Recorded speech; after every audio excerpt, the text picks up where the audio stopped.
Like that flight is missed already, baby. All right, so let's do a little housekeeping rules for those who are new here. Hello, welcome to That Girl Henny Reviews. This is Media Showdown. Normally, Media Showdown, we are a full panel. There are 5 of us up here, but tonight there's 3 of us up here. We are the night owls, I guess you can call us that, of the Media Showdown panel. Do not talk about any children. Children will get you put up out of here ASAP.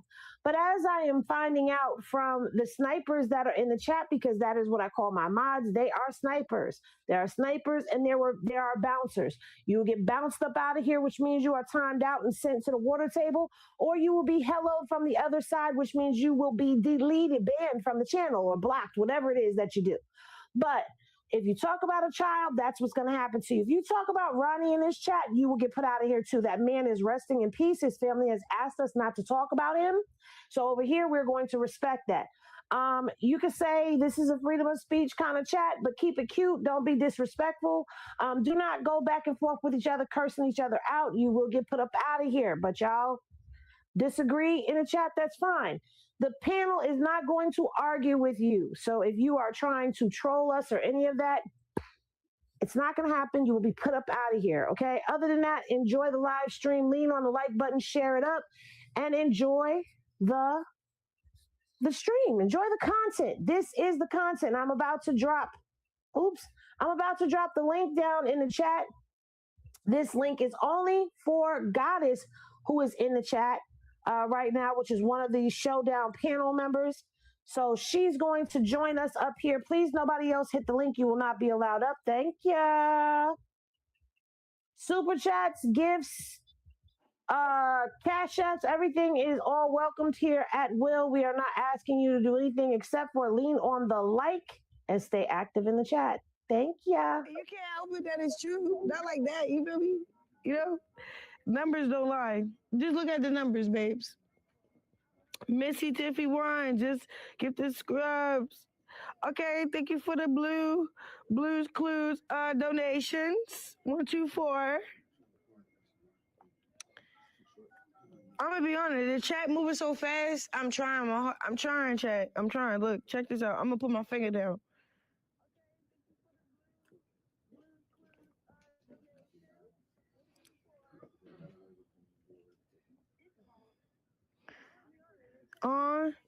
I like this one, but it's messy. It say team. I don't think I should say that though. Team.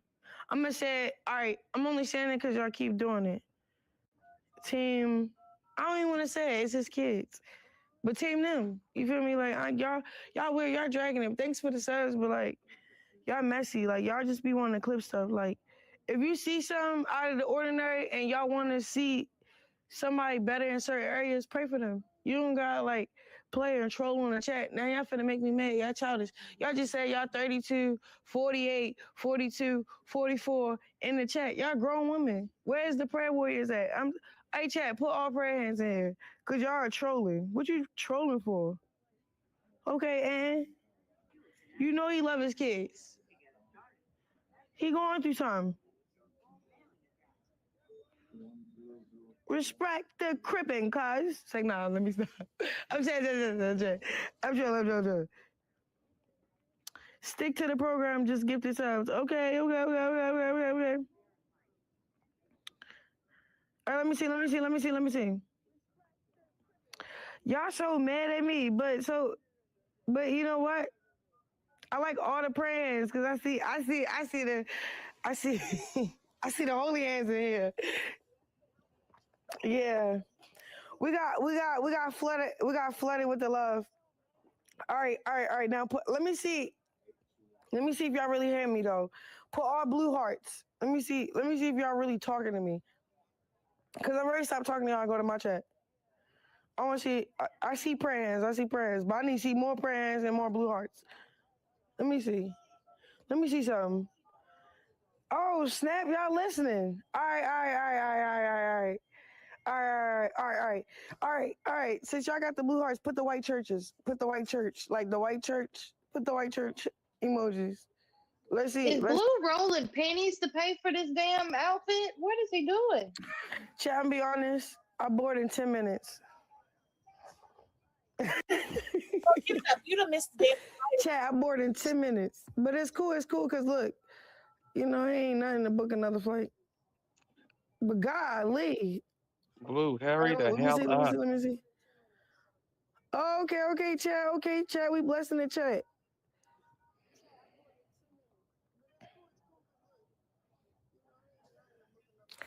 Chat, I get what y'all saying, yo, but, I got to a Is the point, Stevie Wonder I dress look in at here? Blueface like Oh no. I'm supposed to love him, you feel me? I got unconditional love. He got it back. Like, I'm chilling.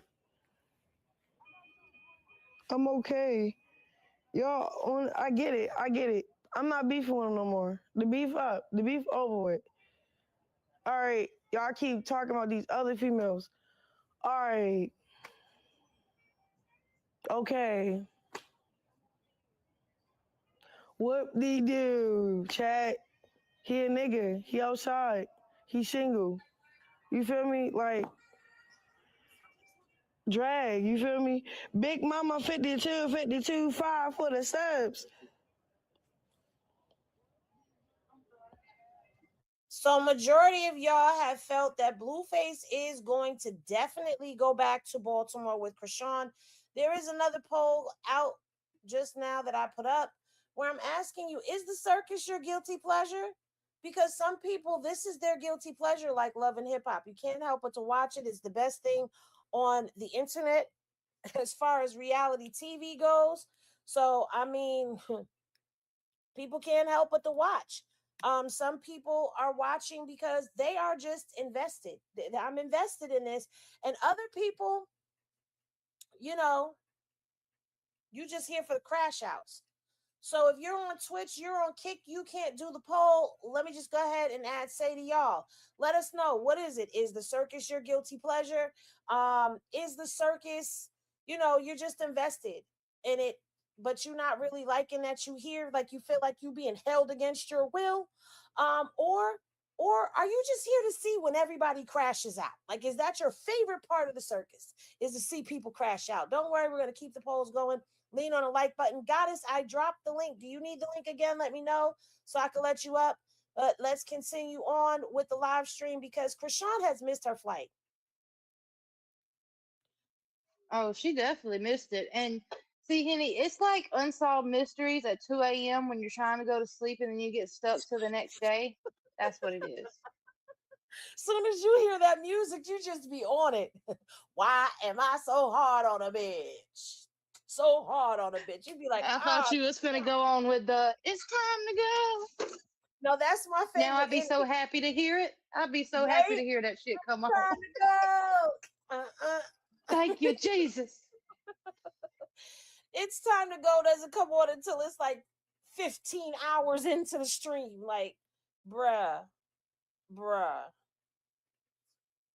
All right. We go from "It's time to go" to crying out to God to help us with these hard times. Because everybody want to go live at the same time. I'm going to take a minute to shout out everybody supporting the channel. Aisha, thank you for dropping a gem on the channel. Miss Lynn. So what? Trust says, did he forget she has his jewelry? Trust again with the super chat says, Carlissa said they're making their own reality TV show. They already have. This has been the longest running reality TV show on the internet. Okay. Thank you, Trust, for the super chats. Shout out to Coco, Marissa, Denise in one, Telly Lace, Miss Lynn, and Jessica for dropping a gem on the channel. We appreciate the support. Please be sure you are leaning on the like button. Take the poll and let's get back into it.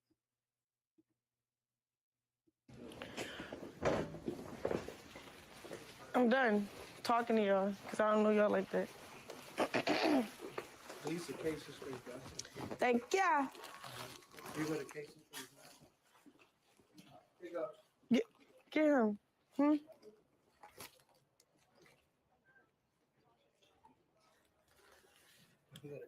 Thank you, Rose and Gold, for dropping a gem on the channel. You sure? I appreciate you. Hey, Potato. Bubba. Okay. Team snipers. What happened? What's up, bro? So, you want to meet my sister real quick? She on the phone with us. Hey, yo, PK, take your phone. Go, come on. All right, chat. I might go to my chat. My bad, y'all. I was talking. Chat. Chat. I'm going to my chat. Closed in 10 minutes. They Yeah, had we taking pictures. We just gotta go. Yo, my chat. My flight boards in 5 minutes. your flight is already boarded, Chrisean. It's already boarded. The mall closed when they walked in. Hi. It said the mall is closing Okay. in 10 I minutes. thought we took An hour. Dang. Okay. Appreciate y'all. Appreciate you. I appreciate you. I'll be honest. What up, y'all? Hey. I'm gonna be honest. What? Tinga. My jacket. My white hoodie. Tell Bodine. Papa. My white Bodine just a servant. my white jacket. He's the fetch and go boy. He is the Look, this is when I chauffeur. start doing sport mode. Dishwasher, No, baby it's mama another one. handler. The baby Who just sitter. took off running? Chrisean to go get her hoodie. She took off like Look at the Lightning people looking at her. McQueen. Hey, you see my white hoodie? Bodine must have Blueface, said he's just no. sitting there like, what the hell? He's like, what the Yeah, hell? she just ran that way, and he's trying to figure out what the hell is going on. She wanted her hoodie. Like, what are you talking about? But this is the Chrisean he loves the most. Yeah, He's like, wild and okay. crazy. He's like, all right. Here she comes. Hey, sound like a damn horse. He's like, I'll brace myself. Galloping back, y'all. Mm-hmm.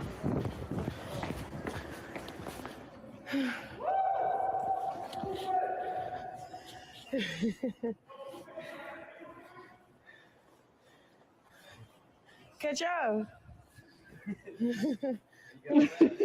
Not gonna Catch run back. up. We just came from back there. What's up, bro? Come on, make it quick. Hey, what's up, Jay? Appreciate you, gang.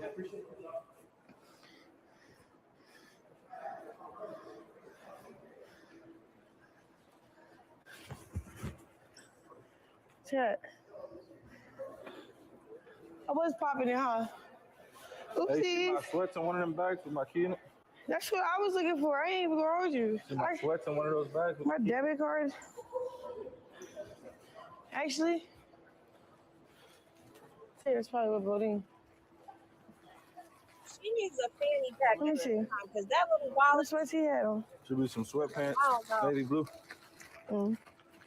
Let me see. Let me see.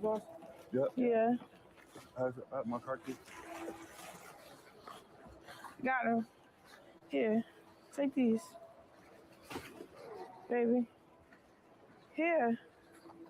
Come on. Oh no, there's other stuff too. What you want? Yeah, My car key. I know, but it's everything there, so I'm My not car gonna. key in it? Yeah, you think so? No. Yep. You see? Huh? What? Got it? Yeah.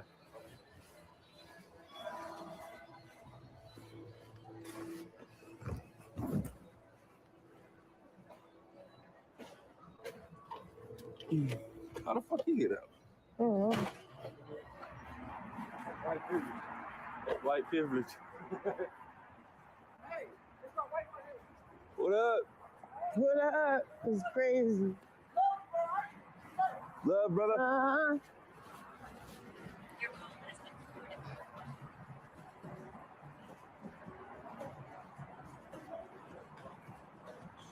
Sipping tea, you don't got to ban nobody. It's cool. Let them drag.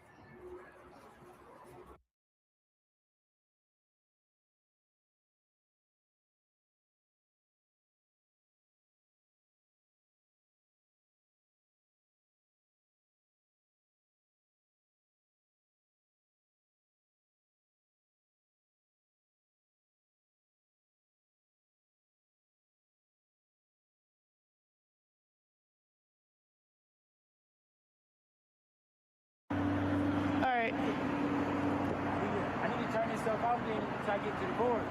Do what? Was I muted? Get a battery. Turn what off? Yes, you was. I was gonna ask you, but you started playing again. Record us driving. What you mean?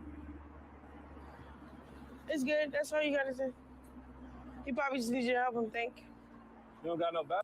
Wait a minute. I know that that's not a gray Mercedes that I just saw. Who has a gray Mercedes?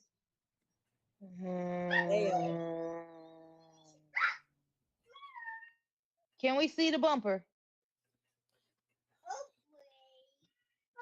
She said, "Can we see the bumper?" Yeah. In the I future. hear that bitch crunk up. If it sounds like a pole foot truck, it's hers. We gonna see.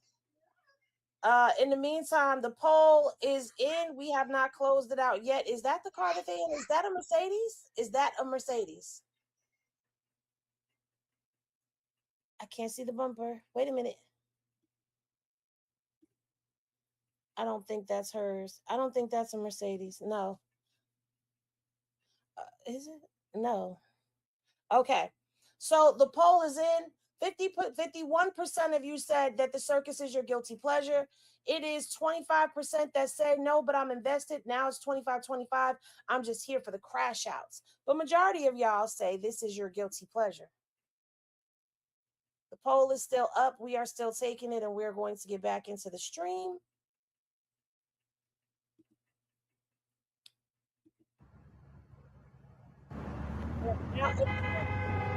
Has not made her fight. That's not her car. That's Wade's car. I remember Nevaeh saying they got the same car. Yeah.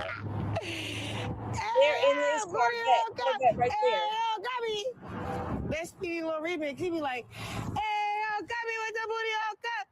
All right, let me get down. Yes, please get down. We're gonna be safe, chat. We're gonna get down safe, chat. I don't want to bear witness to an accident. I wish you could see me. Look. Because you know her ass that listened to us about them damn four-wheelers, and look at her back now.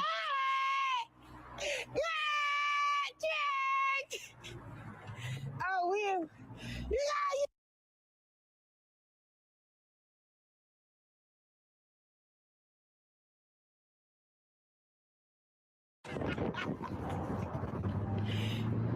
Papa, play your songs.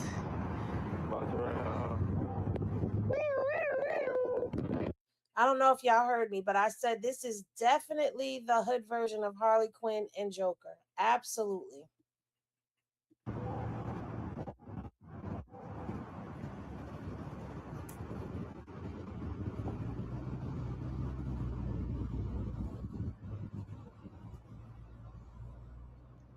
Right, tell him to play that Rilo. It said, "That's a Chrisean. Da-da-da.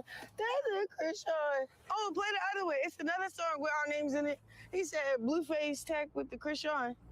She like Chrisean. Chat! No, Papa, you leave it in the chat. You leave it in the chat. He just got out the car with Bo in.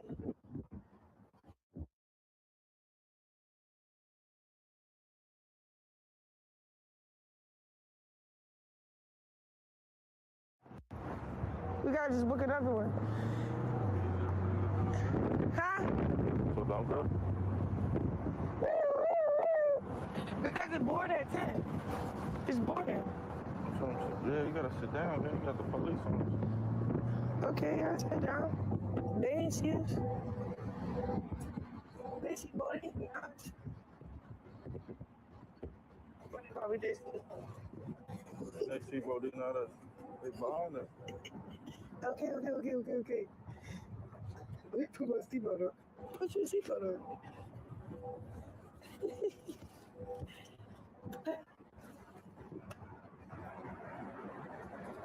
I'm gonna say my charger flew out the window. W chat. Everybody has been active in here. Make sure that y'all are leaning on that like button and put W chat in there for yourselves because y'all are the illest. Celeste TV, thank you for the gift. This subs.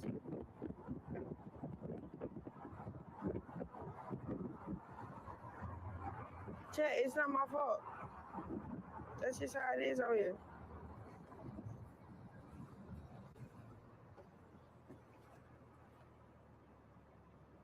Damn, they getting pulled over for real?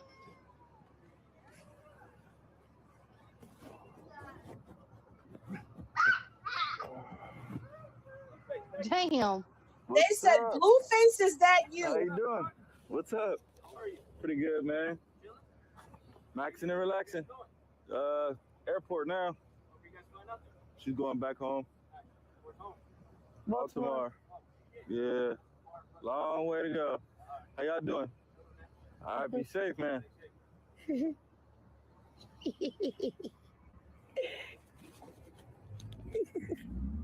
Not them at the light talking about That's Blueface, is that you? How Yeah, they can hear us? cool They look. can hear us. No, it's not me. Chat. Got the Popo escort. Oh, they're getting a police escort now? No way.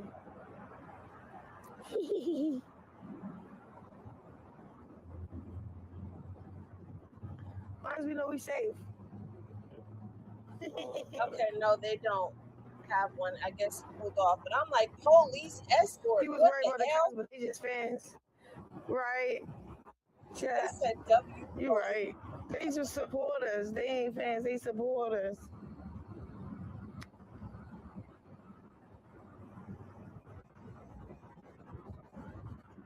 No, I'm not sleeping again. You're right. You're on this. But you're very welcome. Thank you for being up with us. All of us, our sleep patterns are wrecked.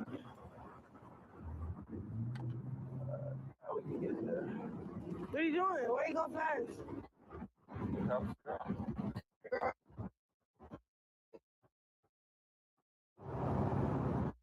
Okay, so their sound is going in and out. For those who don't know, because they're in the Corvette and 1, 2, and 3 are trying to keep up with him, and he's flying down the road. And his Corvette is only a 2-seater, so the sound is going in and out for them.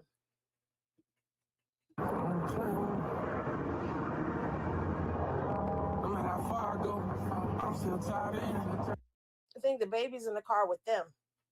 With 1, 2, and 3, he's in the car with them because he can't be in the car with Blueface and Chrisean.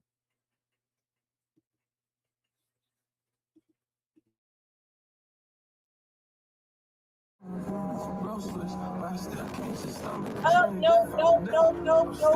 You will not. You're not gonna get me tonight, Blueface. Okay. Father Abraham and every son. Oh, What? I was trying to think over the music. Yeah, we can't play the music. Sorry, y'all. I can't play the music. I was singing over the song. So. Yeah, thank you. I appreciate it. So they're on their way to the headport. What the fuck? I'm tired. The headquarters, Henny. The airport. Same difference. I don't know. Okay, they're on their way to the airport. They're going to LAX. We have a headquarters. No, I said the headport. We have a headquarters. We have a headquarters. Yeah, we have a headquarters. Okay, so a headport is like what? Headquarters and an airport at the same time? A headport? Look, I don't know. But either way it goes.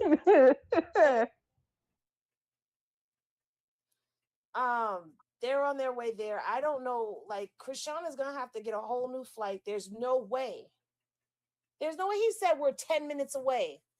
They don't have a sense of time, okay, at all.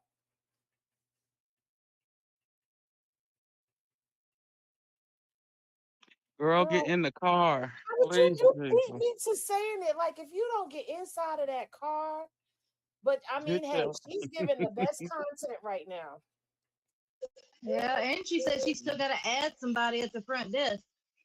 Right. So who is she adding? The headporters are headed to the airport. Y'all gonna leave me alone. Y'all are gonna leave me alone, okay? Add it to the Henny dictionary. You ain't never popping in for That's Chrisean. Chrisean!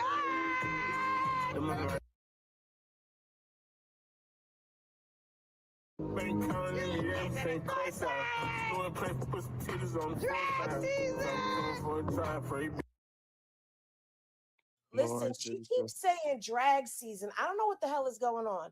Well, I don't know. Do y'all want to? I was kind of like sneaking and tapping in to see. I was missing stuff, but you know, I don't know. I really don't care what people have to say right now. Because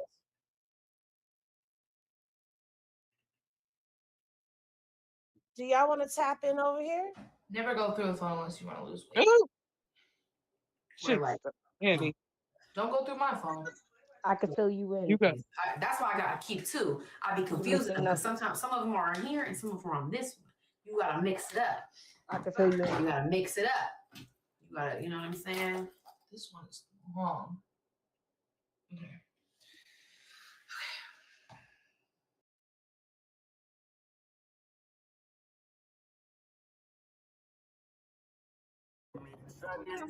I'll fill you in after I'm done doing what I'm doing. Trying to put a play together to make sure that we all rich. You know I was the one that cooked the right capital. You the baby wife, I don't feel the go up there with dog shit.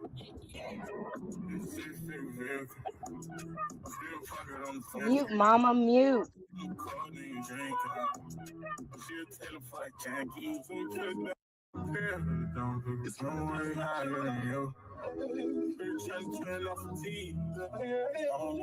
Don't let him get you, mama. Don't let him get you. He got me because I couldn't get it. I was trying to wake up.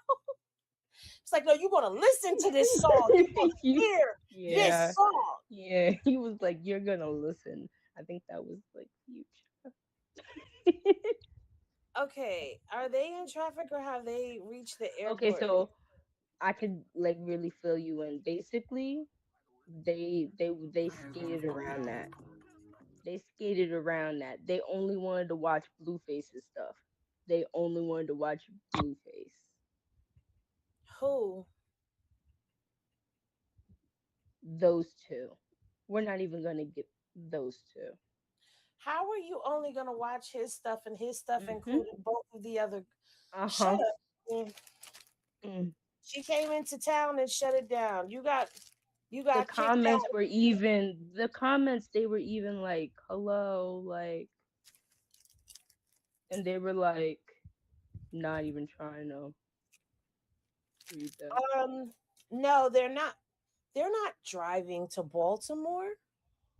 She just said she's got to catch a flight. Where did you get there driving to Baltimore from? they making me hungry. Huh? This is making me hungry, Henny. They Driving? huh? Driving You don't making have your you snacks? hungry? No, I got my snacks, Henny. You know my big bag is craving snacks. I'm trying to slow down on big bag cravings. But I'm finna go fry me some steak. Mm-hmm. Okay, Gonna have well, me a you steak enjoy you sandwich. frying watching? them steaks up. So listen, everybody. I don't know. Dre, is this what? Yeah, they're at the airport. That looks like the airport to me. So it looks like they're at the airport, but Krishan's plane has taken off without her. She's still in LA. What are they saying? What are they saying? We're missing what they're saying. Hold on. God damn it. Shout out to Crack Rock for the. I know he did not read that out loud. Right?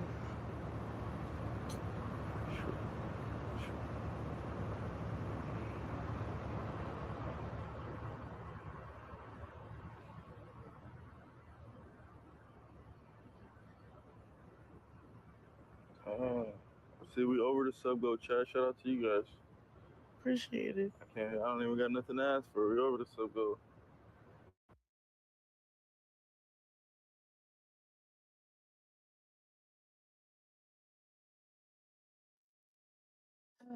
I hate when Kick does this.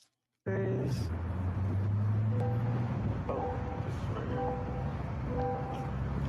this is annoying though.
What you doing?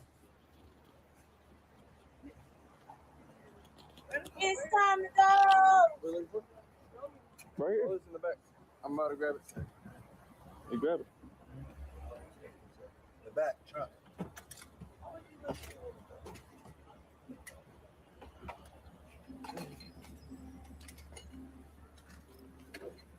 It's right there on the side. Where? You want me to go to like a commercial or something, bro? Go commercial? Yeah.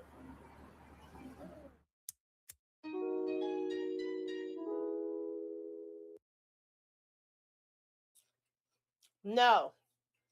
No. No. No. No. So they're at the airport, y'all. What's happening? They just cut the screen. What is happening? What do y'all think is happening right now? Or you think there's a little smoochy, see you later? Or do you think it's a come on, we going inside, guys? Either that or she said they got to go to the front desk, so they might not want her information getting out. Or, no, you can't take cameras through TSA, can you? I don't think so. I just thought about that. That's Thank probably you, what it is. Espen. Look, Espen was like, mute. I was trying and I couldn't, but they'll get you for the visual too. So let me back up just a little bit. Because I'm not. Now break that shit down. Break it down. No, get off my screen. Get off my screen. Get off my screen. Get off my screen. Yeah. Okay, so we're gonna. God damn it.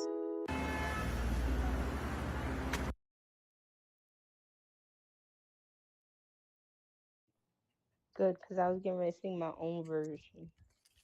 No, we're not gonna sing that. Yeah, I don't even know what my own version was gonna be. I was scared for everyone.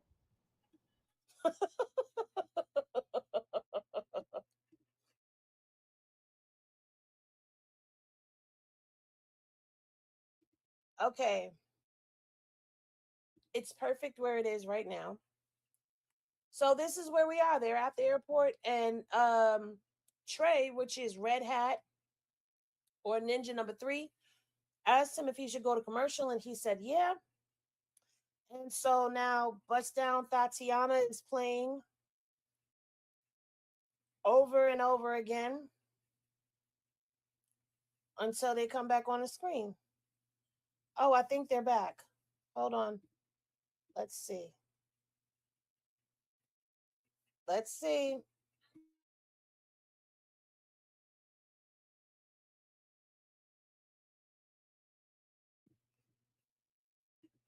Maybe he was. You should find out. And then, maybe you should find out. The shot in the back or no? The bacon? You made it there? I'm here, and I'm by myself. Okay. I want to In there for 5 minutes by yourself. Are you gonna be able to make it? I know this heifer ain't going to labor right now. Mama. You by yourself. That's why I'm calling you. This is crazy. I'm having a baby. Okay, thank you. I just got an order to get you admitted, so I'm gonna put the order so we can move you over. Okay, thank you. Oh my gosh. I can't believe it. Did you get your membrane strip? Yes, I did this morning. Oh, yes, that's probably why. No, I did all the exercises that I need. Well, me and Bodie and Akia, we went to Target, grabbed me the ball, Got me some castor oil. All right, I'm on my way. Okay. All right. Nevaeh is in labor. Hello? If this ain't real, she getting drugged until I'm next year. Huh? Are they letting you rebook?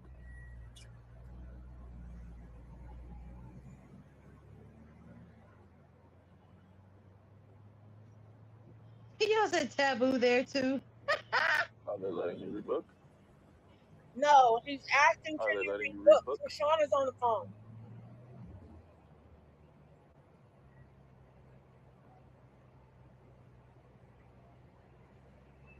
She can if you got to rebook for the next following day and not tonight. They don't got nothing for tonight. They don't got nothing for tonight. You gotta go back and get Krishan. He don't know what to do. He's slowing down though. It's crazy.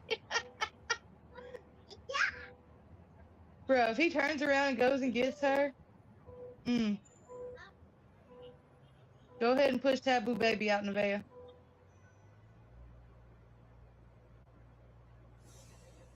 Just let me know. I'm about to go to the hospital. Thanks. Text me. Let me know. I said I could have infant probably take you if need be.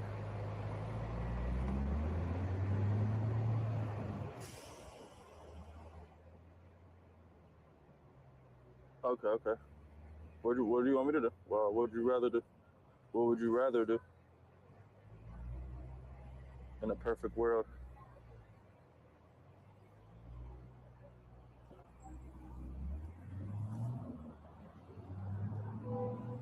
All right.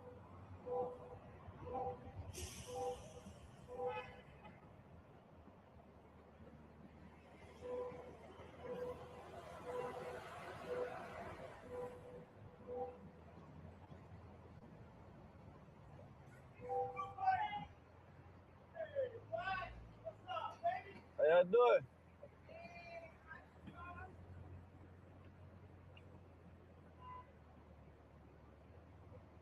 Yeah, that's what I said. Calls right when he's at the airport. She really thought he was gonna go.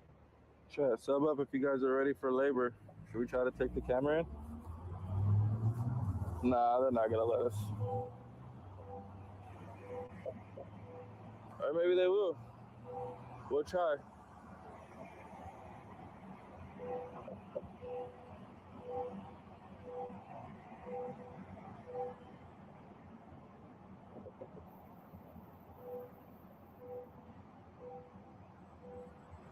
She's definitely watching.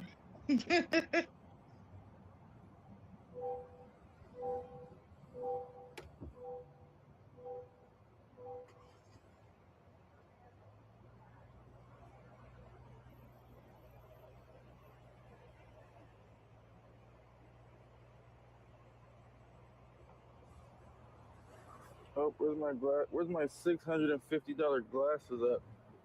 Oh, here they are. Oh shit.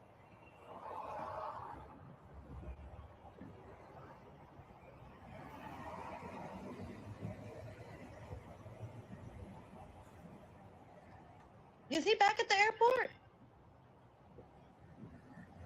He never left. Like he was going to the exit of the airport. I don't know. Dre, is LAX this big? Or is he going back to get Krishan? It looked like he made the circle.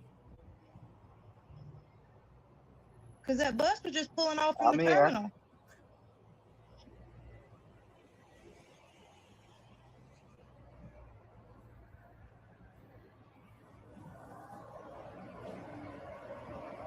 Okay, Snuggle Girl said LAX is huge.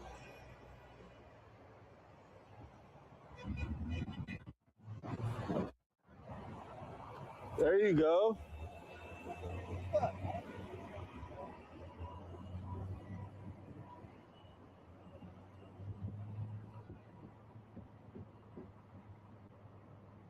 Chat, we're having a baby.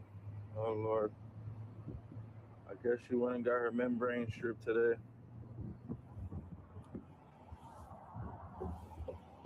subs ain't moved. Just so y'all know. I didn't think they did. Ugh.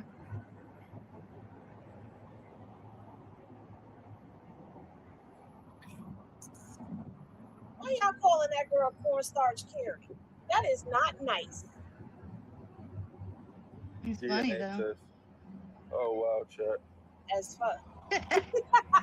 That's what you guys have to say. No congratulations. No subs. No. Nope. Huh? All right. You guys aren't shit, chat. You ain't shit, motherfucker. Oh, me go left first? You go first.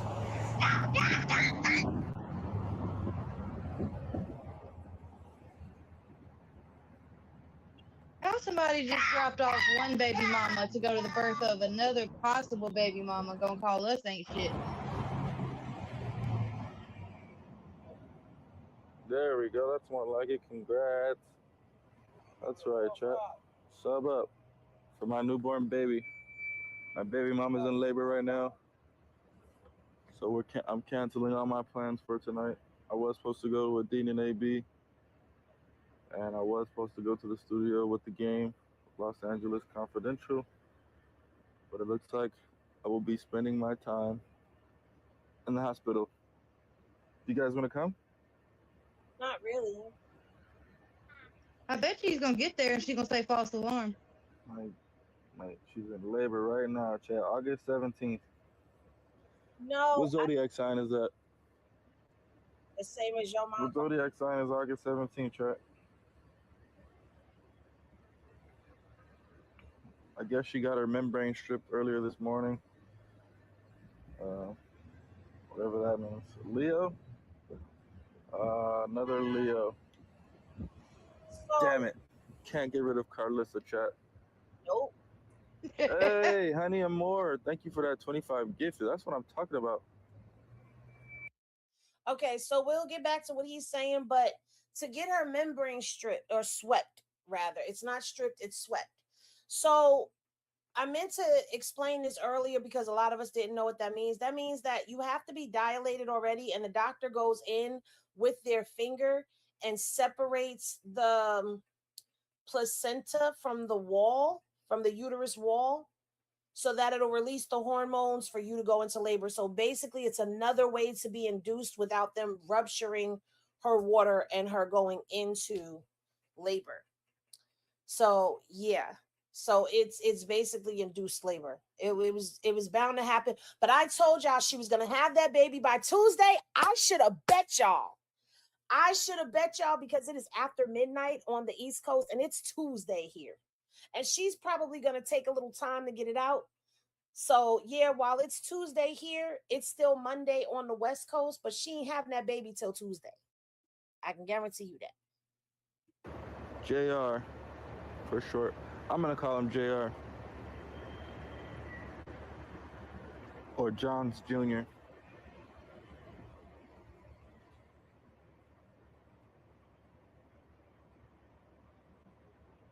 Shout out the sunshine, 2 rays. Let's go, try hip hip hooray. We're having a baby. A Leo baby, to be exact.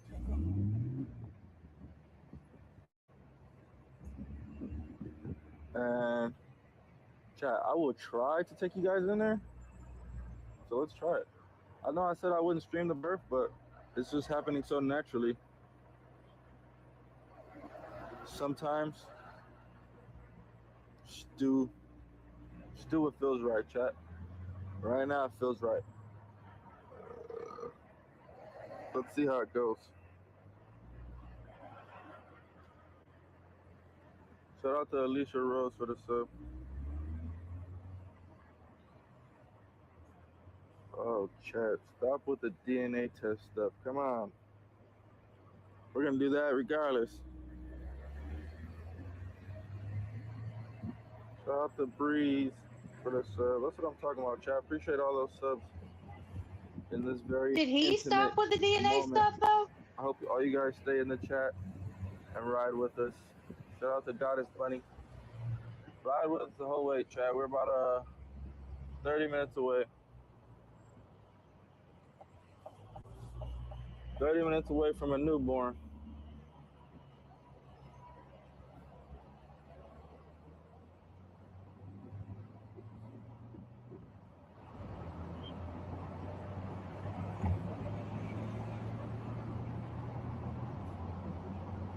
He said 30 minutes away from a newborn, but how do you know that? You don't know how long her labor is going to be. You're 30 minutes away from going to the hospital and getting your ass kicked and cussed out, because if I was Nevaeh, I would take full advantage of the fact that I'm in labor and I would beat the fuck out of him. Every pain I had. You Just gotta saying. wait 30 minutes? Oh man, you don't got time for that. Sorry.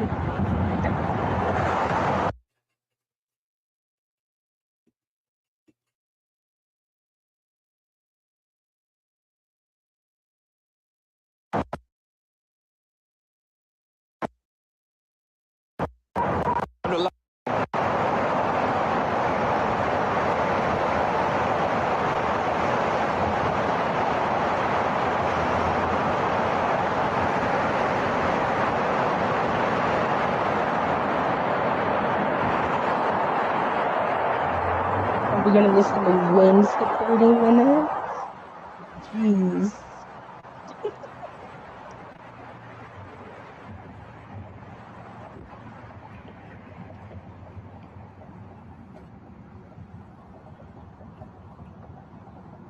Shout out to D Gomez. Appreciate that sub for my newborn baby. Shout out to Bella Boo Band. Shout out to that girl BB. Let's go, Chad. Sub up for my newborn. I'm pretty excited. My palms are sweating. Mom spaghetti. I knew he was gonna do that. Looking forward to it.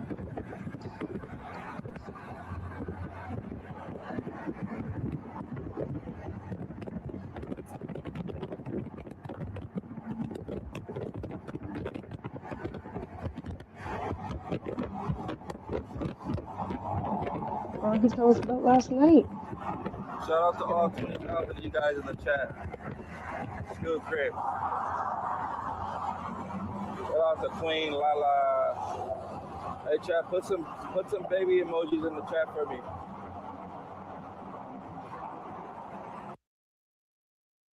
Put some baby.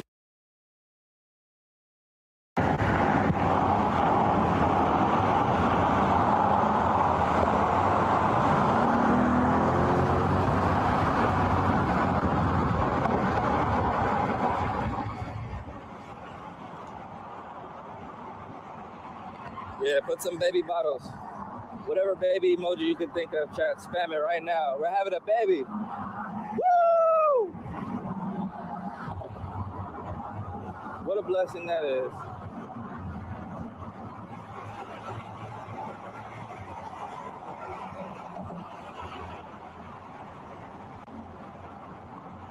He does not sound happy.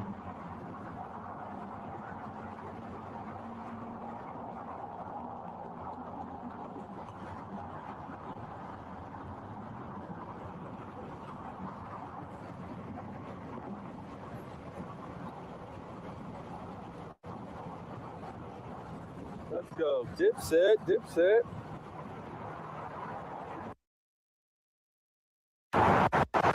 That doesn't go, baby.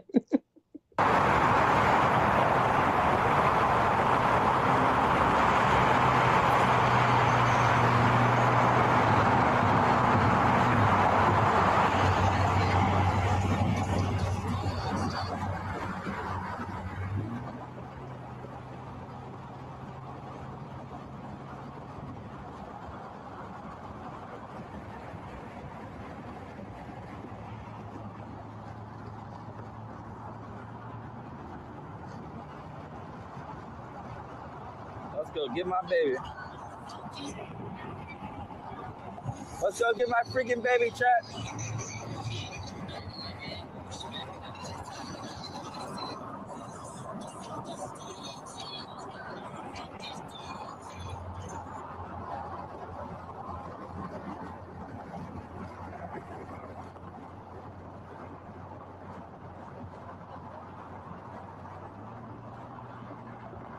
Let's go. We on our way, baby. We on our way.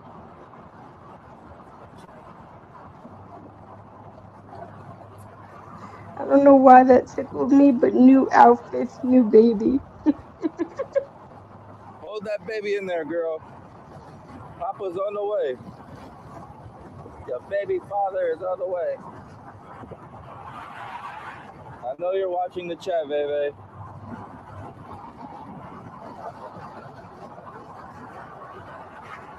I would hope she's not when she's trying to push out a baby. Hey, that girl would not even open a gift because she wanted to know what he was doing. I guarantee you she's watching and pushing at the same time. Child boo. Could you imagine somebody Chrisean did not make her flight. She's trying to book another flight. He told her to let him know what she was going to do. If she was going to book her flight, you know, she could get a flight for tonight or for the next day. Yeah. Does it take long? Does it take long to push a baby? It depends. So what did she do at the appointment to cause the labor today? She had her mucus plug, her membrane swept. So they separated some of the, is it the placenta? I don't remember exactly. They induced her labor at the doctor's office today. What's crazy, she said that they wouldn't induce her labor because she was telling us she was going to get induced on the 17th. And ain't that what? Yeah, that was today. Yesterday was the 17th. So you thought Chrisean was still in the car? No, she's at LAX.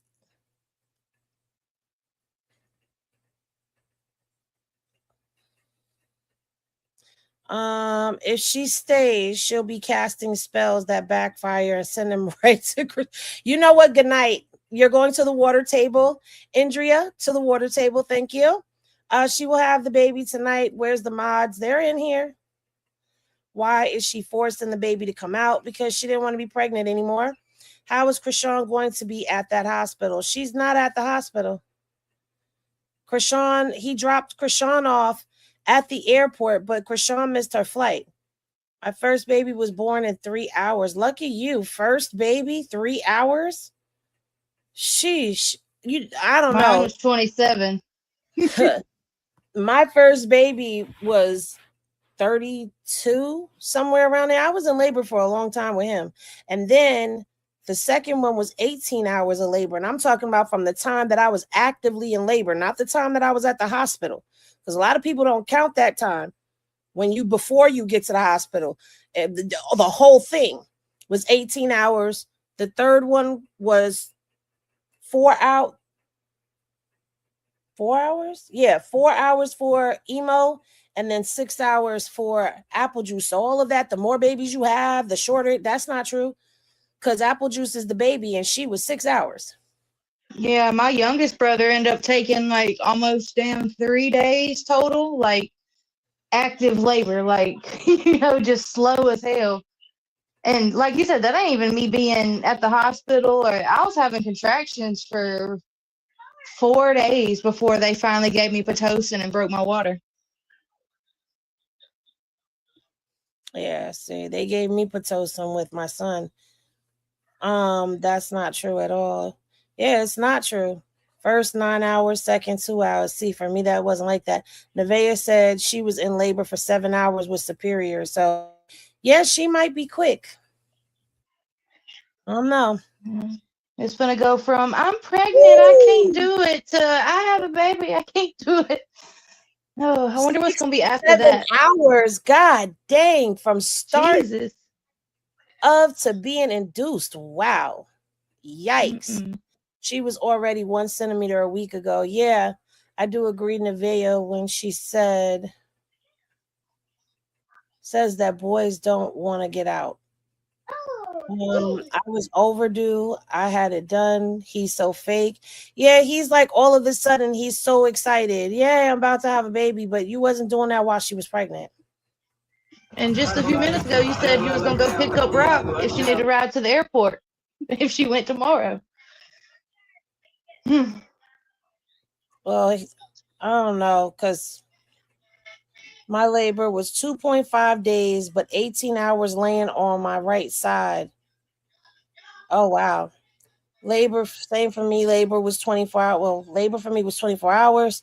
Both Blue and Chrisean are at the airport terminal as we speak on Chrisean's kick stream. Now, Aisha, I don't know what you're watching because you're clearly not on the right. I don't know what you're watching. You must be, I don't know, maybe it's frozen because Blueface is clearly driving the Corvette on his way to the hospital. Like as soon as he dropped Chrisean off, Nevaeh called. Soon as. So yeah, I don't know what you're watching, babe. Let's see. Nope, he's still playing music. I only got to 3 centimeters and then C-section. Wow. And while Chrisean was there, she's probably behind. I don't know. She said on Chrisean's stream. We're on Blue stream. Yeah. How long unless Chrisean just stopped hers? I don't know, because I closed hers out when his went to commercial because, you know. Mm-hmm. Let me go back. Chrisean's not even live no more. Yes, hers has got to be messed up or something. I don't know where she 20 is. minutes. Yeah, because Blue was streaming when she was streaming. Like he was sharing his stream with her. Girl, you suck. Push for 20 minutes is crazy. I was so aggravated. I threw that little bouncy ball they tried to make me get on across the wall and hit the nurse in the head with it. Shaking my head. Yeah, he's trying to get there. Wasn't she getting on the plane? Chrisean missed her plane. She missed her flight.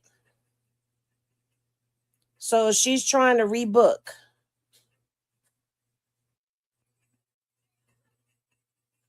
She's trying to rebook.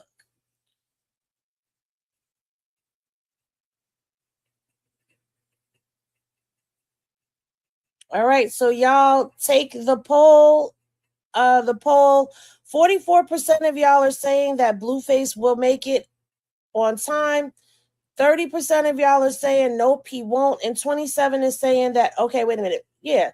And 28% of y'all are saying he'll make it in the nick of time. He unlinked her stream when he dropped her off. Yeah. He's trying to make that money for the birth. Child, he trying to do something. But you know what? I already had a feeling that they were going to stream this, stream the birth. I'm not stupid. None of us are stupid. I think we all knew that. I think we all knew that he was going to. I think we all pretty much guessed, but it's just the timing.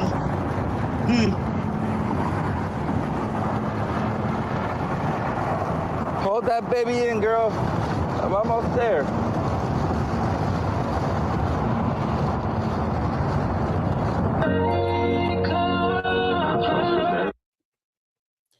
We're not about to.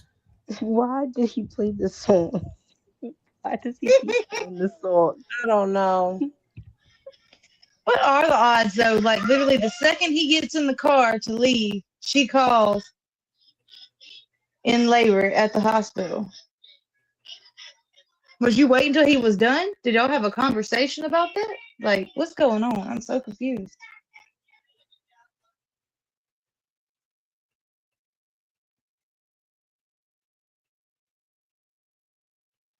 He sure is flying, ain't he?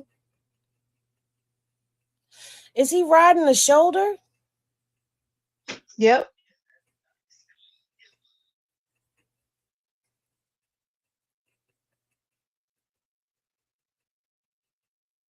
Dre and Potato, why are y'all so quiet?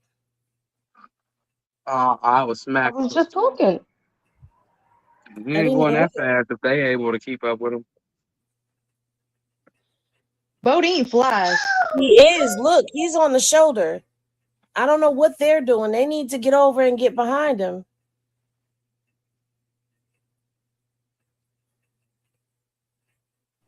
Bodine just knows how to keep up with him. That's just years of traveling with him. Is I'm Bodine with sure. him? Yeah, because Bodine had the baby. Oh, that's right. There's traffic when I'm trying to have a baby. Damn it.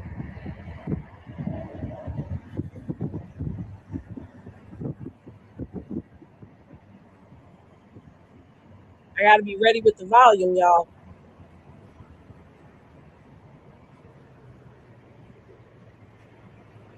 She will turn you down, then she will turn you up. Almost there, She will baby. turn you down. Hold tight, baby. Keep that baby in your belly for 12 miles, girl. 15 minutes away. Hold that baby, girl. Squeeze them cheeks. Papa Bear is on the way, girl. Squeeze them cheeks. What? That's diabolical. I don't really know. Okay.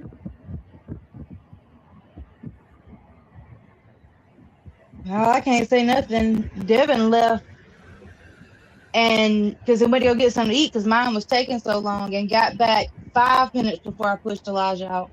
Like my mama and them was rushing him in the damn room. It's better if you stay in front.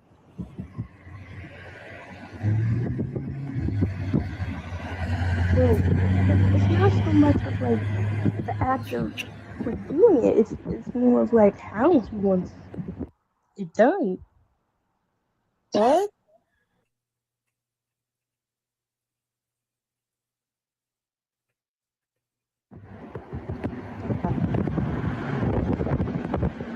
Should call her, huh? Should call her.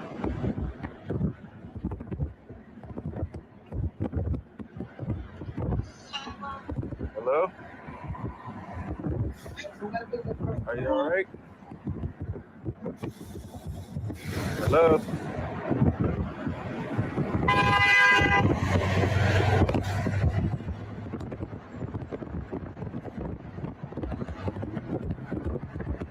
Hello? Hey, Are you alright? yeah, where are you at? 10 minutes away. Squeeze those cheeks. Oh, shut up. Squeeze them cheeks, girl. Squeeze your cheeks. I hope you washed them. Your daddy is on the way. Oh, How does it feel? how does it feel? Is it hurting? I got a basement superior, so I didn't get a boost with this one.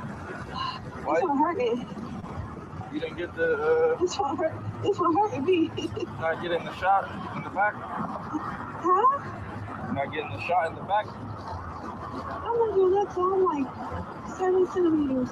How many centimeters are you now? What? How many centimeters are you now? They haven't put their fingers right there behind it. Oh, okay.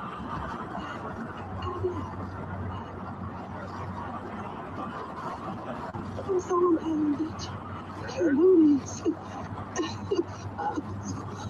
She ain't having that baby till tomorrow. Who's there with you?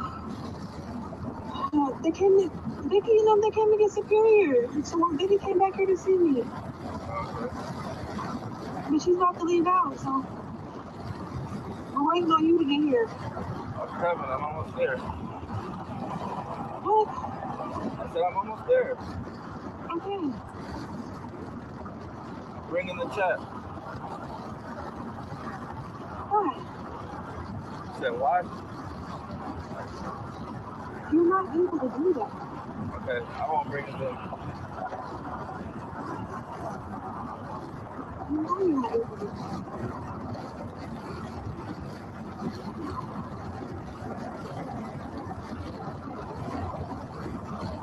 The chat says congratulations.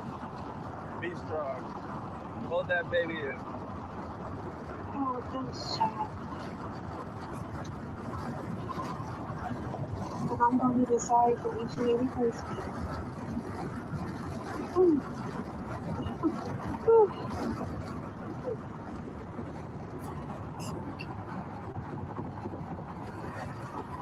Did she say something about a side bitch?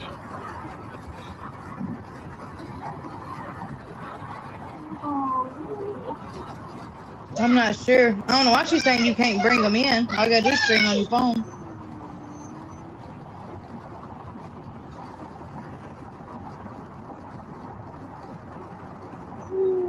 shitty.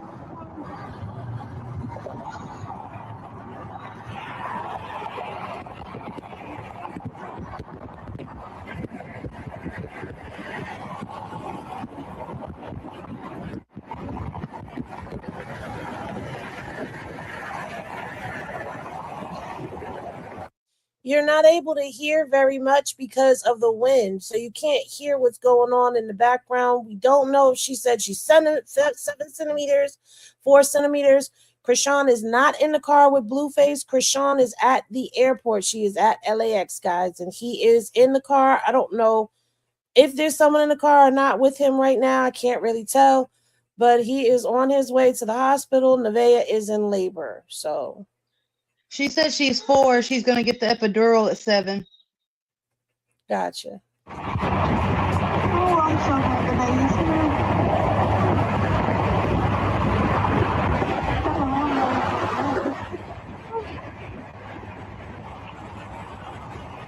How many minutes? How many minutes? Oh shit, sorry. How many? 9. It was just 10. Exactly. After before 10 is 9. I've been sitting on the phone with you for 4 minutes.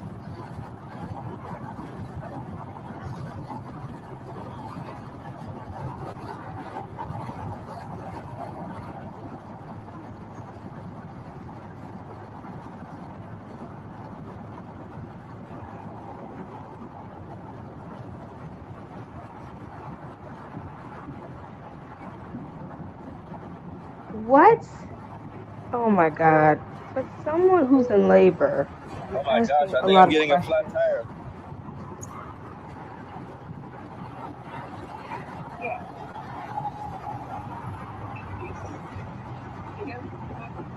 So I got your antibiotic, okay?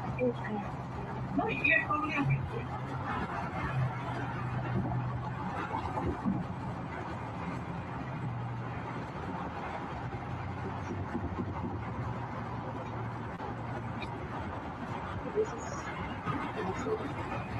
So when it goes into your hand, it might irritate your hand a little bit, okay? You know, it doesn't 4 hours before you're ready to nurse.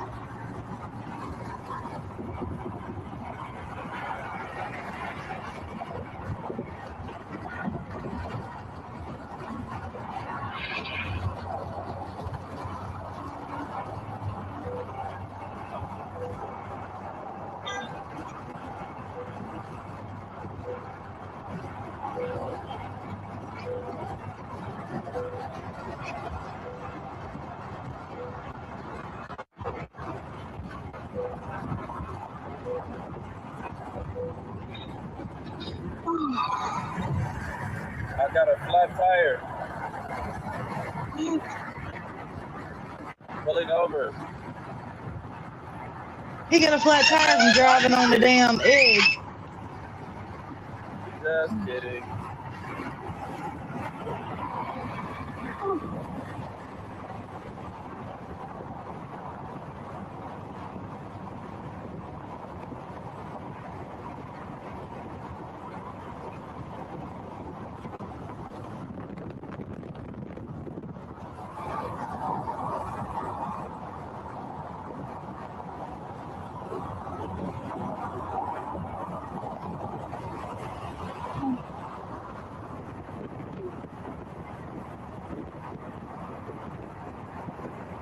Kit Kat, you are petty for that. She said, I wonder if her grandma called her.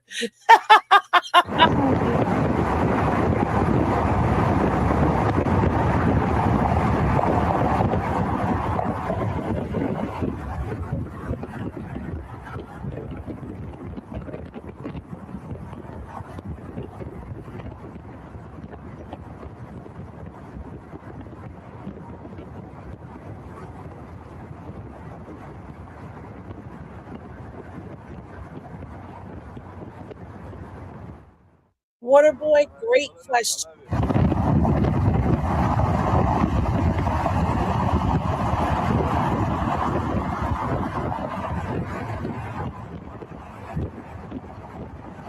This shit on TNT. He's going mighty fast for a flat. He said he was joking. He's back to Oh. playing his music, so we're not playing the music. She's There's stupid. nobody in the car with him. See? There's nobody in the vehicle. It's just him in the Corvette. I see a lot of people are coming in. They're asking questions. Chrisean is at LAX. As far as we know, she has not gone live. I keep refreshing to see if she jumps on live. She has not jumped on live. She's probably trying to get herself situated. Maybe she caught another flight, a red-eye flight or something, but she's figuring out getting back home right now. She was with Blueface earlier. They were in the mall. They were shopping. He got her an outfit to fly back home in. He got himself an outfit to change his clothes. And after he dropped her off, Nevaeh, like as soon as he dropped Chrisean off, Nevaeh called him and told him that she was having the baby. Sugar Jones said he's gonna make it in the nick of the time. Yeah, y'all make sure y'all take that poll regarding this. Is Blueface gonna make it there? Is he gonna miss it? Will he make it there in the nick of time? How far away is he?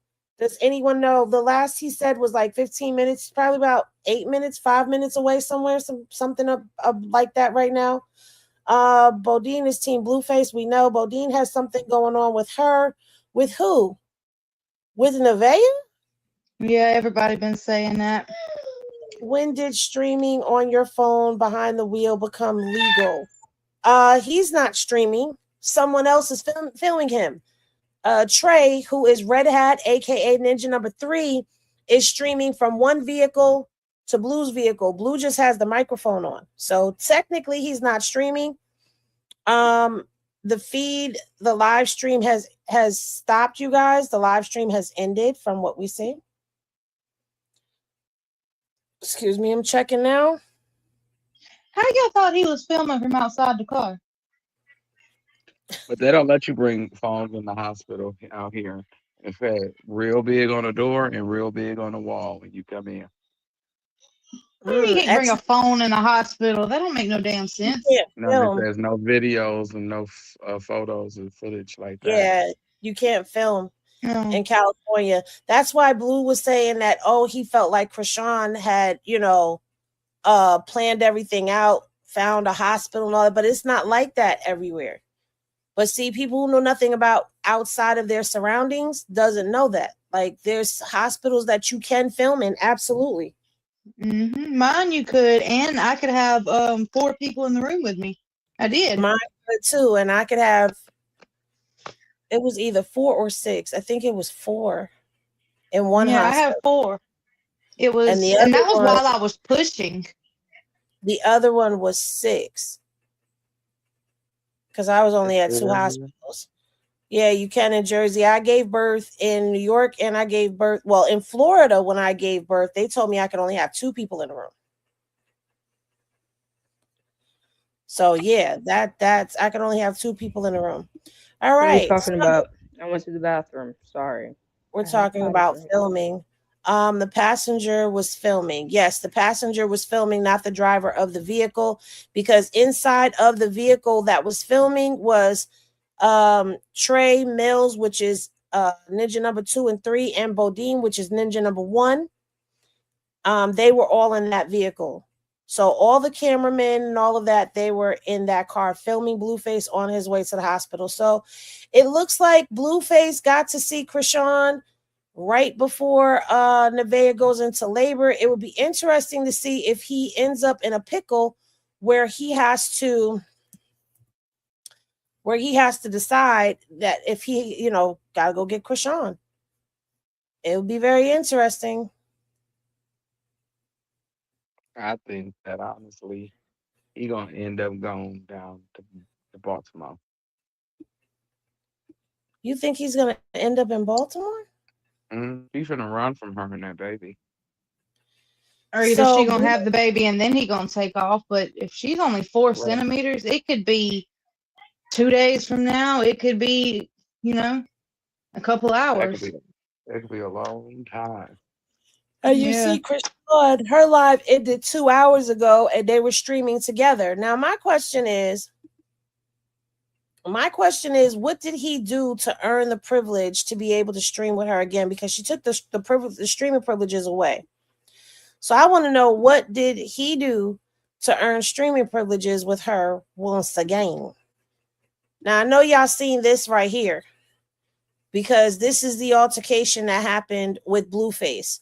So the guy who he's fighting with, listen, Goddess and I were doing a whole review of all of this, and maybe, just maybe, we'll break it all down for y'all, because we've been piecing stuff together. Yeah.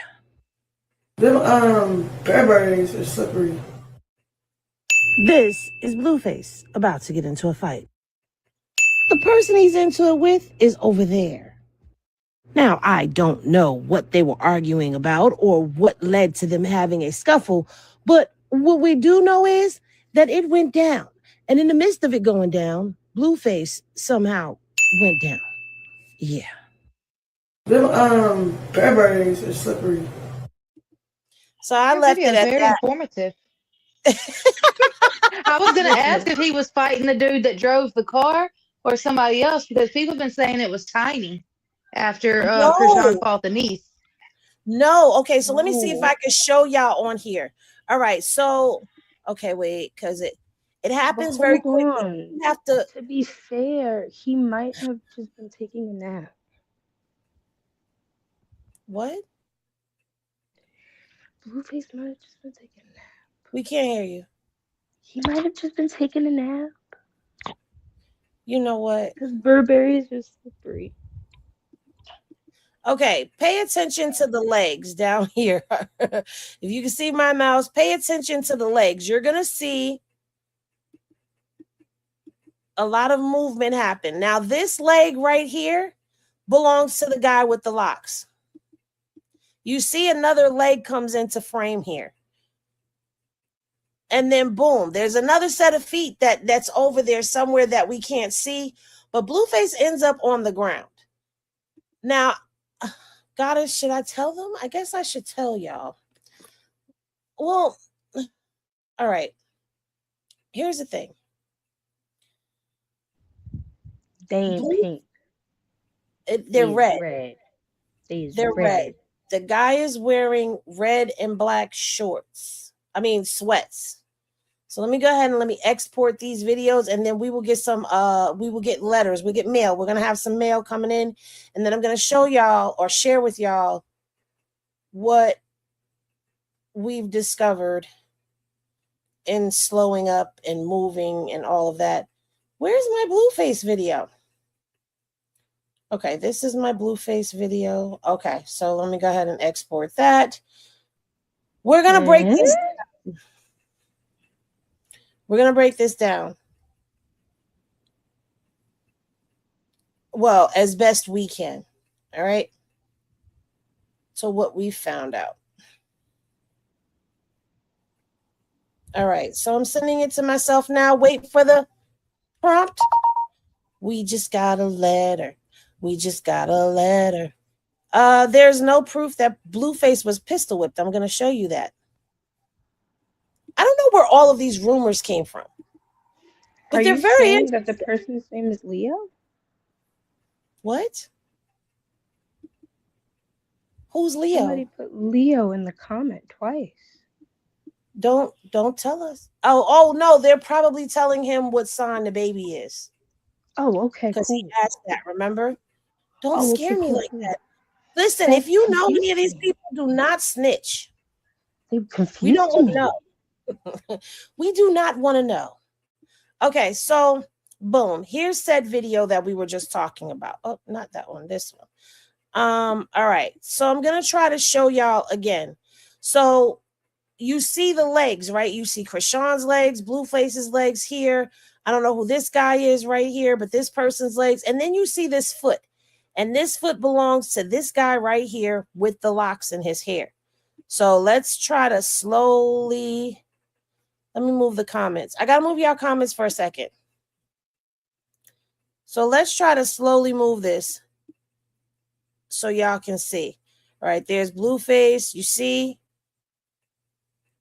All right. Now, that foot moves because he turned the opposite way. You've got Ninja number 3 right here, which is Trey. Ninja number 2, Mills, right here. Chrisean is right here, and Blueface is right here. All right?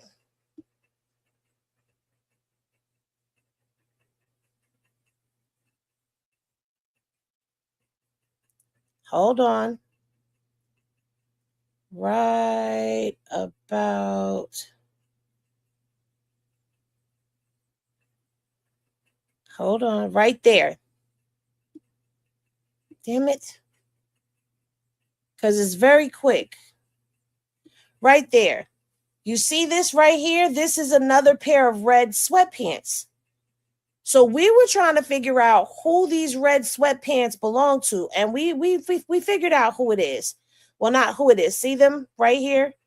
Blueface is over here. There's another pair of red sweatpants right here. This is the dude right here that's got the long locks. All right. Now, you see Blueface is arguing with someone, but right there, you see another foot swing out from somewhere. Right there is another foot. We don't know who that foot belongs to because that foot does not have red sweatpants. And then here comes those second pair of red sweatpants into the frame as Blueface moves forward. Are y'all seeing this? Henny Glasses in the chat. If y'all saw that, let me bring it back. Let me bring it back. So you see that foot swing out? All right. And then you see the red sweatpants come stepping out in front of Blue, before Blue. Blue tries to go swinging, and boom, Blueface gets hit and he goes down. Now, I'm going to show you why I said I don't know if Blueface was pistol whipped or not, because he did come and show his face. We saw his face very clearly on the live stream. We didn't see anything on his face. I'm not sticking up for him. I'm just telling you what we did and didn't see. Oh, wait a minute. Hey.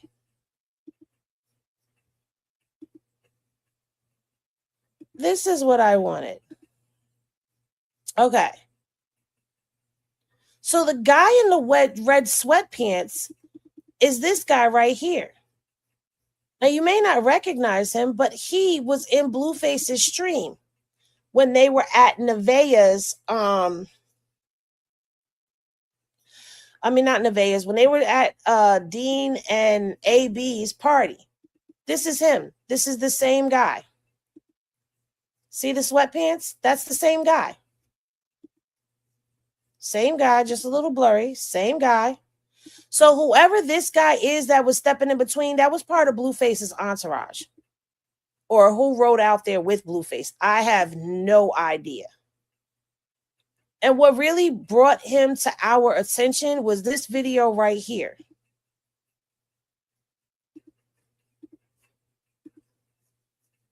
So y'all have already seen this video, more than likely.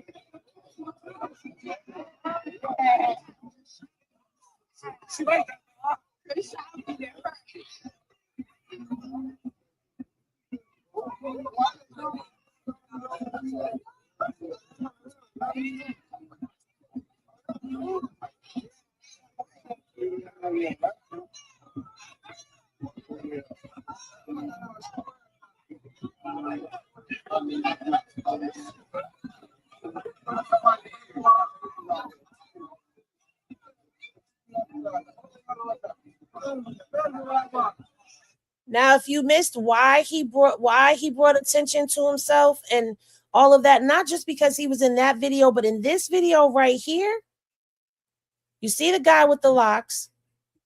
Guy with the locks is right here. Watch him.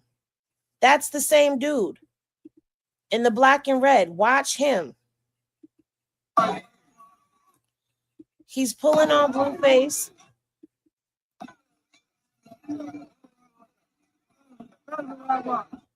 But he's holding him back.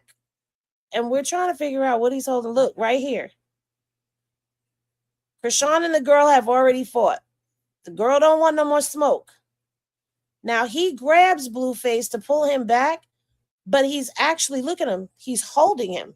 Now, why is he holding him? I guess because he's trying to defuse the situation, get Blueface up out of there with, all that's going on.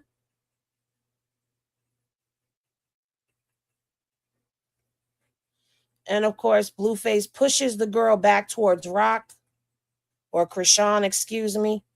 And she don't want no more smoke. So whoever that is, that's part of Blueface's crew that was with him that night. That's not number 2. No, that was not number 2. Number 2 was not in the fight.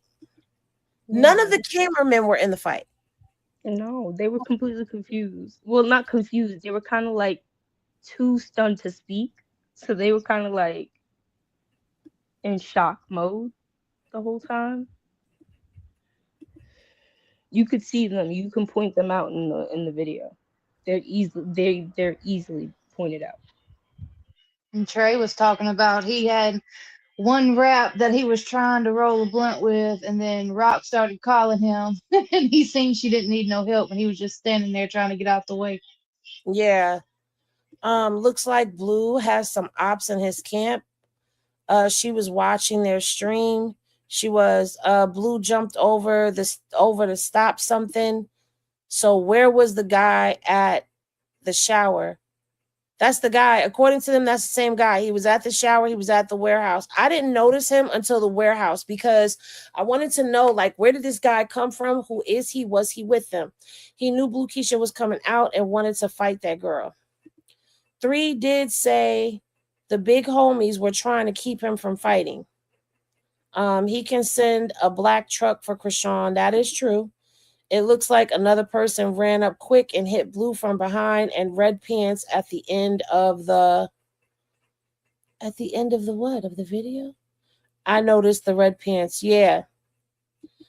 The girls are girls that were with them at the warehouse. One of the girls notified Nevaeh that Blueface is in the car with Chrisean. Now, that's where you're wrong at. And I'm going to show you that you're wrong because that girl has nothing to do with Nevaeh. All right, that is actually, and we went over this earlier, but I don't mind doing it again really quickly for y'all. That girl, you're talking about this girl right here. This girl is Jaden Alexis's friend. She has absolutely nothing to do with Nevaeh. So saying that was Nevaeh's friend, that is not true. So let's see right here. There's some text messages over here, or messages, replies that say self-defense, yet Chrisean went there to fight and cause trouble. And that is not true. All right. I was there. She hit Rock in the club first with a bottle. Then followed her outside. Like I said, self-defense. Okay. So this is from somebody who says that they were there. Then it says that was Nevaeh's friend that hit Chrisean first, self-defense. Then the people were saying, was it for real? This person, Juicy. Juicy is one of the girls. Wasn't Juicy the contestant on? Nah, that's a different Juicy, because that Juicy was a black girl. Thank you. That's not a black girl. It's Jaden's friend, not Nevaeh's. And again, this is her in the photo with Jaden. This is also the girl who was with Jaden and Sam on stream, but you couldn't see her because they had her sitting in the back. Because this is Jaden's Tiny Bodine's family too. Yeah. So this is what was I saying? She was on stream. This is the only black friend that Jaden has that we know of. So that is not Nevaeh's people. Okay. They're saying that is Tiny's cousin. I heard sister. Niece, but then I heard is what cousin. I was told. You were told niece. See what I'm saying? Niece. Cousin, niece, sister. She's related. She's family, y'all. So yeah, that's what happened with the fight. Someone was in the comment section saying that this, let me see if I can get to that comment. Yeah, this person here was in my comment section and said, this is not a regular fight. This is a DP. They finally caught up with him. Rock claiming his set again. Now, if you remember a while ago, or you may not have known, because you may not have been following me, there was a long time ago when Blue first came home from prison, people were calling him out from different sets. You had Sad 1900, I think is his name. You had G Uno calling him out. You had Flo Malcolm calling him out. Then you had someone from his set calling him out for a DP. And that was a while ago. So that's what this girl is referring to. She said they finally caught up with him. Rock is claiming this set again. I heard her throwing up schoolyard crib. Also, she took a DP also, but she won her fight. Now, from what I'm understanding, when you get a DP, that's not what happens. You go to get disciplined. So it's not like a regular fight. They finally got him. Dino's next. They say he has to get a DP also. That's what happened to you when you are part of a gang, I guess. That's the real reason nobody was really stepping in. They have been looking for a Blueface for the longest, him, Rock, or those colors they were wearing, because what was fixing to go down, and she was hyping herself up in blue. He and she was hyping. Oh, wait. He was looking all crazy too. He knew it was time. I guess he don't have to keep running now, but they knocked him out. But I'm glad they didn't shoot nobody and they just gave him his DP on the spot, that it doesn't matter where it is. They said they were going to get him, but Bino is next for his DP. That's what happens when you're part of the gang life. Now, I don't know what this person was trying to say, because I know that was a whole lot of. But what I found very interesting is once people began to press this person in the comment section, it changed from that was a definite statement to it could be, because she said, I believe it was a DP, though they've been trying to catch him and they finally called him and knocked him out, just like they did Bino. But you just said Bino was next to get his DP. Now you're saying Bino had his DP? And they don't discuss them online. Right. What you call it? Red Hat said that it was a misunderstanding, is what started it with the guys. Right. So then she goes on to say, I don't know him, but I know his set was saying that they were going to DP him. It was one person from the schoolyard. It was not the whole set. And Bodine, nigga number one, that's like his big homie. He's part of the schoolyards. So if he were going to get DP'd and everybody he hangs around that's with him is a schoolyard, don't you think he would have got his DP by now? So this person was in the comment section. I don't know if they even knew what they were saying, because they were going back on their word, but it is what it is. Like Kristen just said, number 3 said that it was a misunderstanding. Matter of fact, we could play number 3 for y'all if y'all would like. Put the number 3 in the chat if you want to hear what 3 had to say. And I just have to warn you, 3 is very hyper, if you don't know. Blueface is not back live, and neither is Chrisean. Because I've been checking, I've been refreshing. Neither of them have come back live as of yet. I like 3. Where's D-Loc? I don't know where D-Loc is, so y'all are putting your 3s in the chat. So let me go ahead and let me get 3 up on the screen for y'all. He's a big ball of energy, you guys, so just be prepared, okay? But 3 is entertaining to me. You just got to understand him. All right. So his stream is low. I think 3 is entertaining too. To be totally honest with you, I think he's extremely entertaining. But D-Lo, I haven't seen any update on him since about June. Like any news feed update on him since June. Any story post update on him? It's been a minute. I don't know. I don't keep tabs on him like Yeah, that. I used to, but I don't either. Yeah, it's been a minute. Um, so I don't know. It's been a minute. I haven't seen him hang around Blueface in a while, so I don't really know. All right, so let's get into what 3 had to say.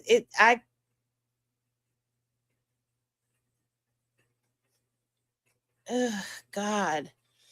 Let me ask you something. Do you ever get tired? Do you ever get tired of just busting into conversations with your intrusive thoughts? We're talking about something else. Stay on task. Like, stay on task. Anyway, let's hear what 3 had to say. Like, it just be 24/7. They don't sleep. No, I don't.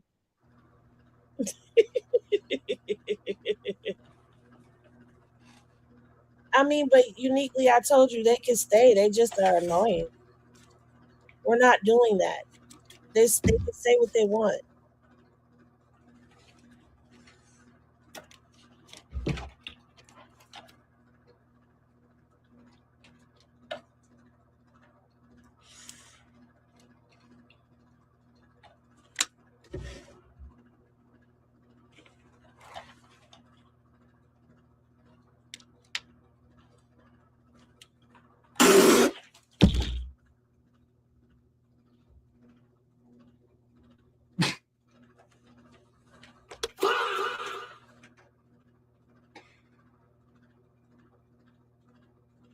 Don't y'all start that shit. Don't y'all start that. Oh, wait. Now, that was a fucked up ass chat comment. I swear to God. That was a fucked up ass chat comment. I'm not. Oh, my God. So we started with bullshit today? So as we start. All right. Scripted.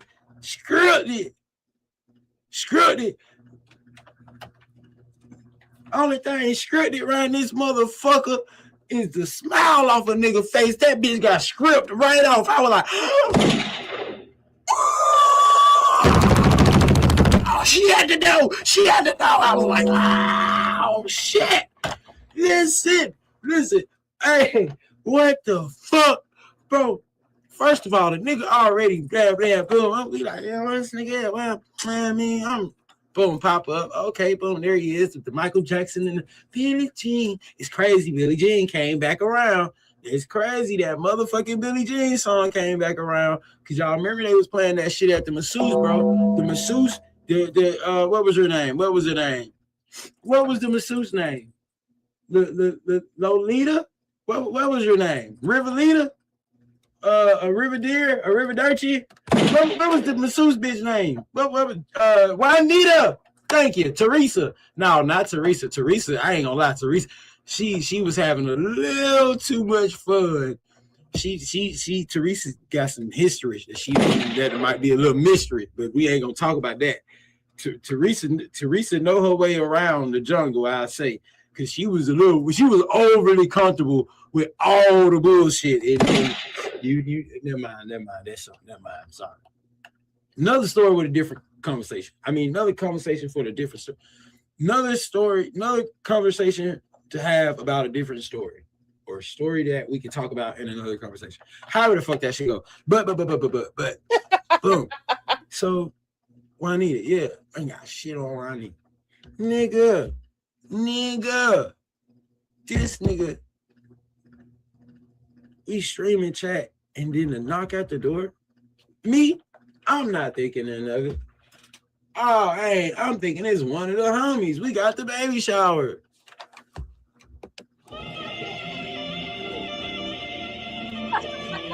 It was Rock motherfucking ass.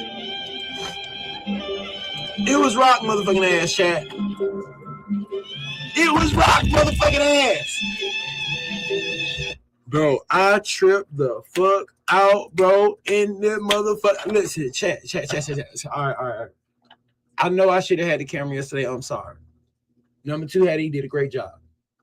Number 2 had the camera, chat. Right. It's the mailman. Chat, we ain't never had a mailman come to the door. There's a mailbox. You put it in the mailbox. The fuck you knocking at the door for? Never mind. Don't even mind that. We ain't even gonna worry about that part. We not gonna highlight that, right? So boom. This motherfucker at the door. Chat, I'm back here in my seat. I'm like, who at the door?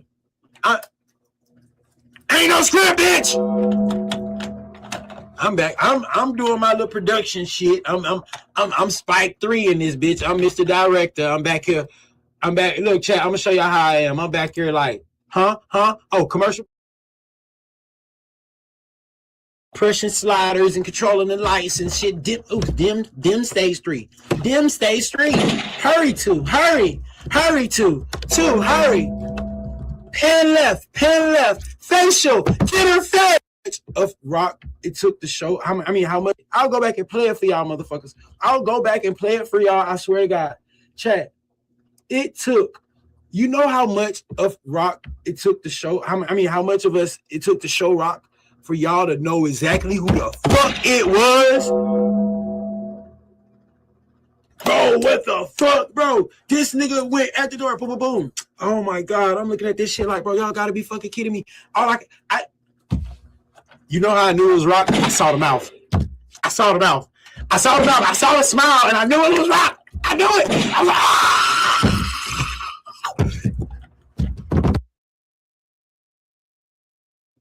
You cannot lie that the way that he is describing this is exactly how we were, because I swear to you, that is how we knew that it was Chrisean. I saw the red hoodie, but I saw the smile. That was my face right there. And that's when I was screaming. You was doing that, and I was screaming, I ain't gonna lie. I ran out the room and stayed in the hallway.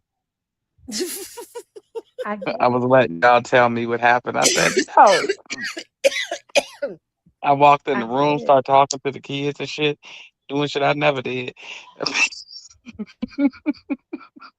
No, that's a fact. What happened, Potato? I get it. Him and Chrisean, they have the same kind of sense of humor. He keeps Chrisean around. He keeps him around because they have like the same kind of sense of humor. They get each other. Like, I get it. Like he speaks Chrisean. He said at 1,200 subs, he's gonna tell who his favorite is. Yeah, so I want to see when he gets to 1,200 subs. He don't care. The only time he stops is when Nevaeh comes in there and then she be like, "Oh, don't do that." And then. But I mean, in a way, I see why he listens. But you work for Blueface, so at the end of the day, it is what it is. But yeah, I think all of our faces were like this when we realized who was at the door. But it was like when the knock came at the door, I already knew it. And I'm just like, I know that's not. And then, yeah. And then that's when I started saying, good fucking programming, Blueface. Good job. Good job scripting this, because we was definitely in here like, oh, yeah. But let's let him continue, because we love 3 over here. The gap. It's the gap. I said the gap's there. I know who it is. Chat, I knew right the fuck away. Am I the only one that saw it? Am I the only? Come on now. Don't y'all act like I'm the only one that paid attention. Don't act like I'm the only one that paid attention. Y'all was looking for it too. Sometimes you gotta have things that let you know who is who, because you look and then you be like, and you can't really see. Like imagine if you see somebody you know out and it's kind of fainted, you gotta have something that characterizes them that lets you know, oh, that's them. You gotta do that. So boom, my thing in that moment was the tooth. Shit. I saw the tooth before I heard her. But that's that's another conversation for another story that we could tell on another conversation in the day. That's tomorrow, possibly. But yeah, so when I went back and listened to it, because I was so distraught in that moment that I rewinded it a few seconds and stopped, zoomed in on my computer. Oh, that is right. The holy hands is here. I was like, oh shit, she's actually at the door. She's actually at the door. She's like, what are you doing? I ain't gonna lie. Nah, that's not a joke. I was finna say Detective Ville, but I'm not gonna call her Detective Ville, right? I'm not gonna call her Detective Ville. But she be knowing. She be knowing and be on it, bro. Like her if she wanted to get a job and like work for anybody, I would hate to see her be a detective. I would hate to see her work for them folks, cause boy, she go goddamn find your ass. Mm-hmm. Yeah, she gonna find I love him. She's gonna find it. They tell me some grabbing the knife. The bread knife? Shit. What the? Man, listen, man. I ain't nobody. Stop it. That ain't what we talking about right now. Slow down, y'all. Moving too fast, okay? Moving too fast. Slow down. So boom.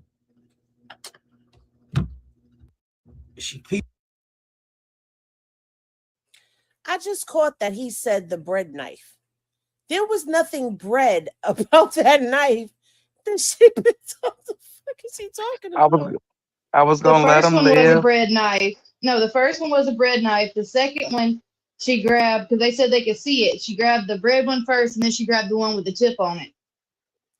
Look like a But doesn't butcher. a bread knife have those ridges on it? Like, that's not a bread knife that she had. Yeah, they're pretty sharp. They're like a little saw. Yeah, that wasn't a bread knife, though, that she had in her hand. I don't know. He might have been high when he told it. I don't know. He could be I just, don't you know. know how he is with Nevaeh. There's a debate going on in the chat right now as to whether or not it was a bread knife. Look, all we know is that she grabbed the knife. I'm going to end the poll right now. Let me see what y'all thought. I think everybody for the most part thinks he made it. Blue is not live. Chrisean is not live. No one has gone live. No one is live. Everybody is quiet. They're all quiet. Okay, because I've got my followers open and I'm just waiting. There's nothing there, but yeah, I don't know. But yeah, it looked like a carving knife to me too, but I don't know. Not a butter knife. Beyonce, what are you doing up? Go to bed. Keep on. She catch on. Now I ain't gonna lie. This is the part that fucked me up. You know what fucked me up, nigga? Nigga, what fucked me up was when Face looked out the door. She was right there. Then Nevaeh looked out the door. Nobody's there. And then Nevaeh took 2 steps up the steps. Less than 2 seconds, the nigga opened the door again and she's standing there on the side. I'm like, how did she not see her right there? What the fuck? Are you serious? Either Sean had to quick with this motherfucker, this some ninja shit. This thing goddamn climbed up the roof, hanging, and then when she closed the door, she didn't drop back down to the Not a ninja. like, bruh, I'm looking at this shit like, what the fuck? What the fuck? I'm in this bitch losing my goddamn mind. Chat, I'm in here losing my rabbit ass fucking mind, bro. Like, losing it. Why is it just calling me and you don't even know? Chat, I am alive. I'm not right now. But chat, I'm telling you, so I get to losing it, bro. I'm losing it. I'm tripping right away. Nigga, I almost got mad, chat. Now, me and Mike almost got into it, chat. Me and number 2 almost got right into it, bro. Chat, I'm in here, chat. I ain't gonna say who called and I'm not gonna answer. We just gonna like this on the side of the door, chat. I'm the door. My face is the door. I'm knocking at the door. She on the other side of the door. They like this on the side of the door, chat. I'm the door. My face is the door. This is them. This is my face. My face is the door. All it takes is. You feel what I'm saying? Why the fuck you take the camera upstairs, nigga, and walk the other way?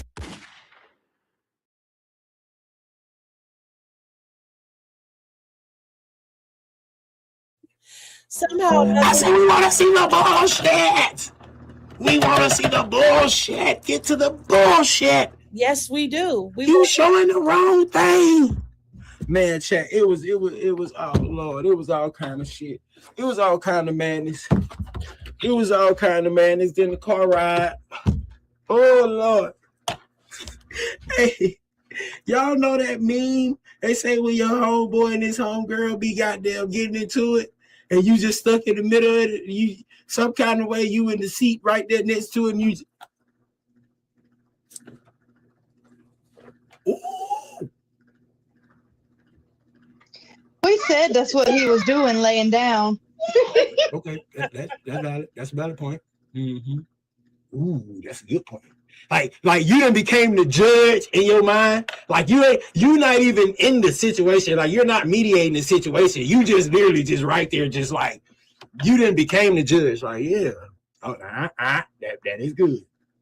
That was ooh fuck bitch. Ooh, that ain't gonna lie. Now that was a low blow. That oh shit. You ducking. This ain't even your smoke. You oh shit. Did he say fuck Graham? Oh shit.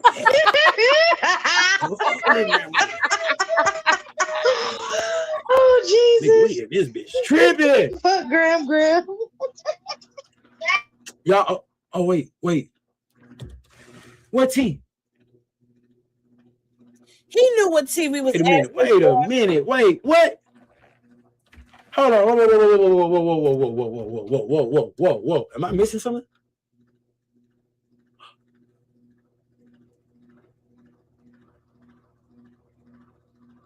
He did say fuck Greg Grant. I mean, but rightfully so. I understand it. Give me to the goal, motherfuckers. Y'all know what this is? It's even exchange, bitch. Wait a minute. See, wait. I thought these was the homies coming to kick it. Oh, y'all just some thirsty tea seekers. Thirsty tea seekers, huh? Yeah. It's thirsty tea seekers in this motherfucker. Y'all just want some thirsty tea motherfuckers. Oh, okay. Oh, unfortunately, it is. Hey, y'all ain't lying. I like tea too. Fuck it. Come on. Well, let's get into it then, bitch. My bad. I thought y'all actually cared and wanted to sit and talk with me and care about like how I felt and shit. I thought y'all like cared about like, yeah, I mean, I thought y'all wanted a nigga to come on here. Y'all wanted to see. Shout out to chatting with Marty. She's in the chat. Fuck y'all too then. Let's just get right into the bullshit, bitch. We'll sub up and I'll scrub up. Fuck you mean. Oh wait, wrong button. That ain't even the one I wanted to press. Whoop they do. Fuck it. I'll ride with that. Bitch. Bruh. Now look here. We all wanted to know what was going on. I tell you one thing.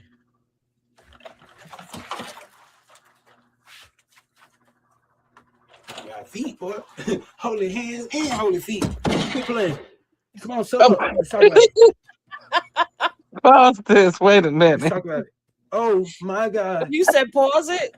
Yeah, wait a minute. Okay.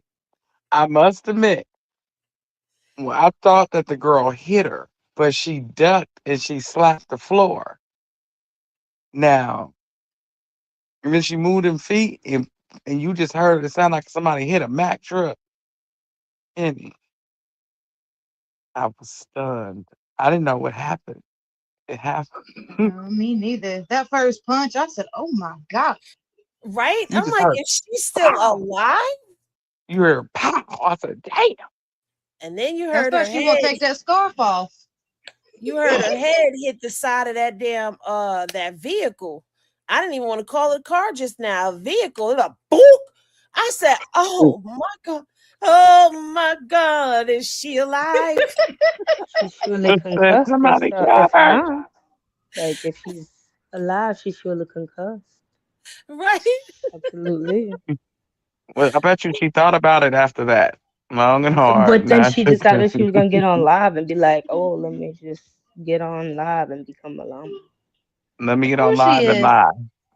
But she Mm-hmm. took them story posts down because everybody was eating her up, talking about take off the scarf. Your lip looks swole. That eye looks swole. Throw that Yeah, ass up. big time. Let me Now, if say, you spit, now if just look, she's, baby mama. I'm sorry, I just want to say, and if allegedly, if you spit on that girl, you deserve more than that. But go ahead, Henny. I Yeah, I'm gonna leave that alone. I'm a drill. I'm joking. That was a joke. That was a joke. Yo.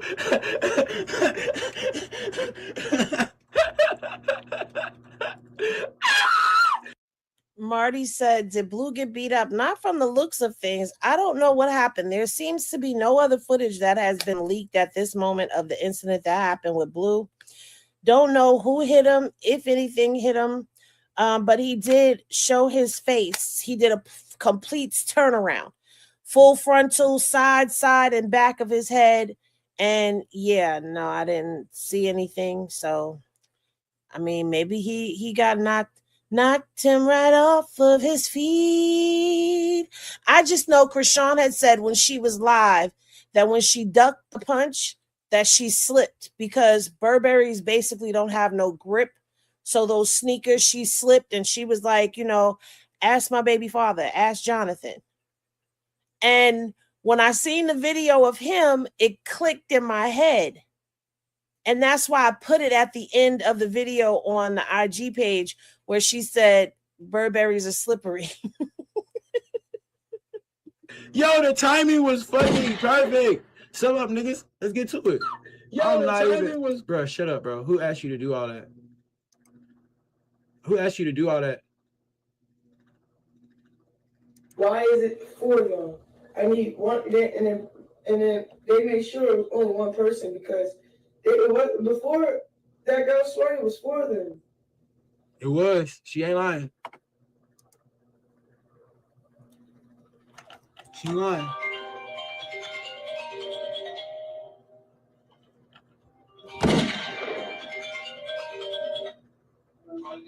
Hello? Oh, she answered. Hey, girl. Hi. We was checking on you.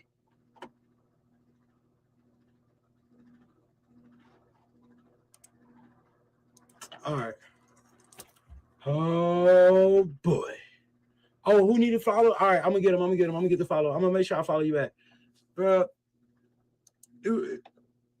Oh, my God. Chat.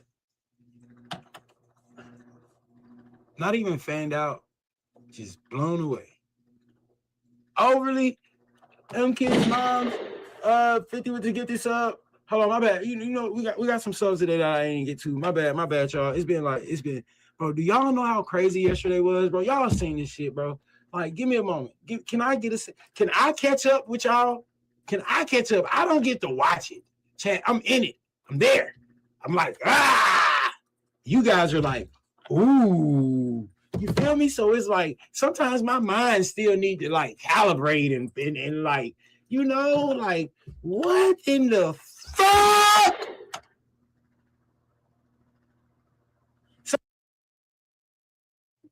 He's not lying. Yesterday, Saturday was it was a lot going on.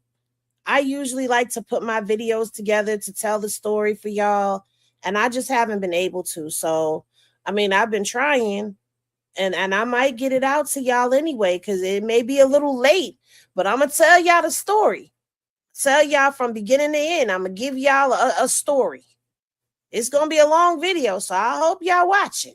But let's continue. Sometimes that's all I got, chat. Sometimes all I got is a what the fuck, bitch? Bitch! Oh, hell no! Sometimes that's all I got, gang. I ain't gonna lie to y'all. Like, sometimes that's all I got, bro. And I be trying, Lord Jesus, no. Bitch, say one more time! Come on. Whatever. After I saw what Chrisean could do shit, I would have grabbed something too. I ain't gonna lie. I would have. Bitch, say one more time! Come across the threshold and it's over. I am gonna do it to you. I would have grabbed anything, but bitch, say something to me. Say something. So this is When I saw why it, I would have. he You got better in grab trouble. some shit. Wow, who came up with holy hands? Whose idea was that? Use a motherfucker. Use a motherfucker, bitch. Use a motherfucker, bitch. Whoever came up with that is a motherfucker. You was ahead of your time, man. I ain't gonna lie. Bro, you was ahead of your time. Ahead of your time. Oh, way ahead of your time. Overly ahead of your time. That nigga said holy hands. And then this boom, boom, boom, bing, bow, boom, bow, boom, boom. But that nigga, boom, bow. Okay, sorry. I really ain't even supposed to be condoning that. That's so funny. And here comes, Hey. I was gonna say, here comes the fun What up, portion. gangster? Comes after this though. I don't say what you going up, bro. Hey, set up for my nigga number 3. If y'all want me to go live, set up the tab. Dang, we finna start the show. Fuck it. You heard what he said. Nigga, we in this motherfucker though. I ain't gonna lie. I'm feeling like, nigga, what the fuck is life? Yes, nigga? this is live right now, Amy Lynn. Boom, boom. So, well, no, we're live right now. Y'all think it's a game, bro? I'll turn this bitch on right now. Y'all want me to put it on blue? I'll turn this bitch on right now. So get us to the goal. I swear to God. Y'all know how I do. I've been doing it the last couple days. But listen, so boom, we get to chilling. Oh my God, chat. They said she pulled up to the baby shower. Did y'all see that? Was that on live or something? Did she really pull up to the baby shower? I don't know if that. I didn't see her. But Wax said it, so I believe it.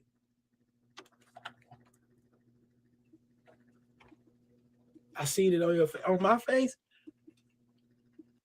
First of all, if Wax said it, it's still questionable because no, we did not see Chrisean on the she was not live outside the baby shower. No, none of that. Wax claims that Tory Lane's uncle spoke to her and she left. But even if she did pull up, Nevaeh was live earlier today and she was like, how did she get the address? Girl, we told you yesterday how she got the address. Blue gave it to her. Hello, deet. But I don't believe everything that Wax says because there's never any footage. No one else can ever corroborate when he says Chrisean shows up somewhere that she didn't. What hospital? Blue is at the hospital right now. He should be at the hospital instead of on his way. We've been live. We were live with it all the way up until he ended the stream. So now we're just doing number 3's recap of the day. What was my face saying? Go ahead, Dre. I just want to say, 3, Wack don't tell the truth about his own damn business. We don't know how long he was a criminal for. Was it 3 years? 4? The jury's still out on Wack. Wack lies about the prison yards he walked. So you can't trust anything that man says. He is a liar. If Wack is talking, it's probably a lie. Exactly. She did? Oh, she did. She was on live. Oh, they said she put up on live. Nigga, I ain't gonna lie to him. The part where it got the craziest game. They lying to him. No, she didn't. When she pulled up at the fucking Dean warehouse shit. Nigga, and now, fuck all that other shit. In that moment, it's a car, it's space, it's you. Chat, what you would have did? Chat, what you would have did? Right now, tell me what you would have did in that moment, chat. What the fuck would you done in that moment? Right now, I want to know right the fuck now, bitch. What would you have done? Hey, could y'all hear me on the mic too? Back up. Show her, show the car, and show the space between them. Show it. Back up. Don't move. Don't zoom in. Show it. Nigga, we is black, nigga. We like mud, nigga. We like that messy shit, nigga. Damn. I ain't saying we got to look. Okay, okay. Wait a minute. Nigga, Wait a minute. Can we go back to that dance he just did? Wait. Nigga, we like that messy shit, nigga. Damn. I ain't saying we got. I need to make that a clip for real so that when we start talking about the circus, I can just play that clip right there. I'm gonna play it one more time. Wait a minute. I'm gonna play it one more time. Show what? So, nigga, we is black, nigga. We like mud, nigga. We like that messy shit, nigga. Damn. I ain't saying we got to put. Okay, okay. Yep. Nigga, I'm in this. Damn, why do I get so many notifications? Okay, because she's live everywhere. God damn it. Damn it, man. Hold on. Oh, wait a minute. Because I'm used to it just being Blueface, Chrisean, but I was looking myself up. There we go. That's how it should look. All right. Now, I don't normally play Chrisean's lives. Wait a minute. No. I don't want to watch somebody else. Wait a minute. Oh, okay. There we go. Wait a minute. I'm at the board. I missed my flight, so I caught a different one. But let's see if we live, because like then we're Gucci. Can y'all see me? Or is it dark? That is not me. That is not me. That is Kick. Do not ask me why the screen is black. That is not me.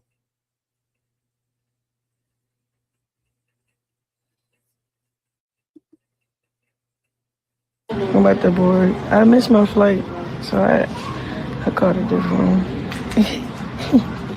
But let's see if we live, because like then we're Gucci.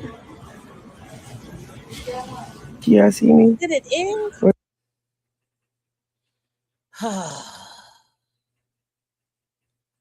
What is going on? The reception in the airport is horrible. Man, I thought we was about to get some hot Henny. I'm gonna have to open her in a separate window because we got far with number 3, and it takes us time to get there with number 3.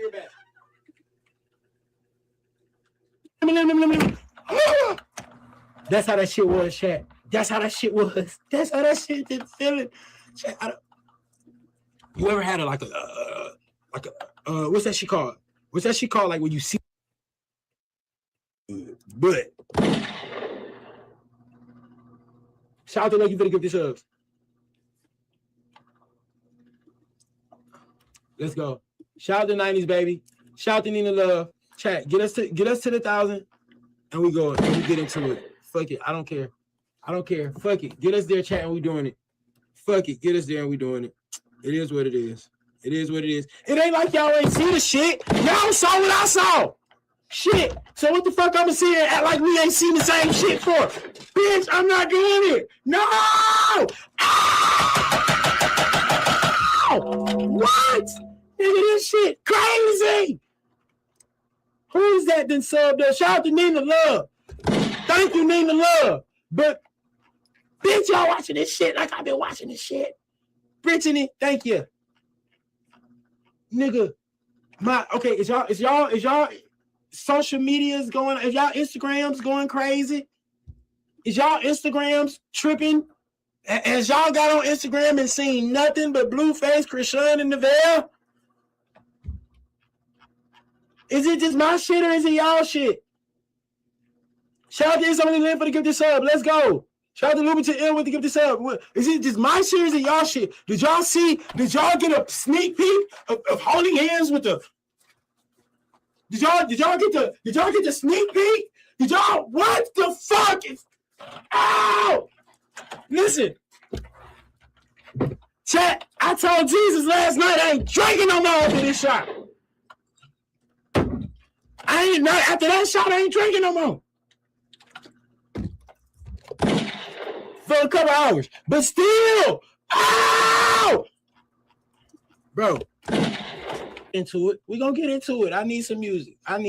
Chat. I got it really good, but that bitch has some true serum in it. That bitch put some true serum in her alcohol-free lemonades. I swear to God. And I'm gonna find that lady that was doing them lemonades that was really too good to be selling at a fucking baby shower, bitch. You need to be at a store doing them lemonades. I'm gonna find you. We're gonna get you a store, bitch. We're gonna put the true serum lemonade. That's what we're gonna name it. True Serum Lemonade. TSL. TSL.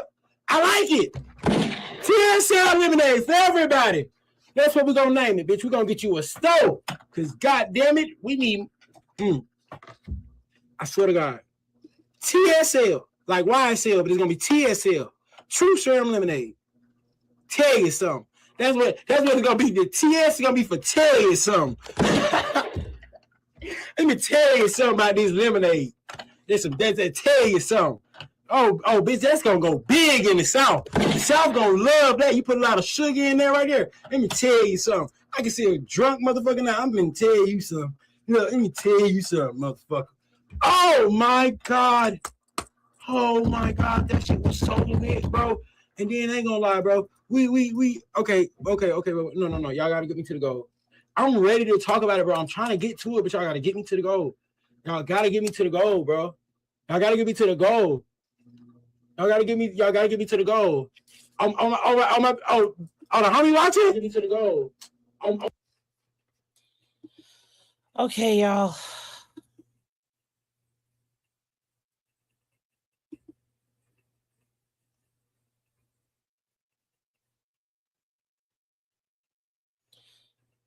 Kristen, where is Trey from? I don't know. Kristen would know. He's from Atlanta. Okay. OMG, Chrisean. They don't have Wi-Fi in y'all airports or something.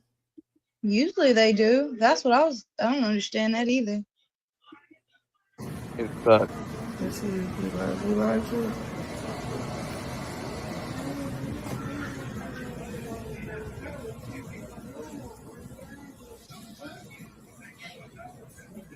So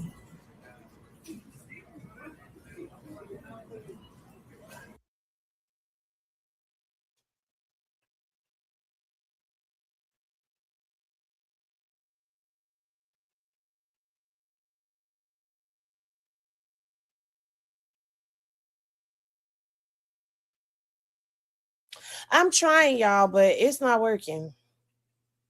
I think Chrisean gonna try to get pregnant for Blue to make sure she has his child. You know what?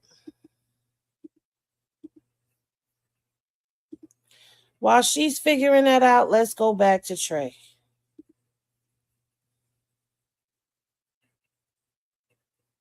Sleep don't live here no more. Bro, this shit's been, bro. Did y'all see this shit 4, 5, 6, 7, 8 months ago? Is this what y'all predicted? No. Bro, this shit's fucking next level, out of this world, fucking crazy. Similar. Movie! It's a movie! I tell you! I told y'all I've been calling all the networks. I've been calling everybody. First of all, I've been calling CBS. I don't think any predictions were that close. We didn't predict Nevaeh.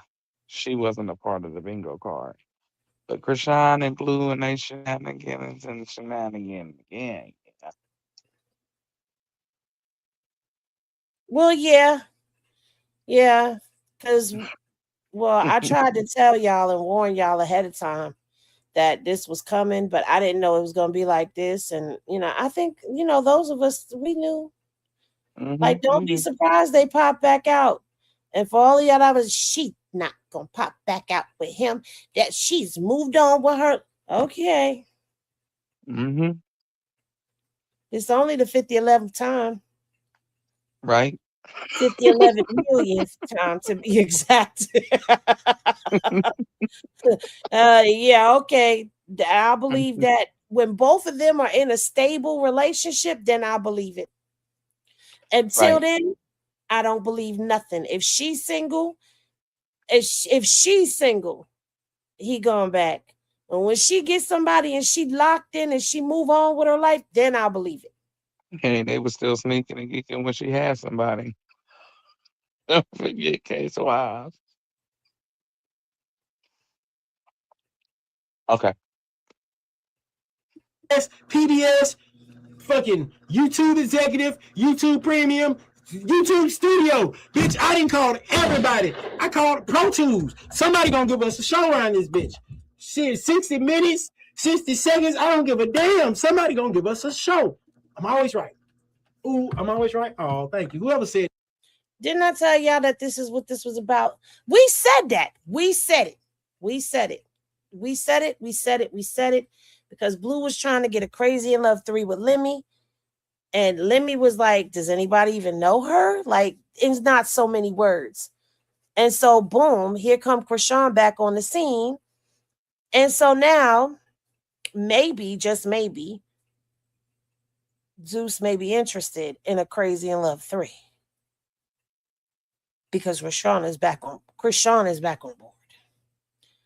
And after this weekend, yeah. That y'all know something. Y'all know something. I'm gonna get us a show around this. I called Lemmy the other day, like, Lemmy, hey! Lemmy! Hey! Is you watching? It's 55,000 in the tap, bitch. Come on, Lemmy. What we doing? Lemmy, let's do it. Wait. Lemmy. Hold on. Lemmy. This Curtis. Lemmy, hold on. This Curtis. Hold on, this Curtis. 2 quarters. My nigga. Halftime. What to do 2 quarters? What to do halftime? Listen, I just got off the phone with Lemmy and we need to do it, but I like the number he talking, but I know we can do better because he talking about like 30, 40 million just for bro pockets. We begin at 12:20 with the departure time to Houston at 12:50. Okay.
Chill at the airport.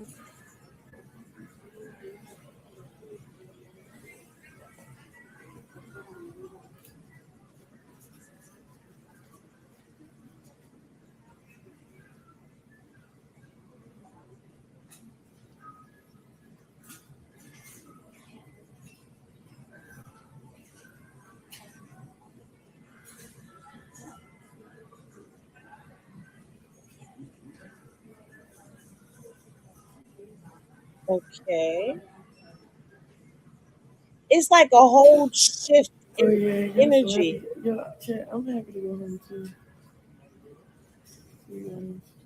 I like how locked in I'm in. And all I do is eat, breathe, sleep, and gym. Attention here for Houston, guys. If you have a checked bag, if you check the bag, please bring it to a boarding. Now we're just bringing it downstairs. Run to grab for you guys. So if you have any checked bags, I think just bring them to a boarding, please. Thank you. Just for Houston.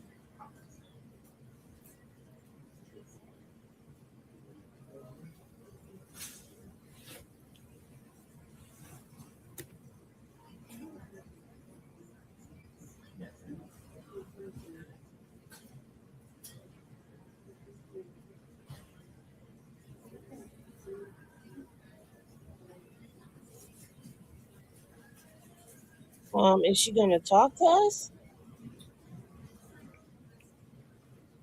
She see us? Can she see us? Yeah. Right. I'm excited. Alright, ask me anything. Give me help. What's going on? Oh, you love me video. Me too. We just doing us. And it's just all about us. You know what I'm saying? So, I have a Blu-ray to settle down. I'm gonna cut off. everybody for real. You feel me? Right now, he dragging, I'm dragging. He living his life, I'm living my life. You know what I'm saying?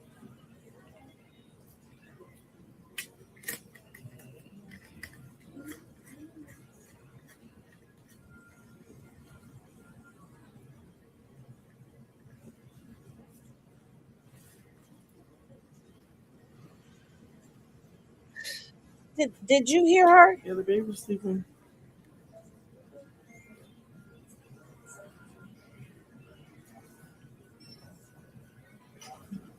Oh my, uniquely. I don't even know who that is, but You won't even date anybody else. Chat, I just not interested in other people. I just don't engage as much as I can because I box through the week. You know what I'm saying? I box through, I don't have time for people. I be trying sometimes, you know.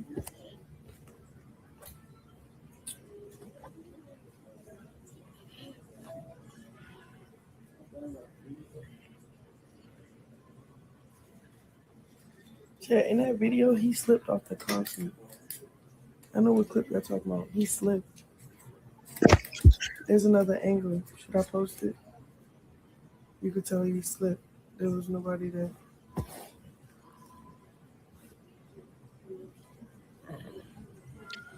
Okay, so Chrisean said he slipped. So Burberry's are slippery, y'all. He didn't even get pushed. That's the thing about it.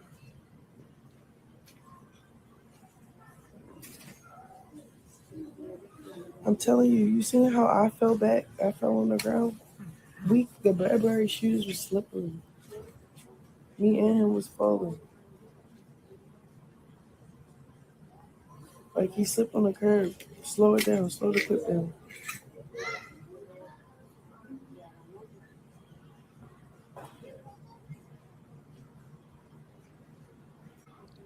Do y'all agree that Blue slipped?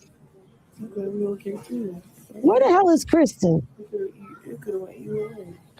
He slipped after the wind and the fist knocked his ass backwards. I told you I'm he took a done. nap.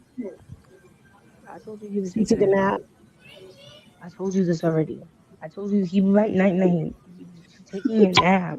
Me and Marie, Said this. thank you for this 50%. God.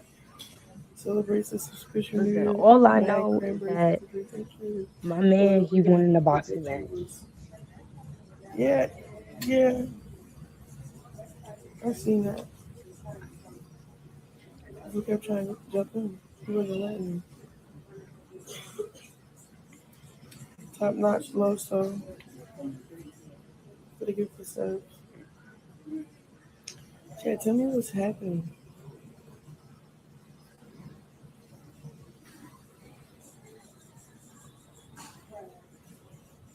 What happened? Check. Get me in.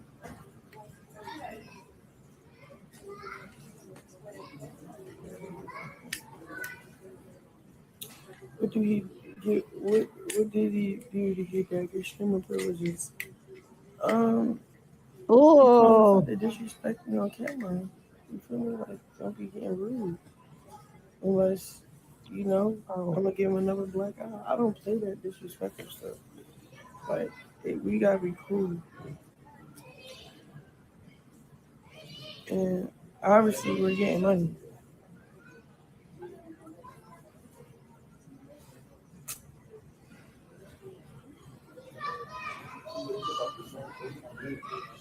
okay. So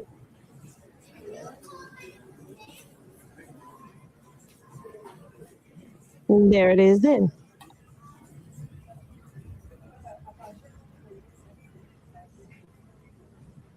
As if it don't make money, it don't make sense.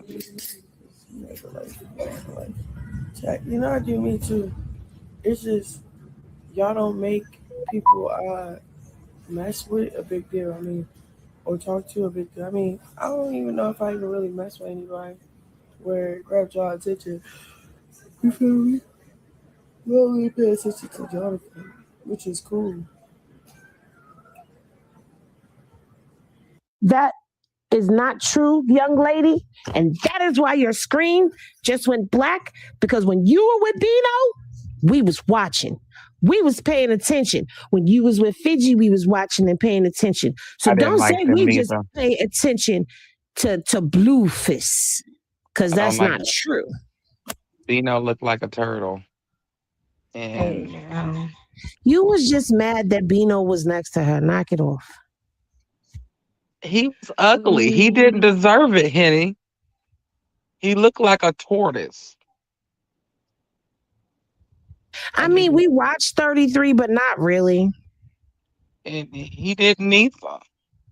Couldn't even keep his damn hair together. And who you say, Figgy? He couldn't even make a shot. Hell, sorry. Blue cake rap on beat. Just a lot of talentless people. Sorry. Chrisean, you go talk to Deion Sanders' son. He like you. He know how to catch a ball. Or whatever he played, what position he play. I don't even know the boy name. What's his name, Henny? Shakur or something. I don't know. Y'all gonna leave me out here by myself? It's not right.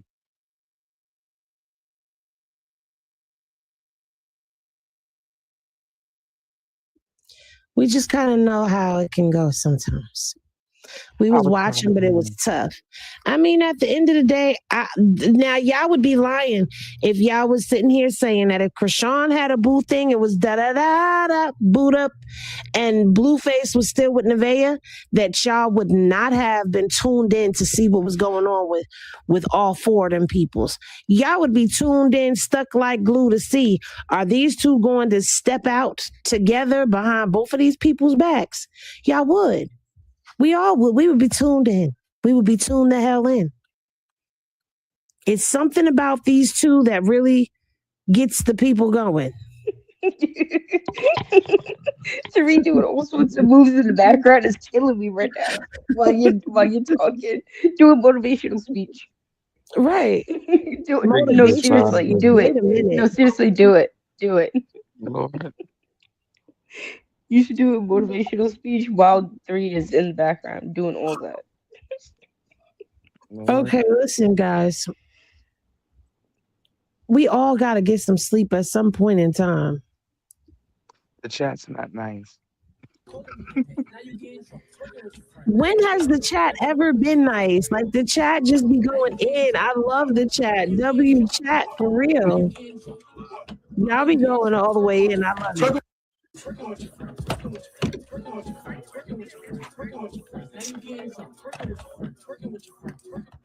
Bro, what the fuck did Didi say back?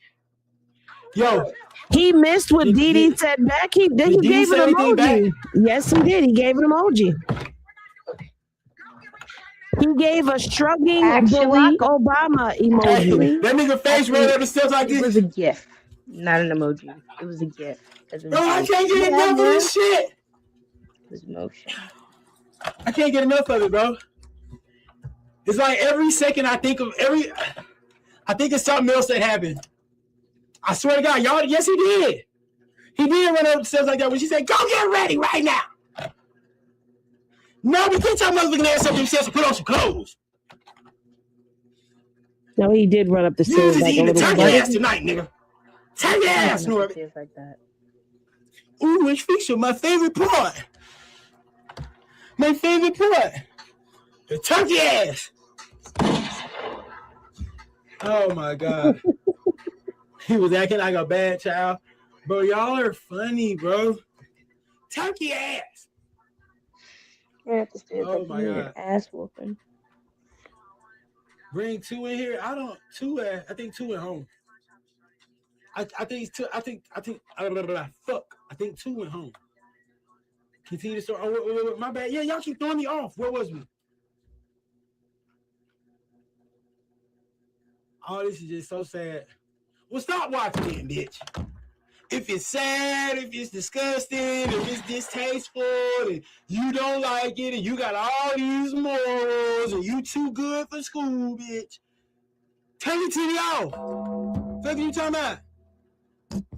I can't. I'm not. That's the part that I don't like. I don't like when the motherfucker come on the motherfucker shit and be watching it. They'll sit there and watch every second of it, and then be like, "Ooh, I don't like it." Well, bitch, watch something else. Because there's 58,000 other people watching it. It's crazy. I swear to God, that's the part.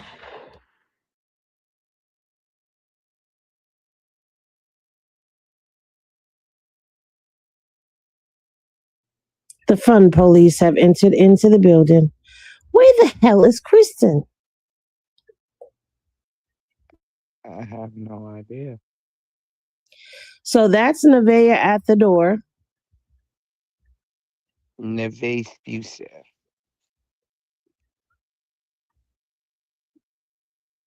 She had a new name. He gave it to her. It's Nevaeh Yusef. And Rasputin. Mm-hmm. What? Nevaeh Yusef.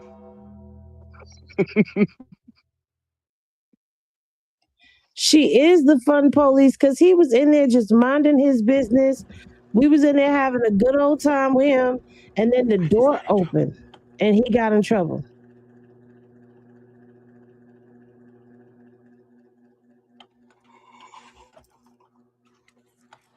Y'all assholes got me in trouble. Because somebody went and snitched to her about what was going on in the chat. Because somebody always snitching to her about what's going on. Oh my God. Bro, you guys are assholes. You guys are assholes. It's not muted. It's not muted. Ain't not muted.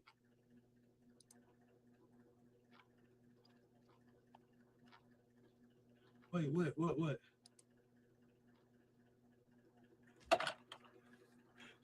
Go get the camera.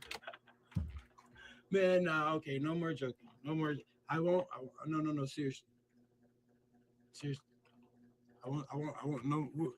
All Lily jokes come to an end this moment, right now.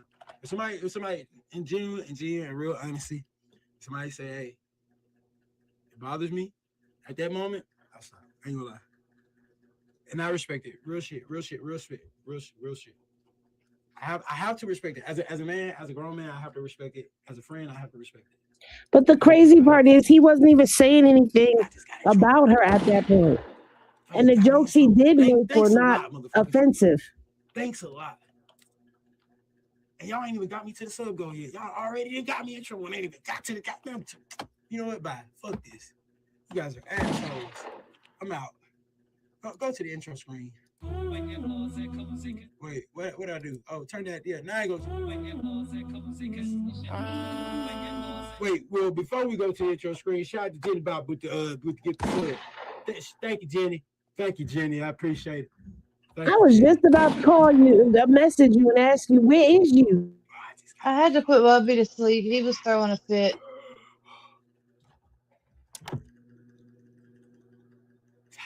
My nipples are sweating.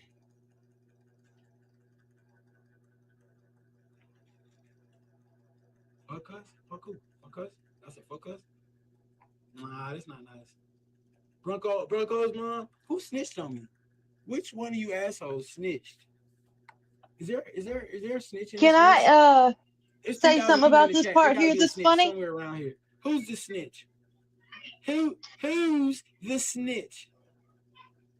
See, Nevaeh didn't ask. I mean, she didn't be too mean about, getting on to him. So she asked nicely, and it's because now he does not have to do anything Nevaeh says because Blue told him he only answers to him.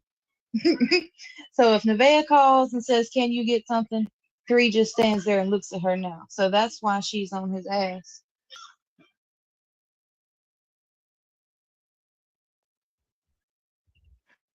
I have a question.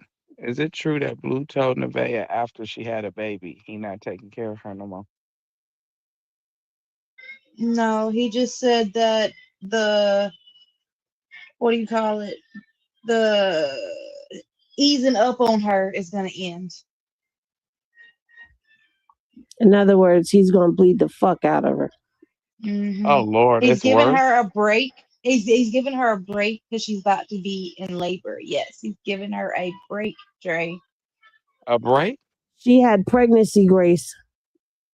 Great. Hmm. Yes, this is Grace. This is a what?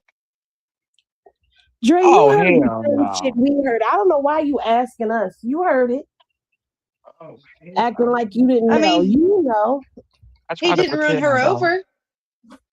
Well, he didn't run her over, and he didn't threaten to make her BLEED for 3 months. Right.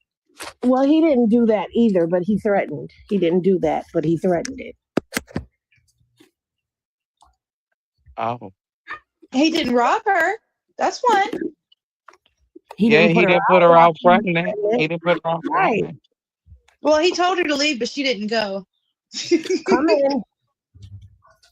Oh, okay. Well, y'all got some points here, I guess. And why does my Coke have hoe on the side of it? I just noticed when we was talking about Nevaeh.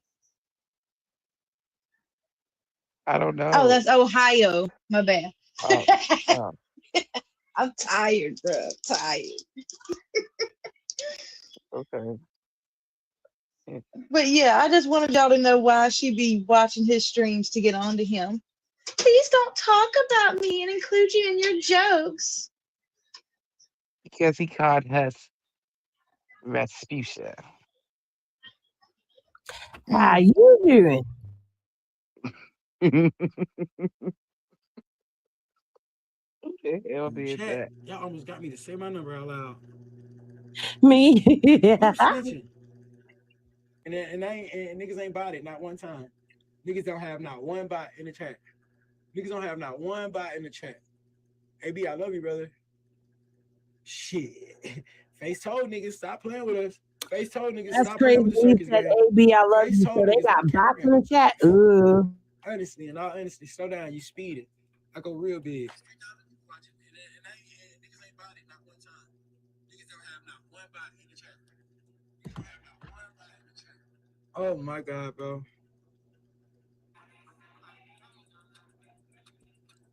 Yes, Nevaeh is in labor. I'm Blueface is at the hospital with Nevaeh, and I Chrisean don't is even at the know, bro. airport. I don't even know no more, bro. This shit is so crazy. She was at the door. She came to the door. I didn't even know whether to run to the door and like, no. I didn't know what to do. Chat, what would y'all have done, bro? Like, that's what I'm saying in these moments that y'all are watching this shit. And I got What the smoke for you. fuck Bye. would you have done in those moments? 75 ways to the toe added it up with the gifted sub. I just hate a bitch with a stupid name. Jesus Christ. Oh my God. Oh my God, Chad, it got so crazy.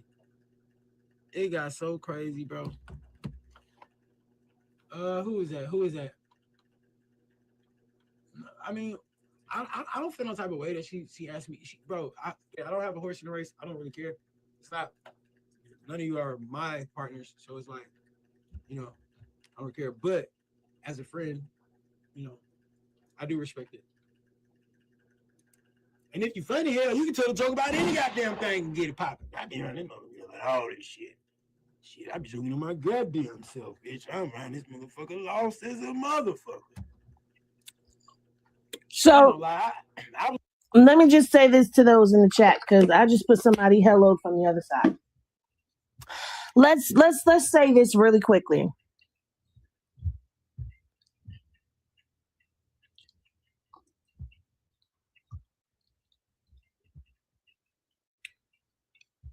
I have smoke for women like Nevaeh. Y'all can like Nevaeh if y'all want to. I don't care who y'all like. But who I don't judge with is who I don't judge with. A woman who raised hell behind the scenes in somebody's life the way that she did, I don't respect that because you can't take that it's your turn. Blueface has constantly reminded her and basically exposed her about being behind the scenes, not only while he was with Jaden, but also while he was with Chrisean too. And then when she came up on the scene, she thought she was supposed to get special treatment. She thought she was supposed to get treated better than. She thought that she was above everybody else. She has down talked and talked shit about both of the other baby mamas who was there before her. She sat there and acted like she couldn't believe what was happening to her was happening to her when Like Blue kept telling her on the day of the baby shower, you were on the other side of the door too. At one point in time, you were on that other side of the door. See, she forgets herself and forgets her place. And then there'll be people like y'all that sit up here and come in here and be upset because people don't feel empathy, don't feel sympathy for her. We may empathize as women because, yes, some of this shit is like, damn, that's messed up. You know what I'm saying? But when you get on here, you act unbothered. Never once has she said she was sorry for what she did to the other women. Never once has she said that she was sorry for inflicting that type of pain on anybody else. Never once has she showed any remorse, not an ounce, not a lick of no remorse. She said she ain't owe nobody nothing. Then she get on here, she throws rocks, hides her hands, she lies nonstop. She says one thing and then right in the next sentence she lies. She talks about kids. She treats her son like shit. She takes her anger out on her child. On camera, in front of the world. What do you want me to say? Don't forget she let a man disrespect her grandmother and her mother and could tell her anything about her child, even if he is a sensitive little boy. Should no man be able to tell you to parent your child differently? The I way you can't agree parent with is that. no, the way you parent is the way you parent. You may take a suggestion from an individual, but for you to sit up here and start letting them throw, you know, do things that he's not accustomed to. I mean, sometimes they need help though, so I do agree, like in some areas, because I guess people who doesn't have step parents or anything don't understand it. But my stepdad is my dad, and fuck my real dad. So he was able to parent me, so that's not. I don't know. I kind of get that part, and I mean, he does need to kind of get out from under his mama a little bit because he does cry every time he don't get his way. Right. But two, this is the same man that says she ain't nothing but a D sucker right in front of him. And she allowed that. That's what I'm saying. You allow a man to disrespect your child and dictate how you parent him. That's not okay. Yeah, he may be a little soft and you need to toughen up on him. He cry a lot, too damn much for my liking. But that's neither here nor there. He's a child at the end of the day. Just be a little bit more firm with him. That's it. I mean, But at when he's some firm, he cries. I'm sorry, Henny. exactly, like you can't be firm with him because he cries about everything. It's And her see who that, has to be firm with him because she started the baby fighting. but a But he ain't mother scared can of her. never be firm, right? A mother can't be firm like that. Nobody's saying he's supposed to like discipline him or nothing like that. But yeah, I mean, he's kicking Blue in the face. Isn't Blue picking him up though and holding him like he a baby, walking him around and Because he's everywhere they asking. go? And like I Nevaeh mean, will be like, don't do that. But she he Blue don't took picked stop it. him it. up. He picked him up and held him like a baby at the baby shower yesterday. Hmm. He didn't So let the that's babies. Yeah. right. He was wrapped in a towel because he was in the pool and he didn't have a change of clothes. So he was No, I'm wet, saying it like was dark, and he was cold, and it was cold. So yeah, he had him wrapped up like a baby in that towel yesterday. But he picks him up, he holds her, he does all of that. right, and he too big for that. It's like you sending mixed signals. One minute you want him tough, but then the next minute you want to hold him like a baby. I Mm, don't think it's about being tough. I think, like I said, it's about not okay. You come not and you being kick me in the not face, whiny. Yeah, you're and I whiny and tickle you, crybaby. and you start screaming like I murdered you, and now your mama's cussing me out. That's a problem. My nephew spit in my face, or it was my god nephew, whatever you want to call it, godson, whatever. But Hmm. he spit in my face, and I whooped his ass. So it just depends on where you're from, I guess. Because in the South, he would have got his ass backhanded for that. No, I'm saying if that's his mom's duty, that's not his father.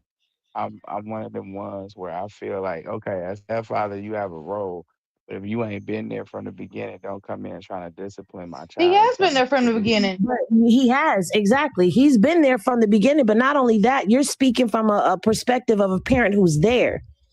That's the Yeah, only male role model that he has right now. well, because she keep him away from the daddy because Blue around, but when It she don't first came matter. around, she said that he was an active father. It don't matter. He's the only real male role model that's there. And at the end of the day, he's still whiny. There's certain things that, he whines about. And this is not talking about the baby. This is about how, the parenting is going because he shouldn't be, if you raise your voice, he shouldn't be falling apart. Hmm. It's that part right there. That just says stuff that tells me a lot about, don't nobody pay attention to the child and don't nobody discipline him when he's supposed to be disciplined. They discipline him when they're frustrated.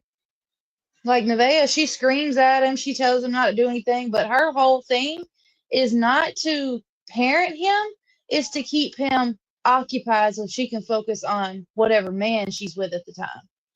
That's That not too. parenting. Right. Screaming, shut up, you're retarded, all of that stuff is not parenting.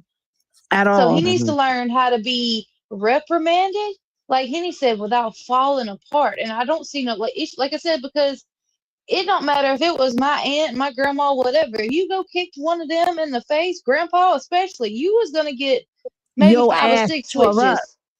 You was But gonna they pick your hide own switch and you was gonna have some blistered damn legs. And that would have been the nicest thing that would have happened.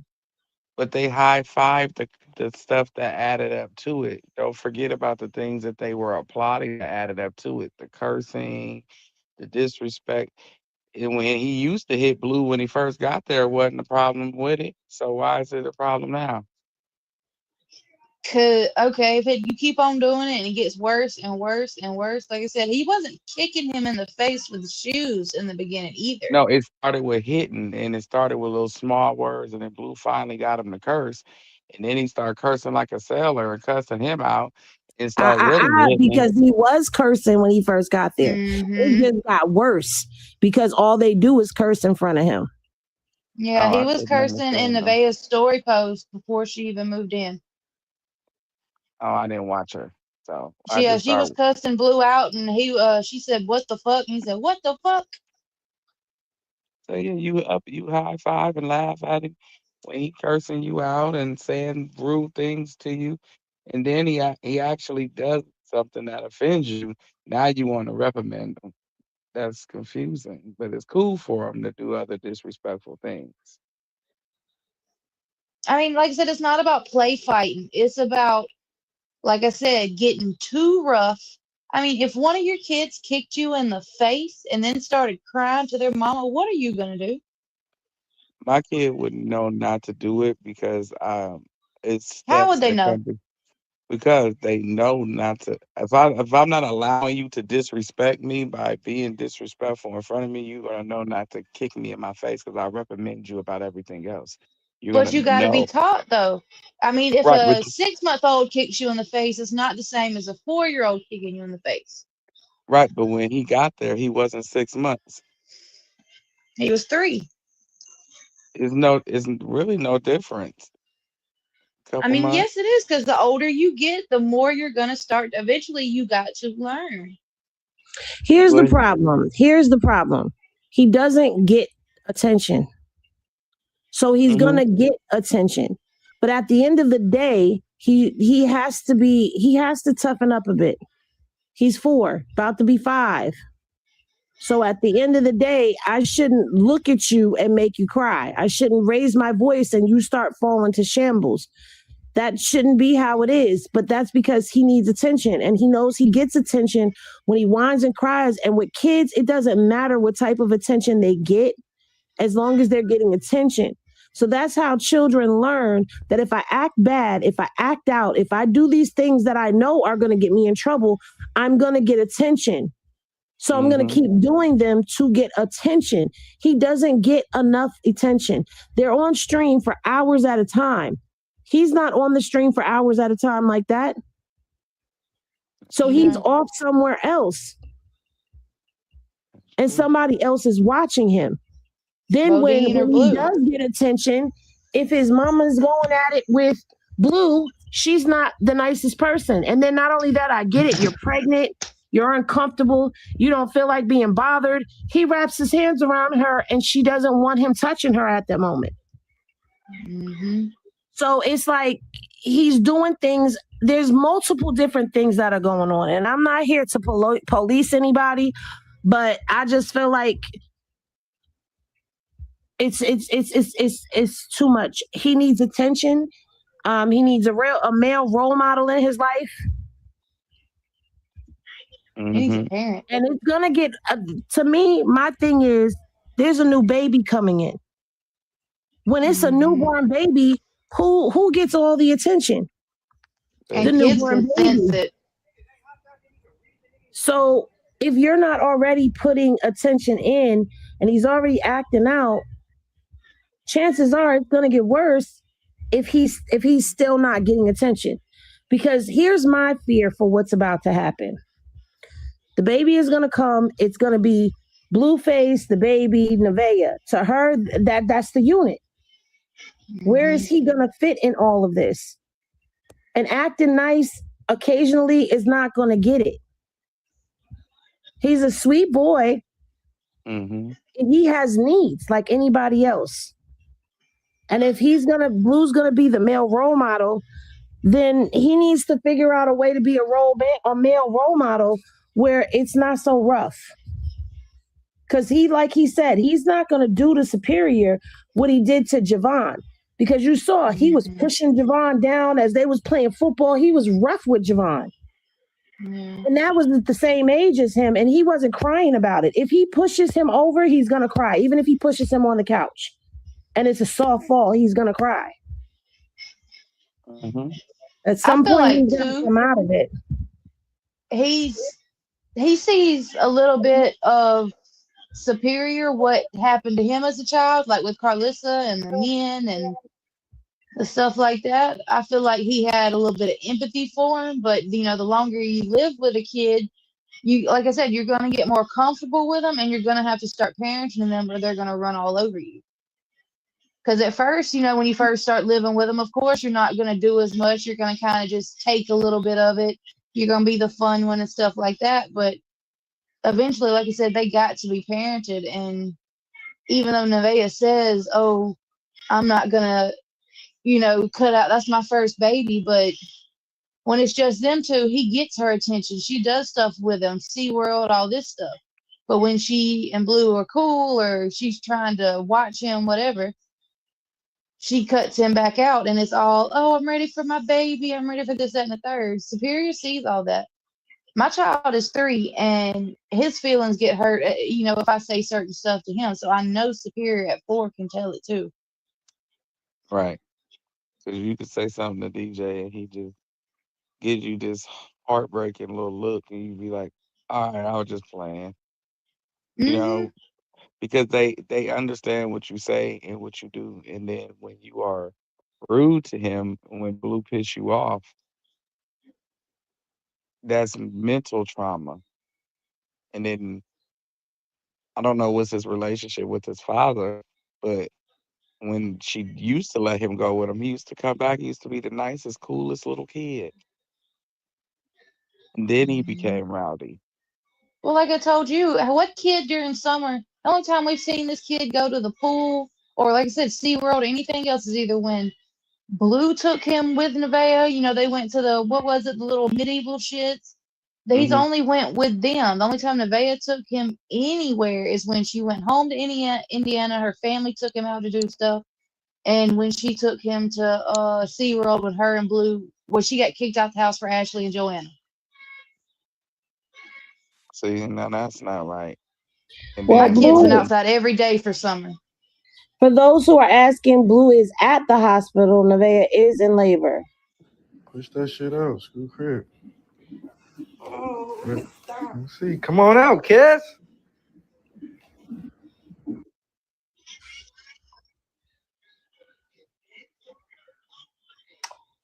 Yep. So Blue is at the hospital as of 35 minutes ago. Yeah, there's nothing new. I thought, why didn't the light go off? Yep. So that's it. Listen, I'm not here to tell nobody what to do. I'm not here to tell nobody who to like. I'm just here to report on the content. All right, y'all. We are almost at the 4-hour mark. At some point in time, we all need to get some sleep. It's almost 4 o'clock on the East Coast. And I think we should bring this to a close. Chrisean cannot go live. She has tried several times from LAX. It's not working for her. So I don't think we'll be hearing from her till she lands in Baltimore. Blue is at the hospital. He is not able to stream the birth. So I don't know. Nevaeh is there. It looks like it's really happening. Number 2, number 3 probably got the night off and they're probably happy. Number 1 has the night off. He's probably happy. But yeah, we will definitely be back tomorrow. We will bring y'all some updates on everything that is going on. We hope that you enjoyed this late night edition of Media Showdown with the Night Owl crew. I think that's what we're going to call ourselves. The Night Owl crew. Anywho. it was just Chrisean. Listen. That's what he should have said to her before he ran upstairs. Damn, Susie said, I got 2 hours before I get up. Well, girl, we about to end so you can catch them 2 hours. When y'all rest well. I love y'all so very much. Thank y'all for joining us. Be sure you lean on the like button, and we will see y'all in the next one. Peace, everybody.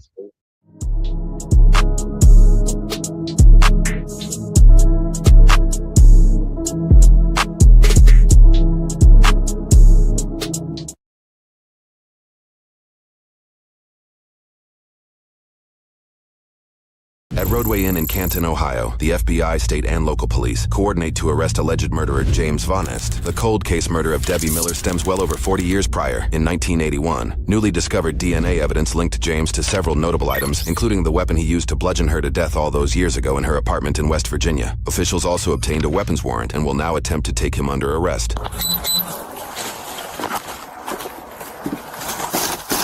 Occupants of 220, U.S. Marshals with a warrant. Come to the door. Do it now. I'm going to pop this. You can wedge it. Yep.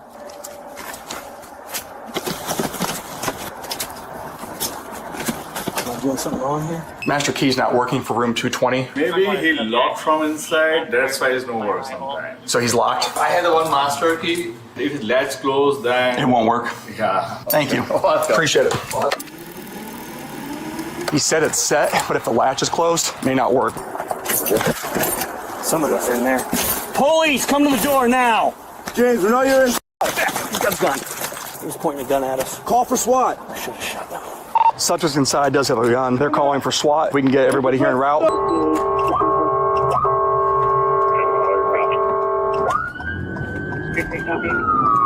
Come Come to the door. Do it now. Get out of the way of that. 81, all units here are holding perimeter. You got the pepper ball launcher? Hey, you want to make sure you get people out of the adjacent rooms. We have to wait 4 units here. Folks, go back in your rooms, please. James, this is U.S. Marshals. We don't want to see anyone get hurt. Come out with your hands up slowly. He's laying in the bed with a pistol pointed right at us. All units responding. Go to south side. I have 3 other units with me on the north end.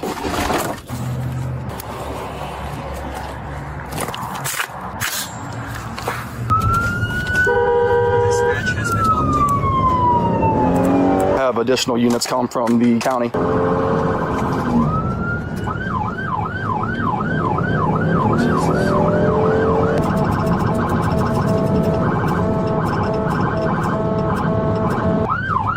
what we want instead of pulling over. 209, just so you know, you got people around the corner from you. They're not listening, going back in. Get a medic on standby. What was he holding? Pistol. Should have just lit him up, but it's all right.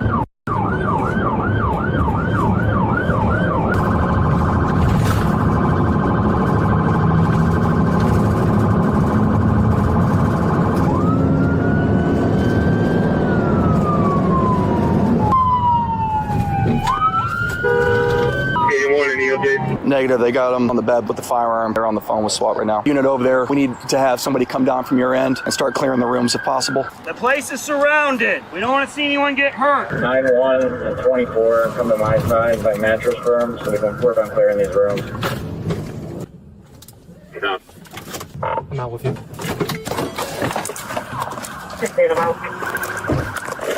Just a warrant. No reason to have this turn into something way worse. 38 to 55. Do you need a drone up there for any reason? 81 to 38 negative on that. Where is this room at? Room 220. It's going to be the corner end on the south side. Correction, north side. Start knocking to get people out. Hey, get the inside. Get inside. Stay over there. Go further back that way, please. If you can hold with on gun 224, make contact at the doors if possible. We should just keep everybody inside. Jackson, please. We want to keep getting them all towards the front office. Just throw them all that way. Everybody needs to clear out. Can I get my stuff? Can I get my pizza stuff? Hurry up. We should just keep everybody inside. We have a nice situation over here, right? Just stay inside. Don't even come out right now. Okay. This guy's standing over here. We got to get these ones out for any fire, though. Jackson, please open up. Please You guys need to get your stuff together and get out of the building and go down that way. Why, bro? Just, we have a situation going on. You just need to get out. For your safety, go that way. If it's easier, just grab a couple of the room numbers. We'll make contact at the front desk, see if they can call them to have them vacate. Give me a shield up here if I'm doing this. We'll work on getting you a shield. Negotiators here. Okay, let's hang it out. Get out. Get out. Go this way. Go. Go that way. Into the building. Into the building. He was stopped somewhere, I believe. It had to be in West Virginia. Had guns on him and currents. Well, he's got a warrant for felon in possession. It's an ATF warrant. Let's stay back right here. We'll get the rest of those in a minute. Yeah, I'm not going to go banging on the door next to this dude. Hey, go around. All the way down. All the way down. He's a big boy, 6-something, 300 pounds. All right, thank you for that. Anybody got a PA or anything? To be honest with you, I think from here, just with your voice, you can probably hear me. Hey, James, this is Detective Ains with the Jackson Police Department. If you can hear me, can you let me know just so I know I'm talking to someone? Just watch crossfire. If these rounds go through those doors, they got units on the other side. James, we're not going anywhere. Can you talk with me a little bit, please? Our current angle's kind of they're going to have the most direct shot of that door anyway. We're just going to get him if he bails out this way. We haven't heard any bangs. Yeah. Put some pepper balls in there. We are going to gas your room if you do not come to the door with your hands where we can see them.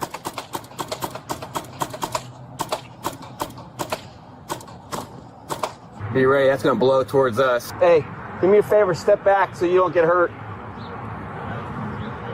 No, don't listen. Take a risk of getting shot. Sit you stupid. James, if you can hear me, I need you to come to the door where your hands where we can see them, please.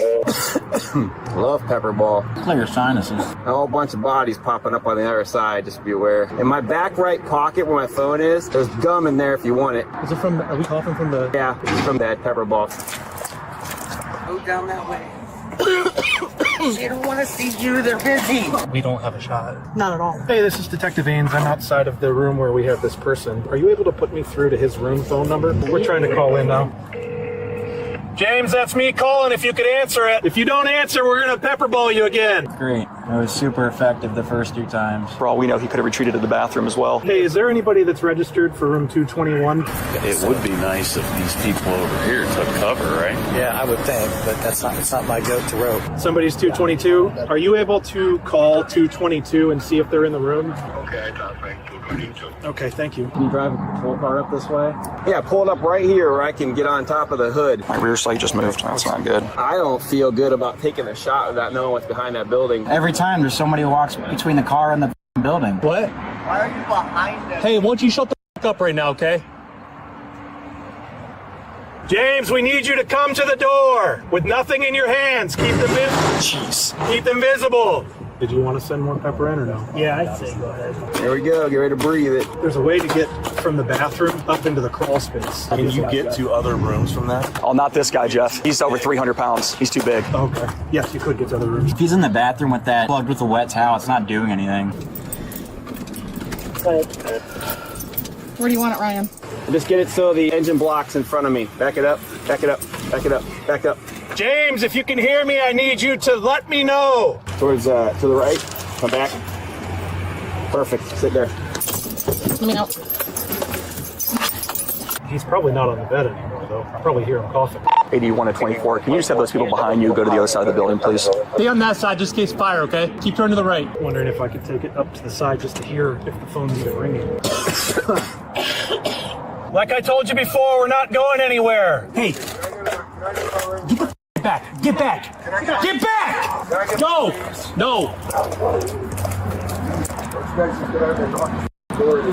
Won't you do it? Hey, one more thing. You guys are getting arrested. Every one of you. Shut up and get over there.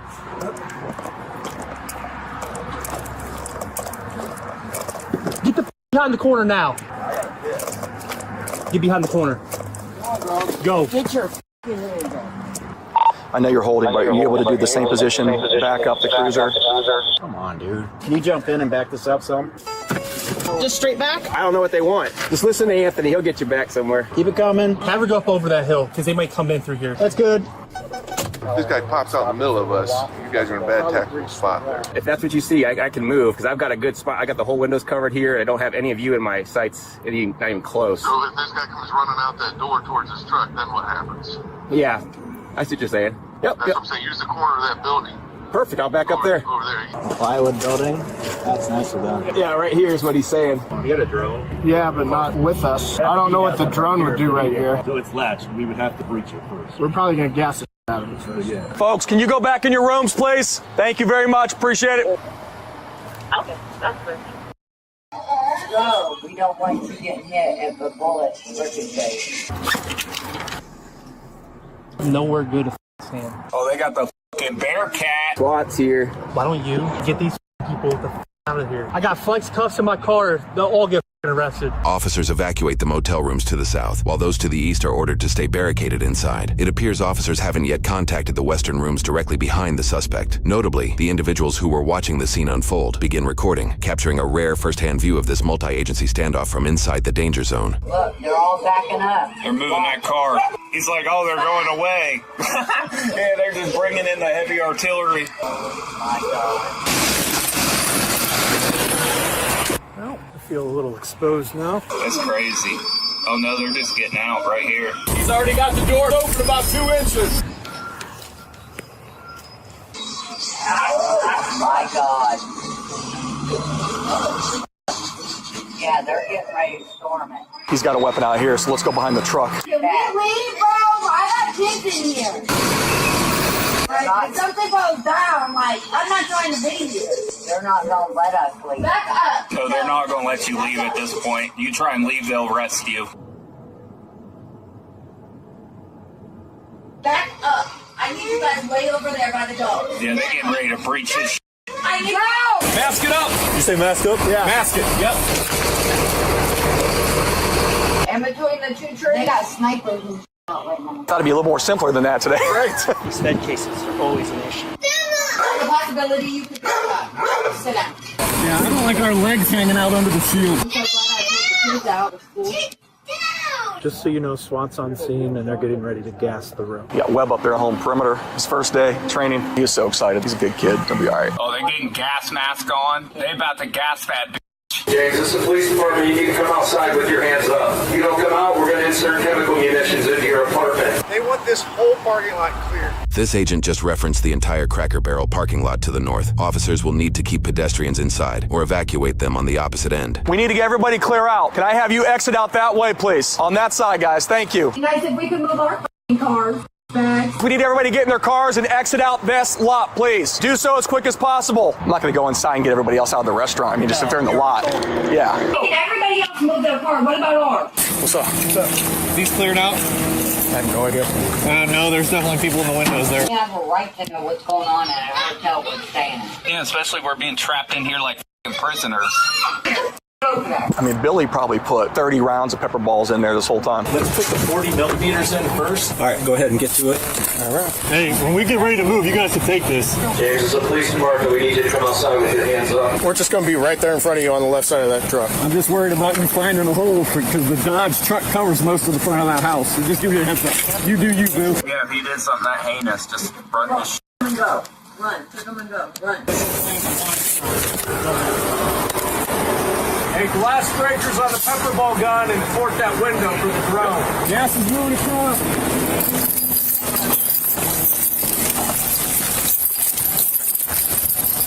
Come right off your left side.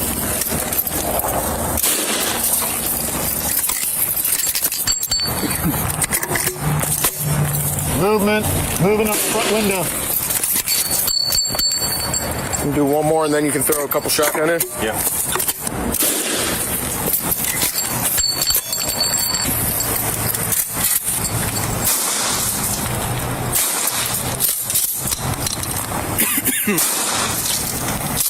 All right, let's hold it there. Right. We'll go secure the pepper bowl. If you guys want to hang here, if you got cover, I'll go grab them quick. Maybe it was the curtains. It looked like somebody was moving around up there. All right? Yep. Did he just misfire his shit?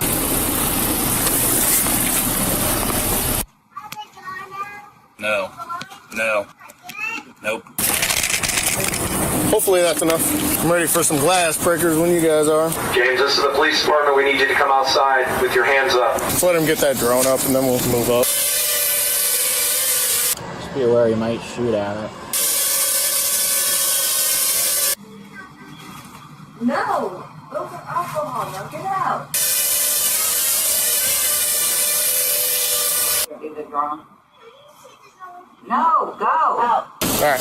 Can I get one to go move up to break the window? Yep, absolutely. I got to do it one at a time. I don't have an empty hopper or something.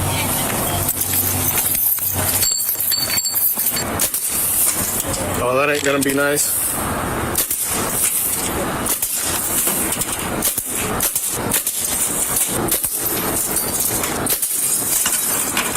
Break, motherfucker.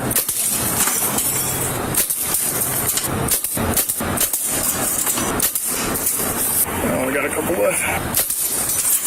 There we go. That might be it. Can you get it through that? Nah, you're gonna have to open up that glass in the middle. A little bit, just hanging on. If I had a hopper, that'd been nice. 1 3/4 inch hole at a time.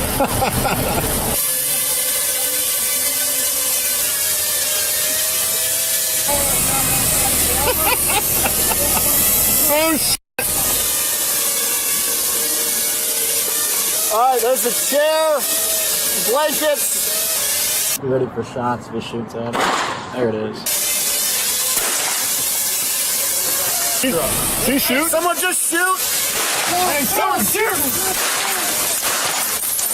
Shots fired, shots fired. Hey, you want me to get in? I got my rifle.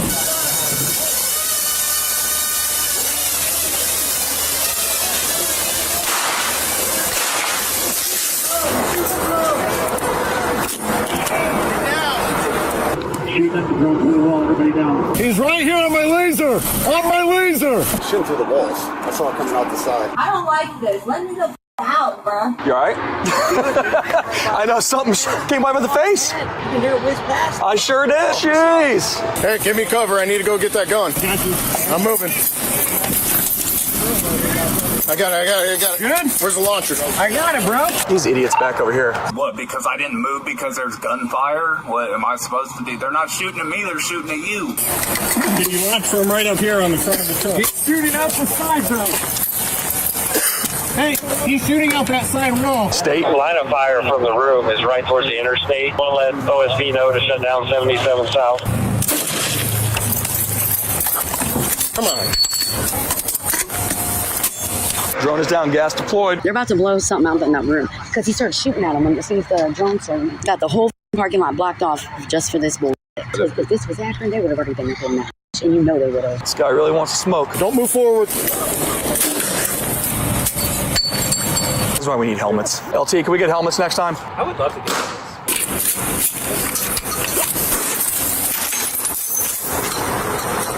Get down. Sit down now. Get out. I'm doing this with y'all. You've been listening. It's not this. We're filling it for a Like we're telling you. Sit down. Gonna gas the out of it between the back bathroom and the bed. I don't even think they know what they're doing. And when they just stood there for a while, holding both and the gun and whatever else. Yeah, like, do y'all even know what y'all are doing? Yeah, but I can't see anything else because there's a chair in the way and then the bed. Take it.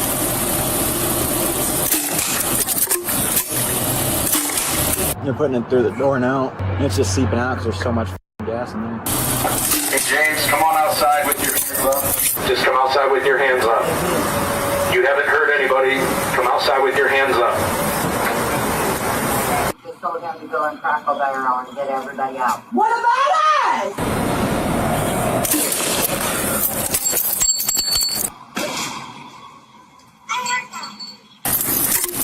You're making everybody in crackle barrel. What the f*** happened to that round? You just tell us to go back inside? Yeah, I will With these paper thin ass walls? Get the f*** over there! Wait, are you serious? Oh, sit down. Shut up. Way to protect and serve. You have another copper? James, this is the police department. Come outside with your hands up. Come on.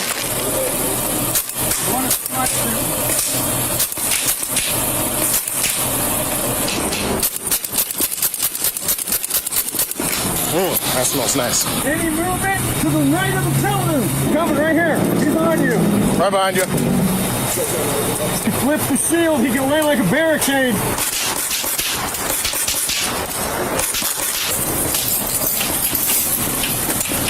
Tell him to chew on the pepper balls. I can't see in there anymore.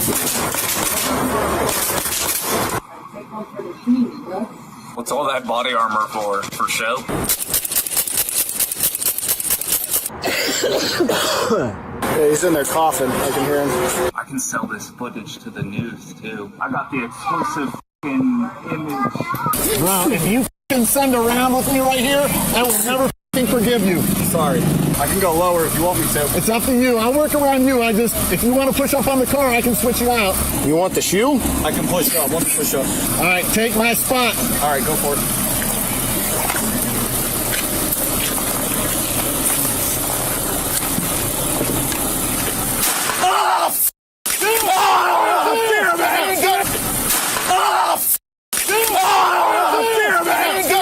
Somebody's got hit. Get him!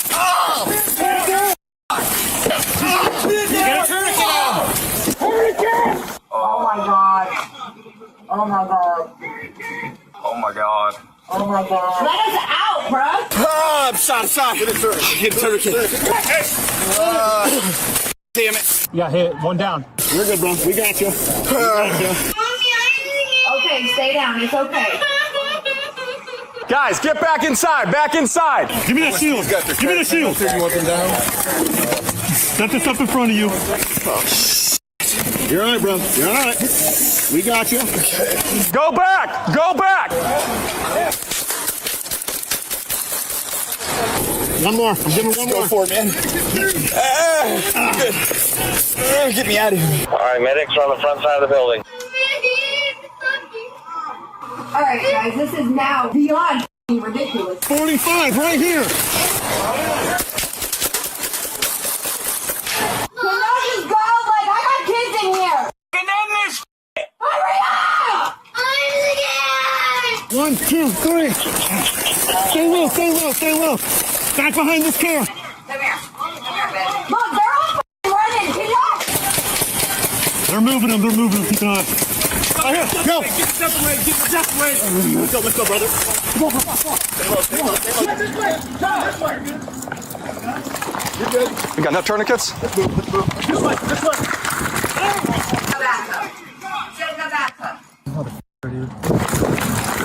You're good. I think in between the bed and the bathroom wall.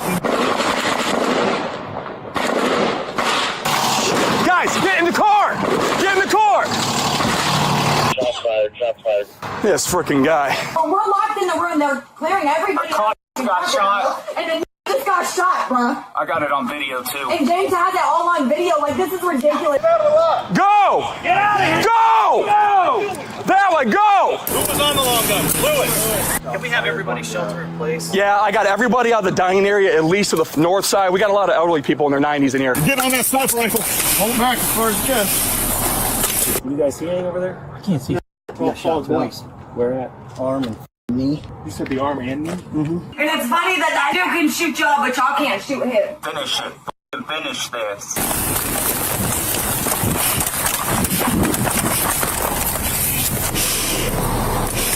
Let's finish this. There's people in here. Hurry up. Get away from the window! Well, can you hurry? Finish this. Like, You just left us the I got kids in here. You got kids in here, you stupid. I got kids. Hurry up. You dumbasses, you should have evacuated the hotel. My kids are scared. You idiot. Close the door. Stop. Get in your bathroom! Take the kids in there! Get in the bathroom. Your favorite thin-ass walls ain't gonna do shit. What a stupid-ass thing to say. Like, that's gonna help. Who's this guy yelling? An ignorant They mother. evacuated everybody but over here. You. I'm not going to the bathroom. Y'all ain't doing nothing. Finish this. What's the bathroom gonna do? You just left us all up here. Protect and serve. Good job. We should press charges against y'all. Pieces of shit. Sergeant Lee, you want to just flood this place with gas? Yep. Guys, leave the property. Come on. It's not worth seeing. It's not worth getting killed over. Get everybody out. Everybody stay down on this side. There's active shooting. I got line of sight. Peel off to the right. Oh, wait! Get out of here! Get out of here! Sorry, we didn't know you were. Sorry. Stay here. Jesus. Good to see you again. Thanks. You too, man. Fucking stupid, fucking worthless motherfuckers. Fox 8 News. Can we get hit? Pat. Where's he at? Hospital. Sniper position got hit in the arm. Who's chewing out here? 305. Get back. If you ain't gonna listen. Go in the bathroom. He's telling us to go to the bathroom. I'm not going to the What the f is that gonna do? It's not a tornado, they're gunshots, dumbass. They're gunshots. Yeah. Worthless ass, protect and serve, worthless ass fucking bitch. One thing. If I do not tell you to come out, do not come out.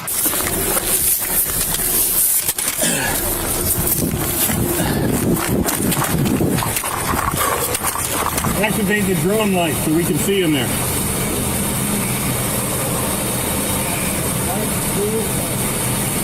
Can't see. Grab my tripod out of car 45, that camp police unit right there. Back seat.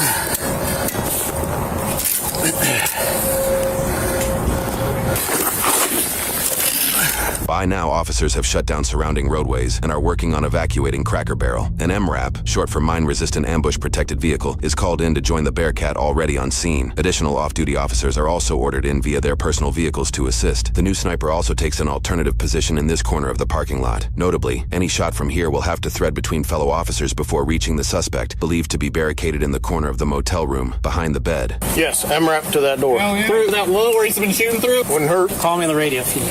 I hear movement. Sounds like it. Movement inside. Stay behind hard cover. What's up, guys? We think he's got maybe an AR pistol just because of the sound. You guys got a UAV in there yet? Drone got shot down. This is the bed. Yep. between the bed and the wall to the bathroom, there's a space to get out of the bed. That's where he's been shooting from. But he's been shooting through the walls here through this little motel. If y'all come to this bathroom, I swear to God. Zoom out. When we laid down suppressive fire, there was a red hat that flew up across the room. We don't know if it was his or not. Do you not hear that? Figure this out. Ben from FBI SWAT, let him know what's going on. Yeah. All right.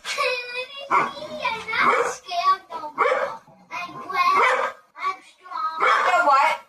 When this is all over, y'all can and get y'all's asses whooped. I know. You're the only one that ain't gonna get your ass whooped. Movement!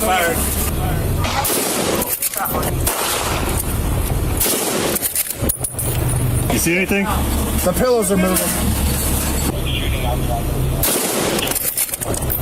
I can't see in there. Shots fired by the police at the suspect. I cannot tell if he's down. Nope, still shooting. They don't hurry up, I'm gonna start smoking. Oh, I was going through anyway. Them motherfuckers. Every last one of these stupid pig fucks. You endanger my whole family being in here, you stupid and dumb motherfuckers. I called the news. Channel 3 News is on their way. You are green if you have a shot. It's possible he's just reaching over the bed. I can't see his face. He's reloading! He's reloading! Crossing that area. Down one. Shots fired! He's shooting over the bed. You guys shot on that bed! Take it!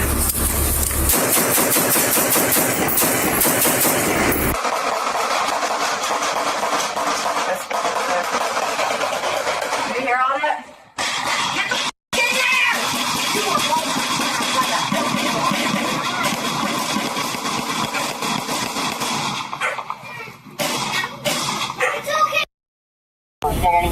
No movement. I believe he's still in the back left corner there. You want that evidence, you gonna face a big bucks, buddy. Through the door, I can just barely see movement behind the bed on the left side. Get away from there now. Shooting at Cracker Barrel. He's still shooting at us.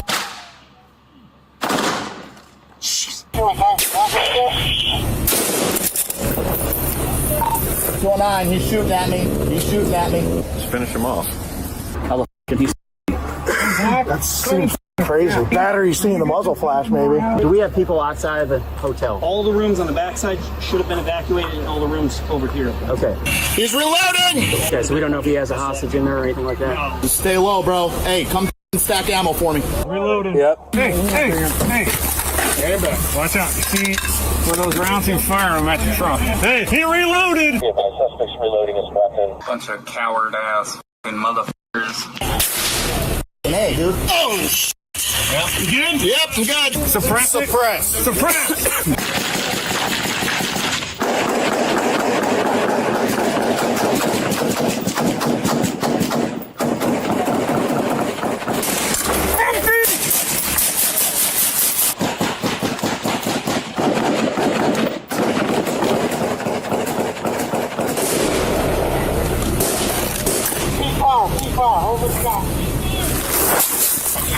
Hold your fire. CR1, I gotta move. He's shot at me twice.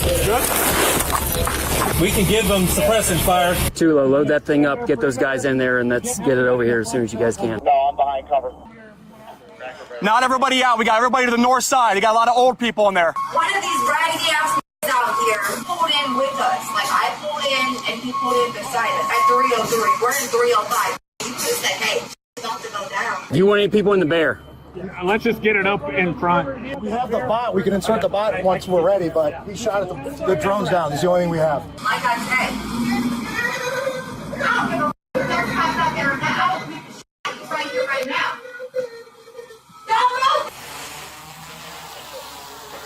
Per the drone, he's still in between the bed and that wall. Well, we're not going to be able to... See the robot? We're not going to be able to put it up there with us. I'm trying to keep this as calm. Hey, yeah. Channel 3 News phone number. Everybody in the building is right here, sir? Okay. All right, we need everybody on this north wall. Single file. Do not leave the cover of the building. Please quit filming, please, sir, and exit the building. Hi, I am currently trying to get something on the news. Somebody just got shot. They evacuated the Crackle Barrel, but left me and my kids in my hotel room. I have video of the officer getting shot. My kids are scared. They evacuated everybody, but left us here, knowing I have kids over here. What can I do? When our MRAP gets here, we're going to drive it right through that wall. Actually, let's hold off for a second. Let me think about this. I want to take ours, angle it this way, and just smash his truck. You want to put some guys in there and return fire? For lethal force, yeah. We're open for business. They haven't evacuated these rooms. That's what I heard. So how many people's shot? How many shots have been fired? A lot. They want to push that guy's truck. Kind of push it south. Okay. See the gas. Oh yeah, I couldn't see inside the room. All you saw was just a haze. How much ammo does it really have, too? You know. Get him to keep shooting. The green light if you shoot the third armor. Cop it up. Just stop right here at my truck so I can grab my gas mask and my rifle.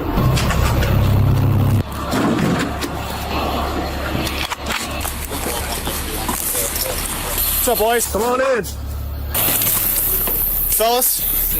We got a bunch of people out by Badger's Firm. Get off the property. Go. Their cat is ready to move. I'm pushing right through here. Yeah, hold on. They're going to have to move. Back away. So this is very end unit, I'm assuming? Yeah. He's shooting through this wall. He's been shooting through this wall? Yeah. I see the holes now. There's people. See this guy in the orange hoodie right here looking out the window? Rayburn, behind the wall.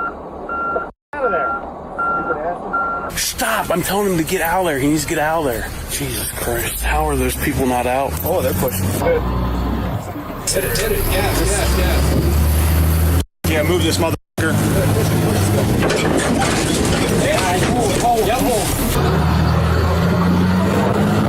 Let's go. There she is. Yep. Back up. Yep, just hold right there. Hold right there. I got you.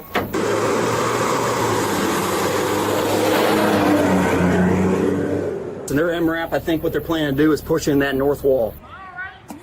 I wouldn't open for business, but just stay out of. I don't know about you guys, but I can't see through this window for No. If we could get that window completely taken out. That would help a lot. You guys shooting the glass out? Yeah, we're going to try to take it out. Wooden baton. Wooden baton. Wooden baton.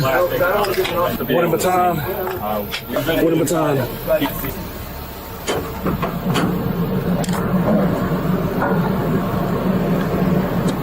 You're good, Mike. Fired. Go lower right. Let me know if you see any movement. Breaking very good, is it? No, it's not. Hey, can we get something flammable in there and just burn them out? Set the whole place on fire. Wooden baton. Wooden baton. What baton? Wooden baton. Yeah, an MRAP here. It's going. Open. That's him again. He's still shooting out of the building, so we're just gonna hang off right now. That's him again. Someone tell him it's not the shooter. That's OSP trooper shooting into the apartment. Yeah, they're using window breakers. Mike, stand by. Moving behind the bed. Yeah, he's moving. He's still moving. He's rolling right. Far side of the bed, west side of the room. If we have to pop out, we're right in the line of fire. Might not be behind that bed anymore. It's hard to tell with this glare. Tell them if they got a shot, shoot them. There he is. He just popped his pillow. Heads up, guys. There we go. Keep going, keep going. Take more to the middle of that. I have a shot.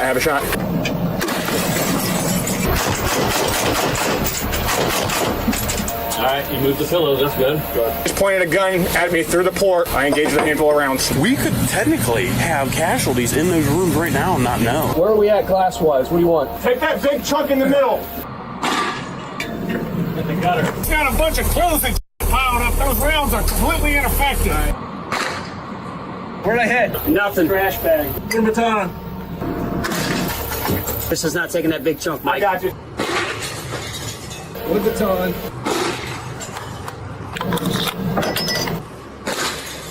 There you go. Good job, Mike. Wooden baton. There you go. You got any movement at all since I engaged? I haven't seen anything. There you go. Yeah, there you go, Mike. I got good vision through that window now. Still no movement. Can we clear these rooms? Get people out. I thought they said they did. No. Yeah, see if they'll let us go down through there. Please. People over there, can we get them out of here? Yeah. So I'm looking straight down that bed to the right. We've got enough armor here. We're just trying to. Yeah, keep fogging up. Yeah, I mean, if I get in the head, that is what it is, I guess. I blatantly saw him point a gun over the bed. If he moves anymore, I'm shooting again. This is not turning on. I think your headset's dead. It's doing something weird. So when you click it at the second click, is it going? Okay. Is that blood in the wall too, or no? Yeah, boots. Is that his boot? I can't tell. Zach! There's civilians on the back side. How are they not evacuated? I don't know. That's what we were told. I need you to call all these rooms. They need to come out and go left. You guys are shooting up my room right now. Are you guys gonna compensate me? I'm in law school. I'm actually supposed to be in class. Oh, what? You don't care? I ain't got no shoes on, so I'm not. Okay, that's fine. That's fine. Dude, I almost had to walk away from that lady that was yelling at me about the... I'm a city. I'm like, okay. Yeah. Folks, all of you need to get down on that side of the building. Move straight down this sidewalk. You want me to take off from the roof there? Yep. We got this. I have not seen any movement at all since we engaged. And if you get movement, put your laser above them on the bed, and I can send one through the bed. Let's just go one by one. You guys already go 213? Clear? Yep. Sheriff's office, anybody in here? Let's go. Aircraft in authorization zone, unable to take off. I think he's down. I see his head. You see the head? Yeah, I see the head. They toss a bang right in from there. You might get a reaction if he's still alive. I know I shot like probably 7-8 rounds. Okay, all these people need away. Need over here. Get away from this window. Extra set of eyes for him. Yeah. So you guys can This is our first day on the basic for SWAT. This guy.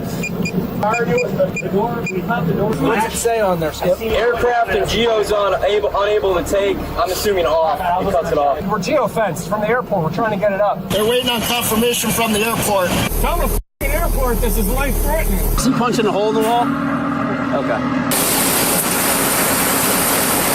I just hope we got everybody out. It sounds like, okay, so when we initially showed up, they said that was all evacuated. I saw people in that back corner. When I talked to Billy, I was like, what the f***? He said that it was, people must have just came back being idiots. They got a robot going in. Why is it so spicy? He says the stupidest shit. Yeah, we could have them last 5 rooms. They're yelling over there to get out of there. Hold that. Yep. Coming back down. See no movement on your side? No. I'm assuming you guys are watching. They're looking at his head. Okay. Every time I've activated the propellers on the drone, he is shot.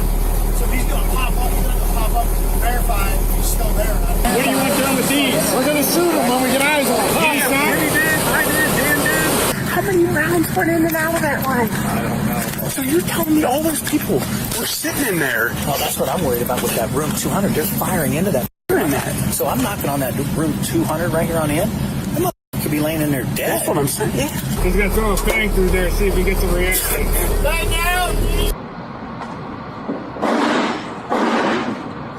Anything? I got nothing on my end. Nope. When that smoke clears, see if that body part's still just sitting exactly where it was. Mike, did that leave you a hole big enough to get your robot through? No, not big enough. Sprinkler's gonna go off. Yeah. Drone's a no-go. Big drone's a no-go. Tell him to get a drone. I don't know where he gets it from. No, we have it. He can't fly it. They got it locked. Unlock it from the airport. He's still there. Didn't move. You want to try to get another one? Throw another bang? Yeah, another bang. Robot's in there. Right on him. He's down. He's down. Hang on. Hey, Zach. Yep. He's down. All right. Did he pull the pins on those? Yeah. All right. Have him deploy him, and then we'll go. For good measure. As soon as the smoke dissipates, shield up. Hang on. Don't be in a hurry. Dead body. Yes! Yes! Yeah. I want to bang over top of the robot watching. If it is, we can hold and then get in there. You want to bang? We were going to less lethal him. No, I want to f***ing bang. You want to less lethal him too? Less lethal him. But I want to bang on the back side of the bed where he's at. And then Mike's going to watch. All right, robot still has eyes on the subject. All right, go ahead. Move up the door and get that bang deployed. Deep. All right, off gun. Off gun.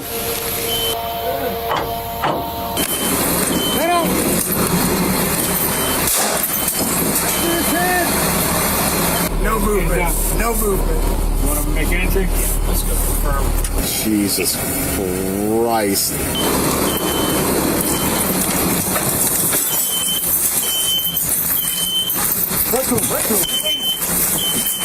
Extinguisher! Check. All right. Get a fire extinguisher in. We got a fire. Hey, check over the bed. You guys ready?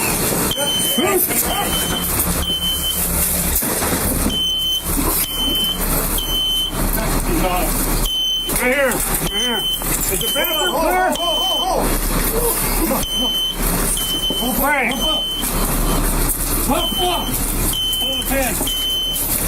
You're not. There is no pin. Hey, dude. There's no pin. Get another fire extinguisher, please. Here. Coming out. Hey, turn the faucet on. Watch out, watch out. Just stop on. Hey, bring some more in here. The bed's on fire. The bed's on fire.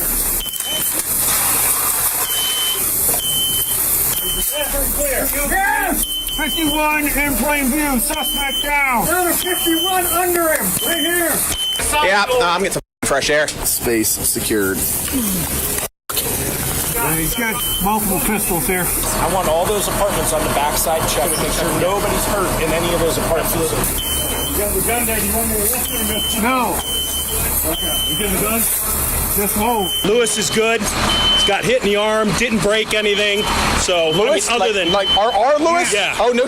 Yeah, he's the one. I didn't know we had anyone got hit. See, I was gentle because I didn't want to cause damage. Bear's still usable. First time driving the bear. I hope you're done with. I was gentle as I could, legit. I'm gonna keep this on for now just because I'm covering my ass. That looks nice. The truck? Yeah. He's got a gun in his hand. What's the rest of his hand? He's still got his finger on the trigger. Ask him if they want him out there. Do you want guns moved? They're in his hand. Remove it so they can treat him. What the are we doing? Hey, do we want him out? Do we want him out? Let's get the guns and get out. Yeah. Mike. No, I'm not either. Give us some no signs of life. He's shot. See, obviously deceased. Call it in, okay? He ain't hit in the head. I don't think he is either. No. Next said he's dead. Cap said leave him lay. I'd leave it in there. Never mind. We said it's out. Shut it down, but BCI's gonna need it. Just check them, Paul. Let me check real close one more time. Yeah, he is not hit in the head. Yeah, there's a pulse. There's a pulse? No, total. Oh. He's moving pretty good from the left side. Threats neutralized, folks. Everybody can either go back inside or leave. It's up to you. They're no longer with us. You did good job. Thank you. Let's not disturb the scene any more than it already has been. Let the medics work and evaluate. That was a lot of gunfire, right? That was. That was nuts. Suspect is confirmed dead at 157. How many of those went through? I'm gonna step out. I'm getting a little queasy. Yeah. Officers searched the remaining rooms. There were no other individuals injured. Afterwards, they made contact with the individuals who recorded and voiced their opinions throughout the hours-long incident. Why couldn't y'all help us out earlier? Y'all didn't care earlier. And you only care now because we opened the door freaking out on y'all. No, That's what it feels like though, because you guys evacuated again. What can we do to help you out right now? Because you're let me out. Like I'm trying to go. Like I don't want to be here. I completely see where you're coming from.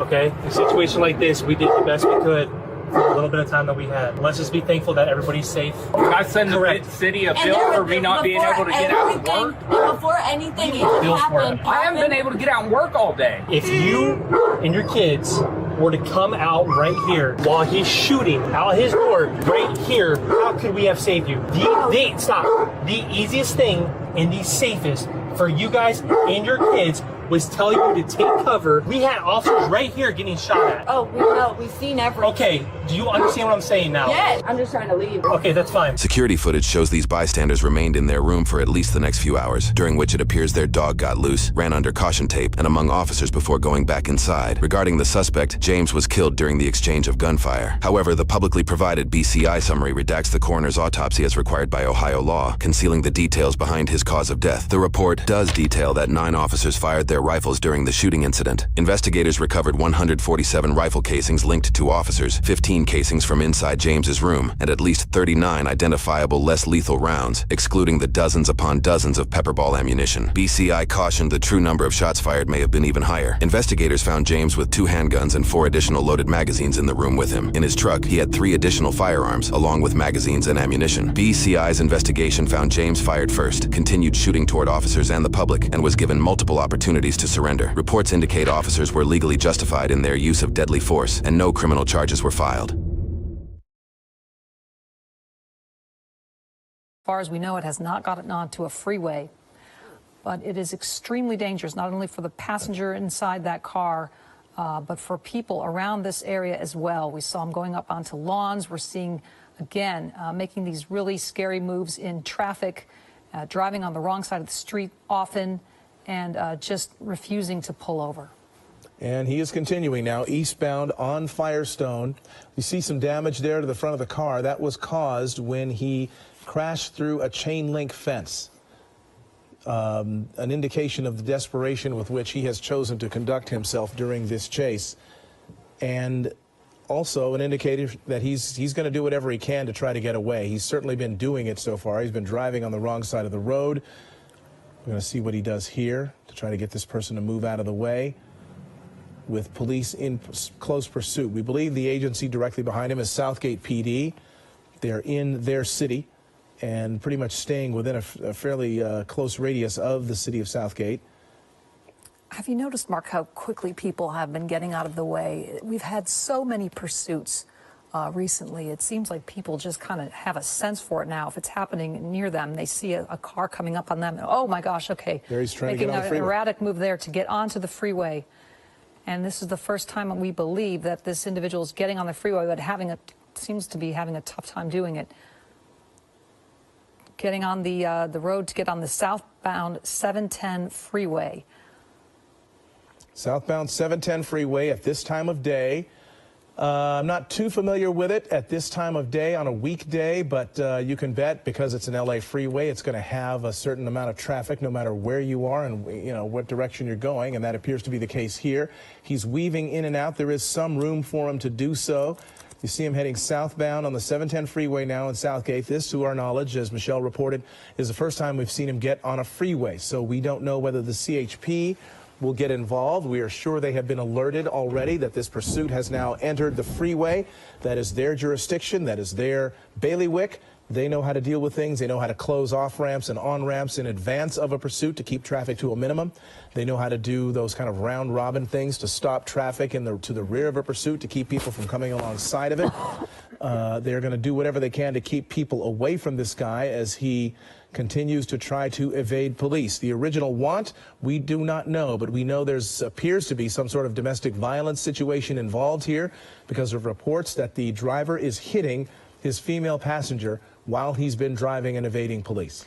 Driving now partly in that emergency lane, and in not too long, we'll have to make a choice whether to continue on the 710 or perhaps get on the 105 freeway as we continue to head south on the 710 freeway out of Southgate. And the first time that this has gotten onto the freeway just now, about a minute ago. We're now into the Linwood area, so we're very close to the 105 freeway. We're not sure exactly how many people are in that car. We do know that there is at least one female passenger. We're not sure if there's anyone in the back seat as well. It's hard to see with those blacked out windows. It's a silver Honda Accord, and it does have some front end damage from an earlier run-in with a chain link fence that the driver just smashed into and continued going while it obscured his vision. Drove about a half a block with that, moving that fence about a half a block, and then went up onto some lawns, and it was pretty crazy, and some very close calls going through stop signs and red lights and close encounters with pedestrians. And now we are on the freeway, which does bring down the danger level a bit, but still very dangerous nonetheless. It's always dangerous, as we have seen so many times, of course, Michelle. It's always dangerous when these pursuits are happening. He is passing, I believe that might be the 91 freeway that he's passing under right now, or the 405. Oh, no, I think it's the 105 freeway he passed under. Anyway, he's now continuing southbound on the 710 through Linwood. Now heading into, he's definitely staying in Los Angeles County. The varying agencies around here, the Sheriff's Department patrols Linwood. If he continues, of course, on the 710 southbound, he's going to pass through Carson and into Long Beach. He'll be in Long Beach all the way till the freeway ends, of course, on that 710. Yeah, we're in Compton now, passing through there, and the traffic, as you see, is getting heavier. He's using the emergency lane to try to get around all that traffic. Yeah, that works for now, but we'll see how that may not work for very long. You never know, there could be a car in the way, but we shall see. coming up now on the 91 freeway, and we anticipate that this will continue on the 710, just given the fact that I'm not sure, well, actually, if you can get on the 405 or the 91 by staying in the far left of the freeway here, maybe you can. But for now, staying on the 710 southbound now in the Compton area, and the next major freeway will be the 405. Right, and there's a good tight shot of that driver who has a passenger, reportedly female, in the passenger side, of course, and he has been hitting her during this pursuit. Now you saw him making that pretty erratic move to get to the far right, and now he's really accelerating, trying to get past those trucks. You know, this area, too, the 710, heading to the port of Long Beach, you're going to have a lot of truck traffic, a lot of big rigs that are on that freeway. He's getting off now. This is Alondra. This would be, this would take him, it's very close to Compton, very close to Carson, and now he's crossing all those lanes of traffic, trying to dig a left-hand turn there, getting on the freeway again, looks like it, trying to go in the opposite direction, it would appear. We're going to find out where he's heading. We're going to try to find out if this is... Yeah, still on the 710. South. Okay. Still heading southbound. Still heading southbound. So I was going to say, well, maybe he's going to head back to where this all started, but that's not the case. Heading southbound now, still on the 710 freeway. And this has been going on for close to a half an hour now. We're not sure what the initial want was, but we believe it started in the Southgate area, and it continues now on the 710 freeway. So far, they have not had any opportunities for pit maneuvers or spike strips, and perhaps they will soon. Now we're getting off. Where is this? This is Long Beach. He's now entered in the city of Long Beach. He's now heading on to the eastbound 91 freeway. Okay. Which I think at this time of day is going to be pretty packed. I think it's going to be pretty heavy traffic that he is now heading into. Yeah, it looks like it. Look at the road to the right. He's going to be joining those drivers shortly. So he may have put himself into a bit of difficulty here. Of course, you know, a determined driver is going to do what he can. We're going to see what he decides to do. There is an emergency lane. There are other options for him that are not in any way legal, but are physically possible. So he's, you know, those sorts of options are available to somebody in this sort of desperation. We don't know what sparked the desperation. We don't know why this person is running from police. We don't know why police initially came in contact with him, but he is continuing to evade, continuing to take the 91 freeway now eastbound, passing up a lot of traffic. You can see the traffic this time of day. It's rush hour, and the freeways are packed. There aren't too many options for you at this time of day to try to get into an area that is clear of traffic. And whether there is or not, the police can keep up with you. This is still, we believe, Southgate PD that is directly behind him. So even though he's been on the freeway for some time, varying freeways between the 710 and now the 91, the CHP is not, at this point, the lead agency. They have not transferred leadership of the pursuit to the Highway Patrol. They are continuing to maintain it in the hands of this pursuing local police agency, which we believe is Southgate. Looks like he's getting off here. This is the 91 freeway, getting off maybe at Cherry. Getting off at Cherry. Oh, so no, this is the North Long Beach area, Cherry Avenue. He's not getting off. Okay, He didn't get off. It's one of those off ramps where you can change your mind on, and he elected to do exactly that. Wow, look at this. Okay, back into this emergency lane, and we've seen this before, which is extremely dangerous. And we're getting word now that he is wanted for domestic violence, and the evidence against him is mounting, as we've heard reports that he was actually beating his passenger in the car while this pursuit was underway earlier. I'm not sure if that has continued on, but that was seen earlier by police. And we're not sure how this started, if there was a want out for him and they spotted the car or what. But we do know that the pursuit started in the Southgate area, and now it is in this area of Bellflower, Lakewood, on the 91 freeway. All right, looks like another off-ramp that it looked like he was going to take and decided not to. Do you get the impression he was familiar with that kind of southeast L.A. County area of Southgate, Huntington Park, South L.A., Compton, because he did get off, he was in the surface streets there and he kind of circled around that area. One wonders if he doesn't have that sort of familiarity here, and maybe that's why he's not taking the off-ramps, or hasn't thus far. It's like he's doing head fakes here. And now he is taking the off-ramp, Lakewood Boulevard, off the 91 freeway. We're going to see which direction he goes on Lakewood Boulevard. He's at the bottom of the off-ramp now. Absolutely stopped traffic. He's bulling his way, trying to... for these drivers to go to get out of the way right now. Wow.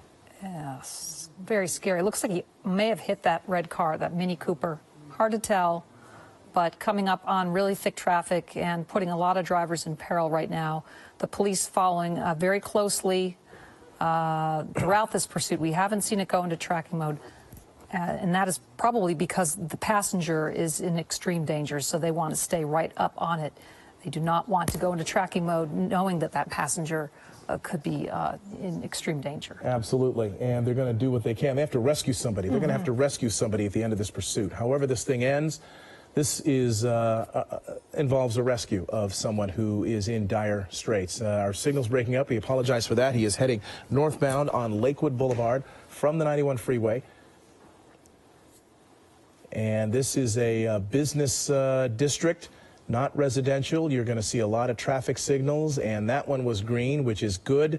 We're hoping, for the sake of everyone, that he doesn't run any more red lights, because every time he does, of course, the potential for catastrophic accidents is very high. Yeah, we've already seen him run down a fence and carry that fence with him for at least a half a block, and then go over some people's lawns. Lots of driving on the wrong side of the road, lots of going through red lights and stop signs. Really just complete disregard for the laws of the road. And continuing now on the surface streets, which, as we know, is very dangerous, much more so than being on the freeways, because you have the intersections that he's going through without slowing down or stopping. And of course, the whole pedestrian thing comes into play, where people are up on the sidewalks or crossing the street and could be hit by this individual. Yeah, and the thing about it is he's going fast enough where somebody could be appearing out of nowhere and there's just nothing he can do. He won't be able to stop. He won't be able to slow down. Might not even be able to swerve out of the way. Neither will they, when you're just minding your own business, not expecting something like this to come up on you, and then it suddenly does.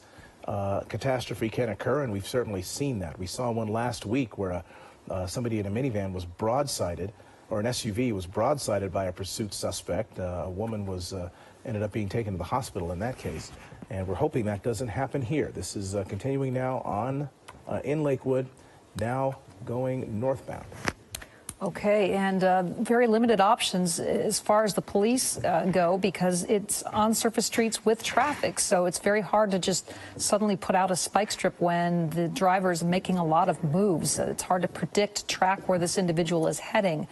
That is key for putting out a spike strip, is the ability to anticipate where this individual is going. But he's been making a lot of turns, and with all the other traffic on the road, it's really hard to bring this to a stop that way. Putting his arm out the window now, gesturing out the window, not sure what that was all about.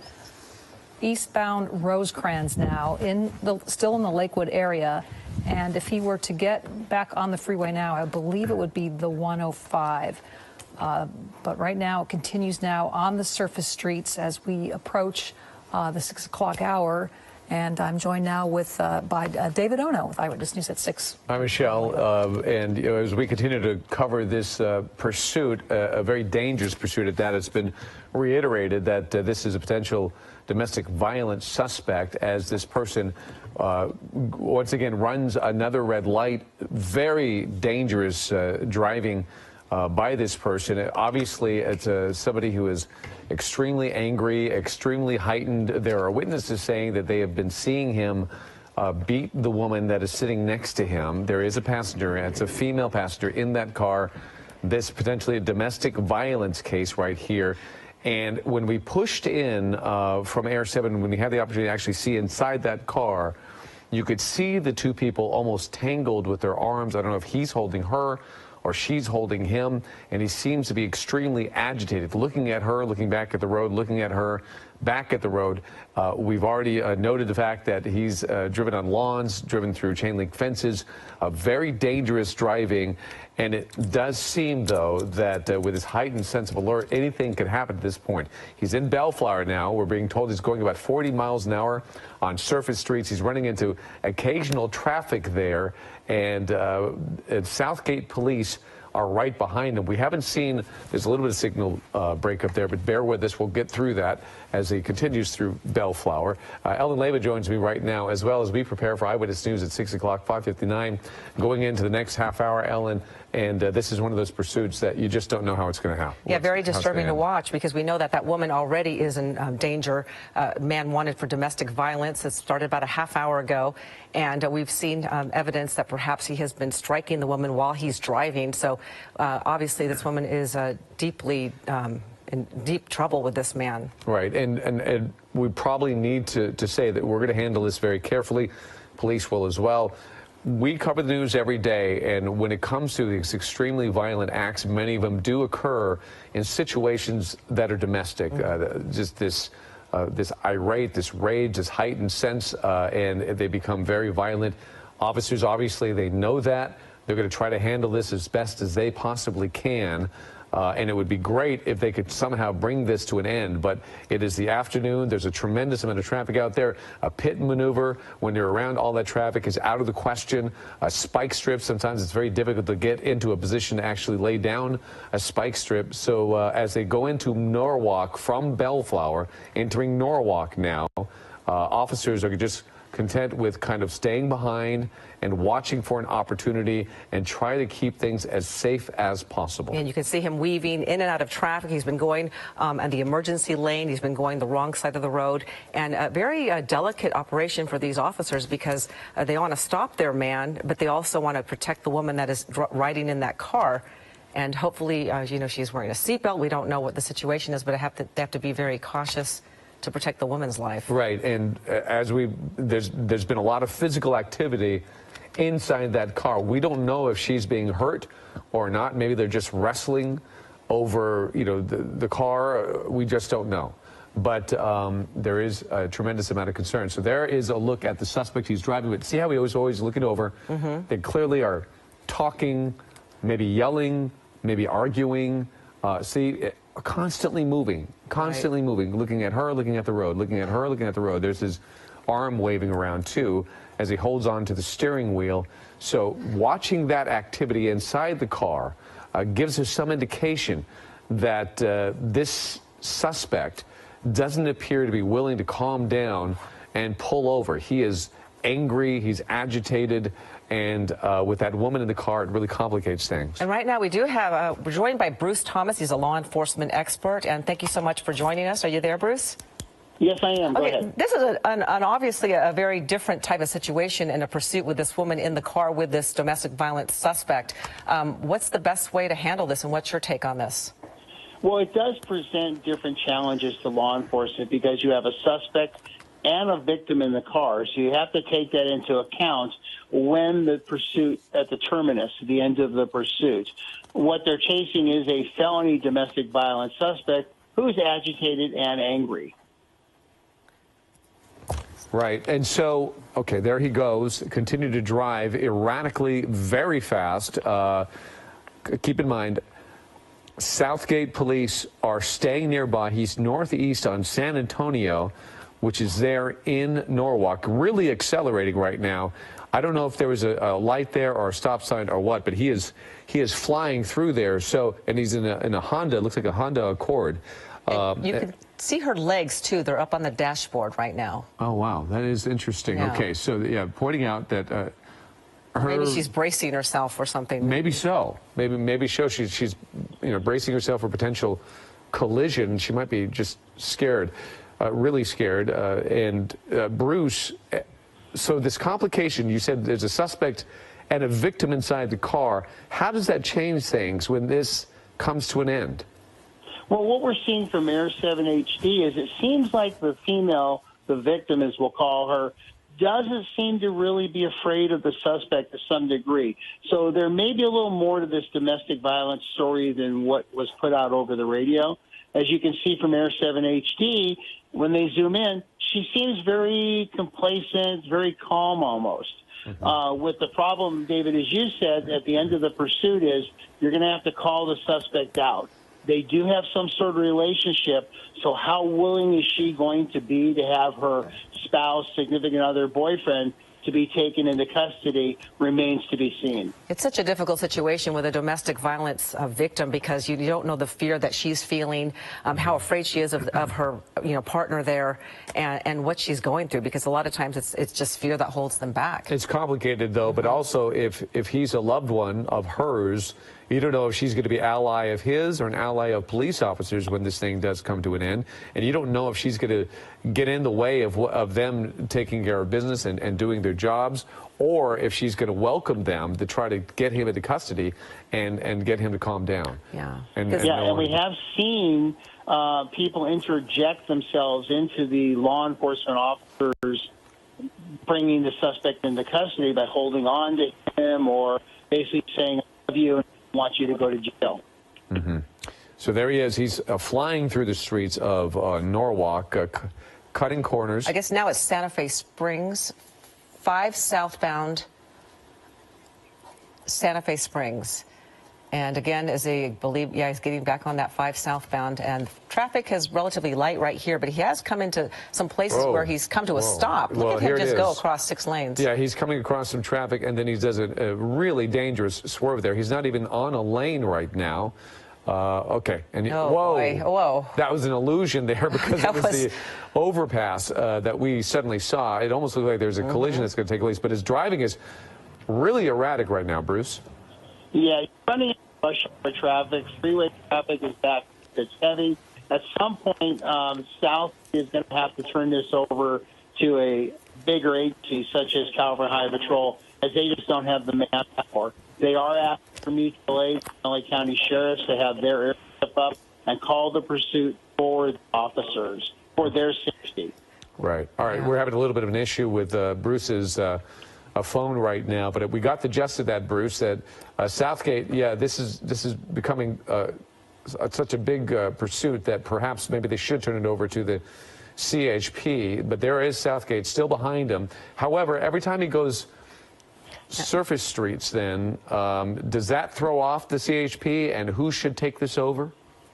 Yeah, ultimately, when you get off freeway onto the surface streets, they would turn it over to possibly the LA County Sheriffs as they're in the Santa Fe Springs or area, and eventually sheriffs will jump in when requested only. Uh-oh. Yeah, he's going the wrong way on the street right now. There you go. He's jumped over. He's in oncoming lanes right there, and he navigated through it. Boy, but that is extremely dangerous. In fact, there is a center island there that he jumped over, and he was completely separated and going into oncoming traffic. Extremely dangerous there. Right now he's on eastbound Alondra in Santa Fe Springs, and you can see he's got wide open roads right here, and that's probably good because we've seen him driving so close and weaving in and out of traffic and just disobeying all kinds of rules of the road. Bruce, is a pit maneuver out of the question at this time? The speeds are a little high for a pit maneuver, but this is the type of street you want to do it on. A nice wide open street. You've got a center median which protects the oncoming traffic. So ultimately, this is an ideal street to do it. However, the speeds are just a little high right now. Right. Maybe our desk can call him on another line so we get a better line. I'm sorry about the connection with Bruce Thomas's line there. Yeah. So can they do pit maneuvers when there are people in the passenger seat? Is that allowed? Oh, sure, of course. Yeah, you can do it with multiple people in the vehicle. Obviously, you're just endangering more people, including the officers. Here we go. He's on the wrong side of the road again, Bruce. He's swerved over. There's a center island there. He's completely into oncoming traffic right now. Hopefully people are able to see him coming, and with police officers behind him with hopefully lights and sirens, at least close enough to warn people that something is up. Boy, but that's really dangerous. And he's going to do it again here, it looks like. Yep. He's going into oncoming traffic right here. and just absolutely going against the law here. And look at that. Oh, and now he's in Buena Park, so he's moving along. Blatantly going against what the law on these streets. That woman must be just having to close her eyes. I mean, can you imagine driving in that car as a passenger? Yeah, I mean, there's no reaction time when you have oncoming traffic, and then they're not expecting somebody to be coming at them head on, and we've seen so many accidents that way, usually with somebody driving under the influence, or they're not aware that they're on the wrong side of the street. This guy is aware, and he's doing it anyway. Yeah, and there he goes again, doing it once again, going into the median, and then hopefully he won't cross over. Yes, he's crossing over. Yep, he is completely into oncoming traffic. Bruce, what do you do in a situation like this? You know, at this point, the pursuit becomes so dangerous, the speed, the action of going up traffic, that unless South really feels it's a necessary pursuit, they would possibly go into surveillance mode to de-escalate the situation. At this point, it's just getting very dangerous. Right. A very desperate man. This is going on for like 35 minutes now. A man wanted for domestic violence with someone in the car, a female, and they've been, you know, obviously a very stressful situation for that woman on board too. Yeah, is it possible then to go into tracking mode and just lay off of that when you know that there's a potential victim in the car? I mean, this is a very complex situation, Bruce. Yes, it is. I mean, normally you don't have a victim and the suspect in the same vehicle. So what they're formulating is a plan to end this pursuit and take the suspect into custody, but also protect the victim's safety too. So it just adds another complexity and further has the officers thinking about Plan B and Plan C. Yeah, it's amazing how many different types of pursuits we've encountered through the years. But Michelle Tuzzi raised a good point. People are getting used to pursuits now in L.A., and they kind of can see it coming, or they hear the sirens. He's been getting a lot of leeway, people getting out of his way. Well, let's hope. Yeah. But you never know. And traffic is tricky enough in Los Angeles, just navigating through safely and abiding by all the laws with all the people that are out there. So when a pursuit like this comes by, when he's not abiding by any traffic laws, when he's going way too fast, anything can happen. It could be extremely tragic, the end result of that kind of behavior. So here he is continuing to weave his way through some sticky points there in Buena Park, clearly at a light. Now he seems to be turning into a parking lot. Yeah, because he was on southbound La Mirada. Now he turned, you're right, went into some sort of industrial complex or something. Yeah, so we're going to watch him through as he goes through this parking lot, tries to weave his way out of there. He didn't feel comfortable sitting at that stop-and-go traffic, so here he is going to squeeze back onto his street. He at least slows down and looks before he does it, and then there's Southgate Police right behind him. Now we're on Beach Boulevard, I believe, in La Mirada. Buena Park, excuse me, Buena Park. And continuing to drive, just at least he's on the right side of the road for once. And look at all the traffic on the other side of the road. I mean, I don't know what if he goes on the wrong side of the road with this kind of traffic, something awful certainly is going to happen. He's accelerating now, a multi-lane road right here, but he's accelerating, and you see the police car a few lengths behind him, but they're closing in, trying to stay fairly close to him, and hopefully close enough to warn people that this is coming, a dangerous situation is coming their way. But we haven't been able to look inside the car as much lately in his behavior. It's hard to see what his female passenger is doing, but that was an interesting shot earlier of her feet up on the dash. Maybe she's so comfortable that she does that, or maybe she is bracing for, he's on the road. Okay, on the sidewalk, on the sidewalk. grass, really trying to get past this traffic, but wow.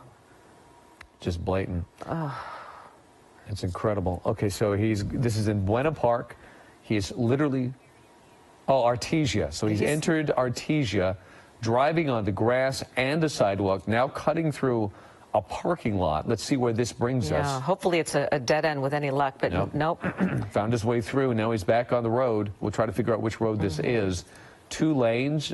He seems to be looking for a way to go. He's kind of right up against that double yellow. And Bruce, you still with us? Okay, we don't have Bruce right now. But this is Artesia Boulevard in Buena Park. It seems like he's done a couple circles. It did start in Southgate about 35, 40 minutes ago, and it went through Compton and southbound Alameda, Santa Fe. A large space between him and the police cars. I don't see the Southgate police cars anywhere close to him right now. Maybe he lost them in that parking lot, or perhaps they're backing off just to get him to calm down. Here he is, very aggressive. That's into oncoming lanes. Now we don't see what's going on because he's going over an overpass. There he is on the wrong. Oh my gosh! Dear. Look at this. Look at this. This is one of the completely in oncoming traffic. This is one of the more dangerous pursuits we've seen as far as his driving and putting other people in danger. Southbound Knott Avenue. Southbound Knott. In Buena Park, Melissa? Okay. Southbound Knott Avenue in Buena Park. Boy, that is we do have Bruce Thomas back. And Bruce, back? so you've been watching this. Oh, boy. Yeah, you know, at some point, the watch commander and even the field supervisor involved in this pursuit are going to take into account the suspect's actions and say, you know what, this guy is endangering way too many lives. So you know what, let's back off. Let's go into a surveillance mode. The helicopter will track him, and we'll actually take him when he ends and slows down or crashes, unfortunately, and then we'll end this in a safe manner. Oh, gosh. Now you can see that woman's legs in the passenger seat. Looked like she was sort of shaking a bit, but... Yeah, I wonder if you're right, Ellen, if she is just bracing for impact because of his really erratic behavior, extremely dangerous driving. I'm sorry, Melissa's our producer. What did you say, Melissa? Did you give us a locator? And then we got we had a little problem with our but we're still in Buena Park on the eastbound. I believe you said 91, and we're struggling to get that signal back. But what a dangerous pursuit! We've seen this guy going through all kinds of surface streets on the wrong side of the road with that woman in the car seat. Bear with us. We're going to get that signal back, but extremely dangerous driving that we have been watching. I think we got that signal coming up right here, so we fixed it. So we're going to pop that up for you right now. Let's get our bearings here. There he is. He's about to take a right there at 9th and Beach in Buena Park. He is in that bluish Honda Accord. Okay, there's maybe you can see the passenger. You see that passenger on the right-hand side? Those are her legs that seem to be up and braced against the dash. And he is obviously driving right now. And in the past, we've seen them tangled up, him yelling at her. Okay, so he is behind. There he is. He's in the middle lane right there. That's the vehicle. You don't see a police car behind him because it looks like that they have pulled off trying to get him to calm down. His driving has been so incredibly dangerous that they might be just tracking him via a helicopter and trying to keep up with him. Dave Coons joins us right now. Dave's our car specialist. And Dave, what are your thoughts on this Honda that he's in? Well, unfortunately for police, these are very reliable cars. That's an older model Honda Accord, and as people who own them will tell you, they tend to go forever. The key question is how much fuel is on board, as we always ask in these pursuits. But a pretty durable car. We saw him hopping curbs. He's been hitting things. It's still going. I don't see any tire damage. I don't know if they've done a spike strip. I wasn't watching the whole. We don't. I don't think there is any car. Did a sudden U-turn there. Look, there's 1, 2, 3, 4 police units behind him now. They're on Western in Buena Park. The police officers, the Southgate police, they are behind him again. So they've re-engaged this pursuit. There is a great shot of his passenger with her legs braced up against the dash. And we don't know if he has been violent to her inside that car, but this is a domestic violence suspect in this pursuit. And Dave, back to you. It does seem this car, granted, Hondas aren't known for their speed and their power, but this car can accelerate. Well, you'd be surprised. That generation of Honda, if I can tell the current generation, you could get it with a V6 engine. They were actually pretty powerful. Also, where he is, surface streets, that car is very maneuverable. Does a lot of tight turning radius if you need it. I know they were on the freeway earlier, but it's an environment where this car, if the guy knows what he's doing and has driving skills, it can actually do pretty well. Front wheel drive, if he takes corners too sharp, it can do what's known as understeer and kind of overshoot the turn a little bit, but it looks like he's under control and he's not going that fast, but so far it looks like the car is holding up pretty well. Right now he's going on southbound Beach Boulevard, and let's see what he does after this there he is. overpass through. There he is. You know, he has stopped at traffic a couple times, and that woman could have theoretically jumped out. So it makes you wonder, like, what's going on in her mind as well. I mean, but maybe not. I mean, it might be. He might be holding her, or maybe it's just not enough time for her to get out of the car. Yeah. But Bruce Thomas is with us as well, and he is watching this behavior. Bruce, what are your thoughts? Well, you know, not only do you have a domestic violence case, whether it's a felony or a suspect, and I believe they're chasing a felony, but you possibly are adding kidnapping or false imprisonment charges too. So another higher grade felony. So that's why the pursuit's going to continue. It does look like he's calmed down a little bit, maybe, not as agitated, but ultimately, if he stays in the same area, I would think that the mutual aid agencies would possibly look for a spike strip or maybe deploy a pit maneuver. Right. So he's still in Buena Park, Bruce. So, yeah, that's a good sign. If he stays in Buena Park, maybe they can somehow anticipate where he's going to go and have somebody prepared to do a spike strip. There he is. He's apparently right near Knott's Berry Farm right now. Oh, okay. Knott's Berry Farm, okay. But he was driving on the wrong side of the road again, but now he's back to his side. So far, we don't believe he's hit any vehicles. We have seen him go up on the sidewalk, go through a chain link fence, go through yards, grass, and definitely what's most disturbing, he's been going on the absolute wrong side of the road into oncoming traffic. Go ahead, Dave. Just taking a look at the rear of this car now, I see a single exhaust pipe, which tells me it's not the V6 Accord. Kind of a trivial matter because it can still do the kind of speeds it needs to do, but it's not the hotter version, if you will, of that Accord, because that would have two tailpipes on it if it's a V6. Four-cylinder. Yeah, so this is the four-cylinder, probably an automatic transmission, and if it's been well maintained, it probably has the ability to keep going and going and going, and again, as we said earlier, depends on the fuel capacity. Yeah, and I'm not the kind of commercial Honda would appreciate, but, you know, it does speak to those, those cars are so reliable. But as cars go, go ahead, Bruce. Interject this. I was going to say, it seems like the police or the chasing agency, whether it be Buena Park now or still Southgate, has backed off greatly from the suspect. At least the shots from Air 7 HD are showing that. So maybe they're realizing, you know what, let's not put as much pressure on the guy. Let's let him decompress a little bit. So they just keep an eye on him, kind of track him, figure out where he is. Yeah, and you've got mutual aid from the LA County Sheriff, so they've got their airship up, who's tracking this guy also and calling out the streets he's on. So at this point, there's really not needed to get right up on top of him and kind of pressure him and, you know, and pressure the suspect who's already under a lot of pressure. Right. Public safety is the number one here, and you don't want him to get so hyped up that he hurts or kills innocent victims in this situation. There he is in oncoming lanes. Again, it's tough to see, but he's behind that tree. There he is, sneaking through the light. And so they've backed off, but they will track him via the air. Of course, Bruce, it's a tough decision for law enforcement to make, because if that is, in fact, a victim with him in that car, she's in danger, and it puts them out of position to make a quick move on him if he does stop or something violent happens.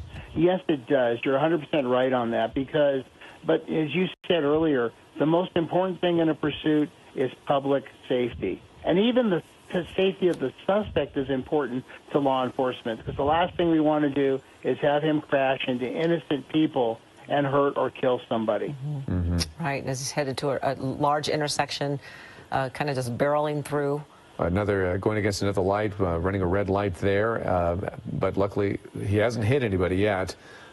So we continue to watch as he is dealing with rush hour traffic, 6:22 in the evening in Buena Park. Oh, Anaheim. I'm correct. So he just entered into Anaheim. Been in about 6 or 7 different jurisdictions there, but now back in Anaheim and driving in the median there, just trying to get past the traffic. And he's done whatever he can. He's gone on the sidewalks. He's gone on the emergency lane. Now driving in the median and just whatever he can do to get away. But and he's sneaking over in that center median. There he is. He's in oncoming traffic again, sneaking back over to the right side of the road. As Dave Coons mentioned, we don't know how much gasoline he has in that car right now. He's really been accelerating, which is going to consume a lot of gas. Well, the other thing he's got to be concerned about, if he's going to make these real wild moves, like, earlier he jumped up on that curb. If he starts hitting curbs with a front-wheel drive car, you have everything kind of buried in the front of the car. So you have the half shaft, you have all these what are called CV joints, and you can really damage the drive system of the car as opposed to a rear-wheel drive car. So that is a concern. If he hits the wrong curb the wrong way, he could instantly be disabled, which would do law enforcement a big favor, of course. Certainly would. Watch closely, though, because he is sneaking over that center divider, that double yellow line, every now and then, coming very close to oncoming traffic. There he is again. He's completely on the wrong side of the road yet again. Cross that double yellow. Now he's going to try to hopefully sneak back in. But, yep. Ooh, oh, we've my seen gosh. some really close calls, really just like close. the one we just saw right there. Yeah, so then now he's back. It's tough to see. Yep, he's back over the double yellow, so he's back in the proper lanes. But, boy, that was a close one. And cars, if they're coming at you at a rapid rate of speed, then obviously the reaction time is cut in half and more so. So it's extremely dangerous as we continue to watch him. And now he's in that center. And we haven't received any confirmation that there isn't anybody in the back seat because we can't see with those blacked out windows. But hopefully she's the only passenger. Hopefully, but yeah, that's another good point. Bruce? I was going to say, David, you're dealing with a suspect who is obviously very agitated and very intent on getting away, risking his life, the life of the person in the passenger seat. And we have seen pursuits like this that don't end well. And so the agency's chasing, they're really evaluating this. Yeah, what's concerning if he is wanted for domestic violence, obviously a man who's in distress and not in his right mind, and then this poor woman, I don't know her situation, but you got to feel for her situation and her part in this. Terrible situation all the way around. Bruce, you've handled domestic violence issues in the past when it comes to law enforcement. Whoa, okay. And he took he had to make an aggressive left turn. I don't know if that was planned, but he was trying to avoid a collision, it looked like. But Bruce, you've dealt with domestic violence as a member of law enforcement, and just like in the news business, we see many of them turn into extremely violent situations. Yeah, domestic violence calls are probably the worst calls you can go on because you think you have an ally in the victim, but sometimes when you're dealing with the suspect, the spouse, boyfriend, significant other, and you take that person into custody, the victim all of a sudden becomes agitated and upset because you're possibly taking away their breadwinner, their spouse. And so it just becomes very volatile. Yeah, it certainly does. It's difficult to watch. Go ahead, Dave. The other thing is, this pursuit goes on. One thing that can really be affected on that car, even if the engine holds up, is the brakes. Brakes get overheated very easily, and even police vehicles, which have very heavy-duty brakes, at the end of a pursuit, you can smell this horrible burning smell, like when you've gone down a really steep hill. This guy, if he keeps making these really hard maneuvers and keeps stopping hard, those, especially the front brakes, they're going to start overheating, and he's going to lose his braking power maybe when he needs it most. That's a good point. I actually did a police pursuit academy with the Sheriff's Department, LA Sheriff's Department. I learned so much, but also I learned how inept I am at being behind the wheel. But one of the things that they do teach you is, what's interesting is you don't ride the brake. You either hit it hard and then you're off of it so it doesn't overheat. That gives them a chance to cool, because when the friction material or the brake pads are up against the disc, if you're riding that, it never gives the disc a chance to cool. If you see auto racing that goes on at night, you see the brake disc glowing orange. They're not going to get that hot, but they're definitely going to do it. So police officers are trained to drive to let the brakes cool down. And if you notice, when you go down a mountain grade, they say, gear down, stay off the brakes because you'll overheat them. If this guy doesn't know what he's doing, he can be overheating these brakes, and what will happen is, when he needs to really, really use them for a hard stop, they're not going to have the bite. Oh, dear. Well, that could be bad. And then when he's accelerating or driving extremely dangerously and he goes to the brakes and they're not there, then everybody loses in a situation like that. Bruce, driving that academy that I took with the Sheriff's Department was eye-opening. This is not easy work. No, you went to the Sheriff's EBOC, or Emergency Vehicle Operations Center, and like you said, they teach the braking. It's emergency braking. It's hard braking. It's not ride the brakes for an extended period of time. Just because, as Dave said, the cars can overheat. So it's emergency braking. But they also teach you've got to think outside the box a little bit. Cut the apexes, get close enough to the vehicle, but not. And I'm sure, your adrenaline was probably on a scale of about 20, too. I can only imagine. As we're watching this pursuit that's been going on for 45 minutes or so, and this domestic violence suspect with a female passenger in his seat, and we've had reports that he's been striking her, hitting her while he's driving. By the way, we have about a minute left in this newscast. There he goes on the wrong side. Yeah, but we will continue to stream this on the web, abc7.com, and on our ABC7 Los Angeles app. We'll stay with this pursuit. Obviously, it's a very dangerous pursuit. And, of course, we'll be back at 7 o'clock on KDOC TV. If it's still going, we'll be on it, and we'll bring you the very latest. But we would just want to let you know that we will continue to cover this pursuit. Even if we jump off the air, we'll be on digitally and continue to watch what happens here as they go through Garden Grove. And this suspect doesn't appear to want to give up just yet. So here we go. I'm trying to figure out what exactly. Can we tell us what road it? Yeah, what road are we he on right now? Bruce, by the way, yeah. That's a wide open street. We only have a couple of seconds, but is this, if he doesn't accelerate too much, could this be the perfect time to do a pit maneuver? This is the perfect storm street to do it on. I'm surprised the PD is not a little more up on him to maybe force this issue. That's a perfect street. Right. As we're looking, this is happening on Brookhurst Road, rather, in Garden Grove. We're going to continue to watch this. Join us on abc7.com and the ABC7 Los Angeles app. We'll be back at 7 o'clock on KDOC TV. Our thanks to Bruce, Dave Coons. You've been a huge help.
Air 7 HD, we are in Los Alamitos on the 22 freeway.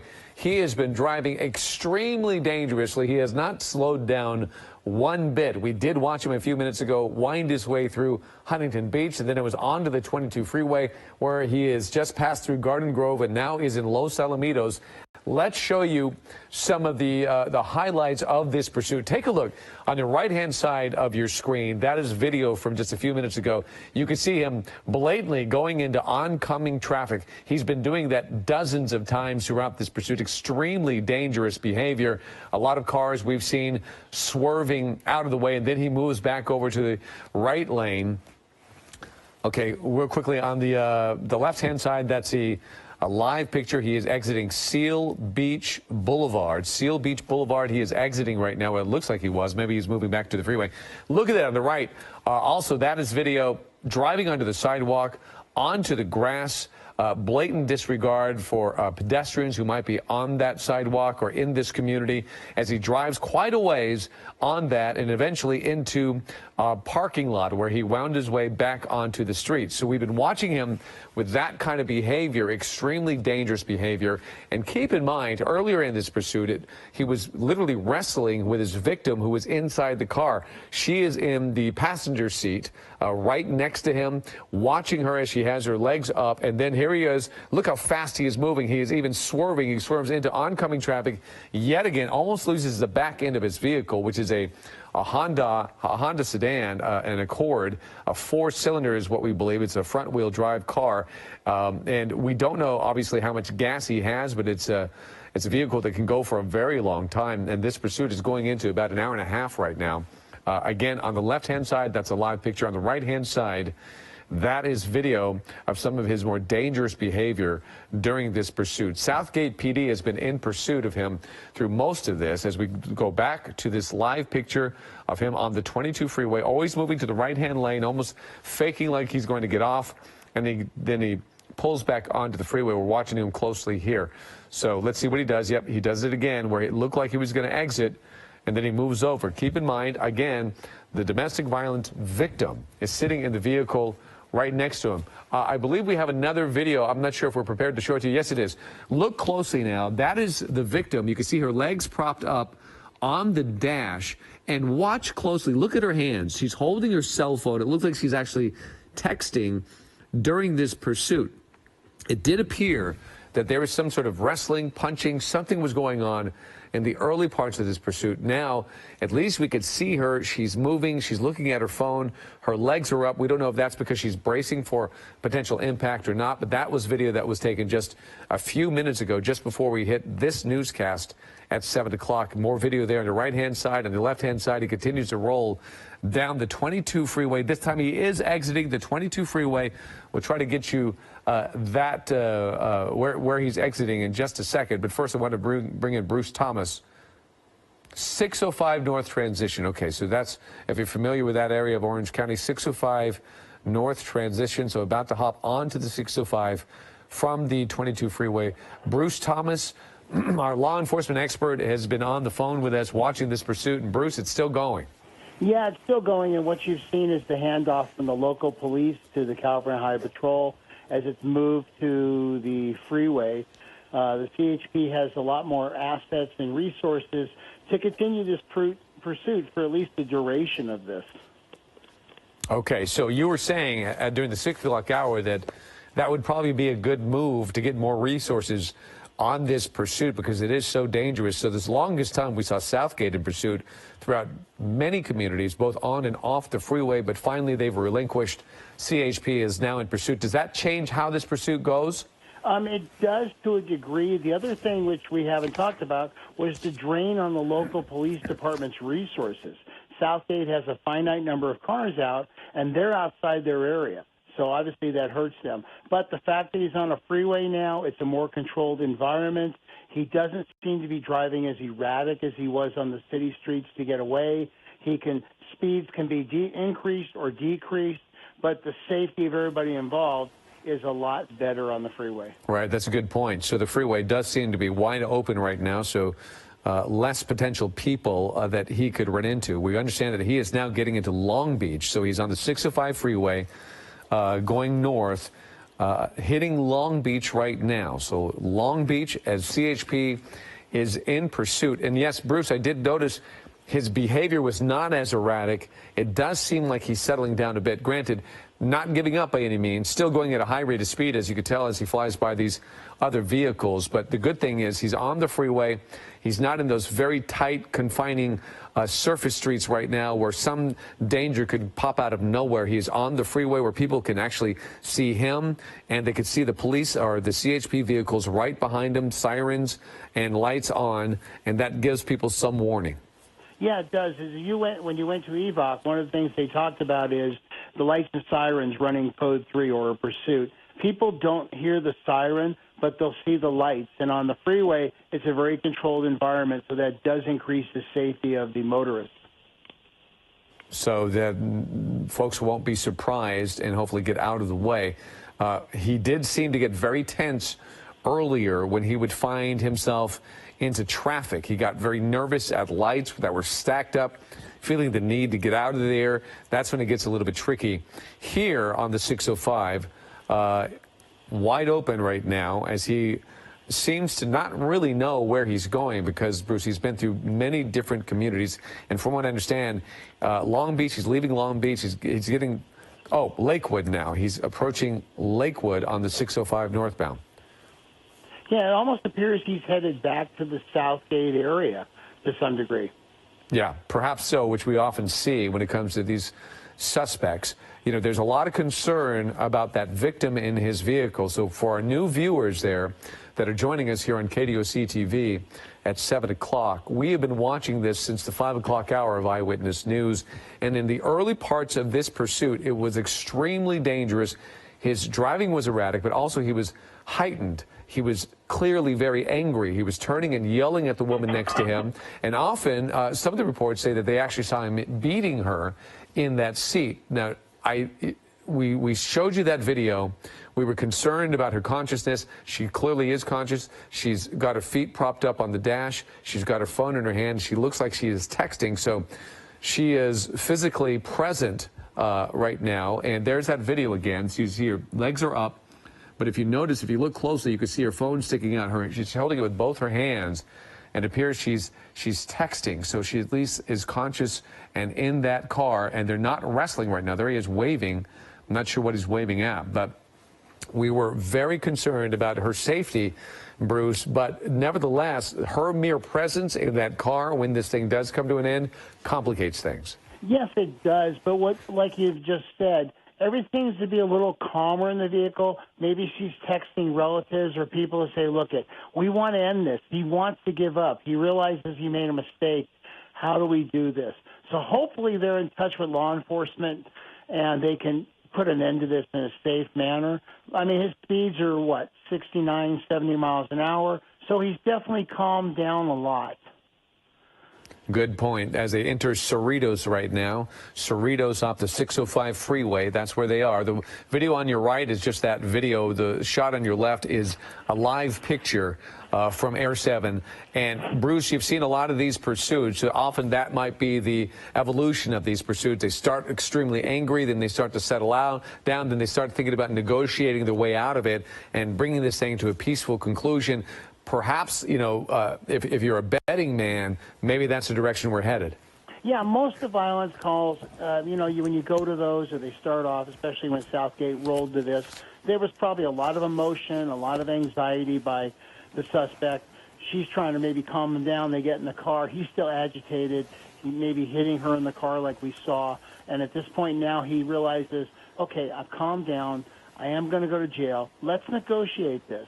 But the biggest issue is going to be at the end of the pursuit, how much she is not going to get involved in them taking him into custody. Right. We had been talking about that during the 6 o'clock hour. That's a very complex part of being a law enforcement officer, wondering in these domestic violence situations, the victim obviously needs their help, but sometimes things turn quickly when you start taking her loved one into custody and they suddenly turn on you. And that potentially could happen here. Yeah, David, as you know, this could be the breadwinner. And now he's not going to be the breadwinner right now. And so maybe there's kids involved. So it becomes a very complex issue. Right. Okay, so I understand they're going about 70 miles an hour. They're in Norwalk right now on the 605 freeway in Norwalk as this pursuit continues to roll down. But luckily, we haven't seen a really dangerous maneuver in a few minutes now. And earlier, we have to tell you, it looked extremely bleak as he continued to insist on driving on the wrong side of the road with oncoming traffic, fly through red lights, and by fly through them, it was awfully close in a couple of situations. One, he almost lost his back end. He was moving so quickly and changing lanes so quickly. A lot of people have swerved out of the way. He did hit a fence. He dragged that fence. A bike rider had to jump out of the way from getting hit. But from what we understand, we at least have not seen him hit any vehicles that he's come very close to. At least we haven't seen that yet. So as he stays on this freeway, he seems to be moving his way over to the right-hand side, and CHP is right on him. It's a waiting game for them, isn't it, Bruce? Yeah, at this point, CHP is just going to, they're just going to follow. They're going to stay in the code 3 pursuit mode because you do have a felony suspect. But it's just kind of wait and see. As they get through different areas of the CHP, they'll hand it off to the next station, so to speak, and they're just going to follow at this point. All right, we are talking to Bruce Thomas on the phone, our law enforcement expert, as we continue to watch this domestic violence suspect in pursuit. He just transitioned to the 105 freeway. Stay with us. We're going to stay on top of this. We'll be right back.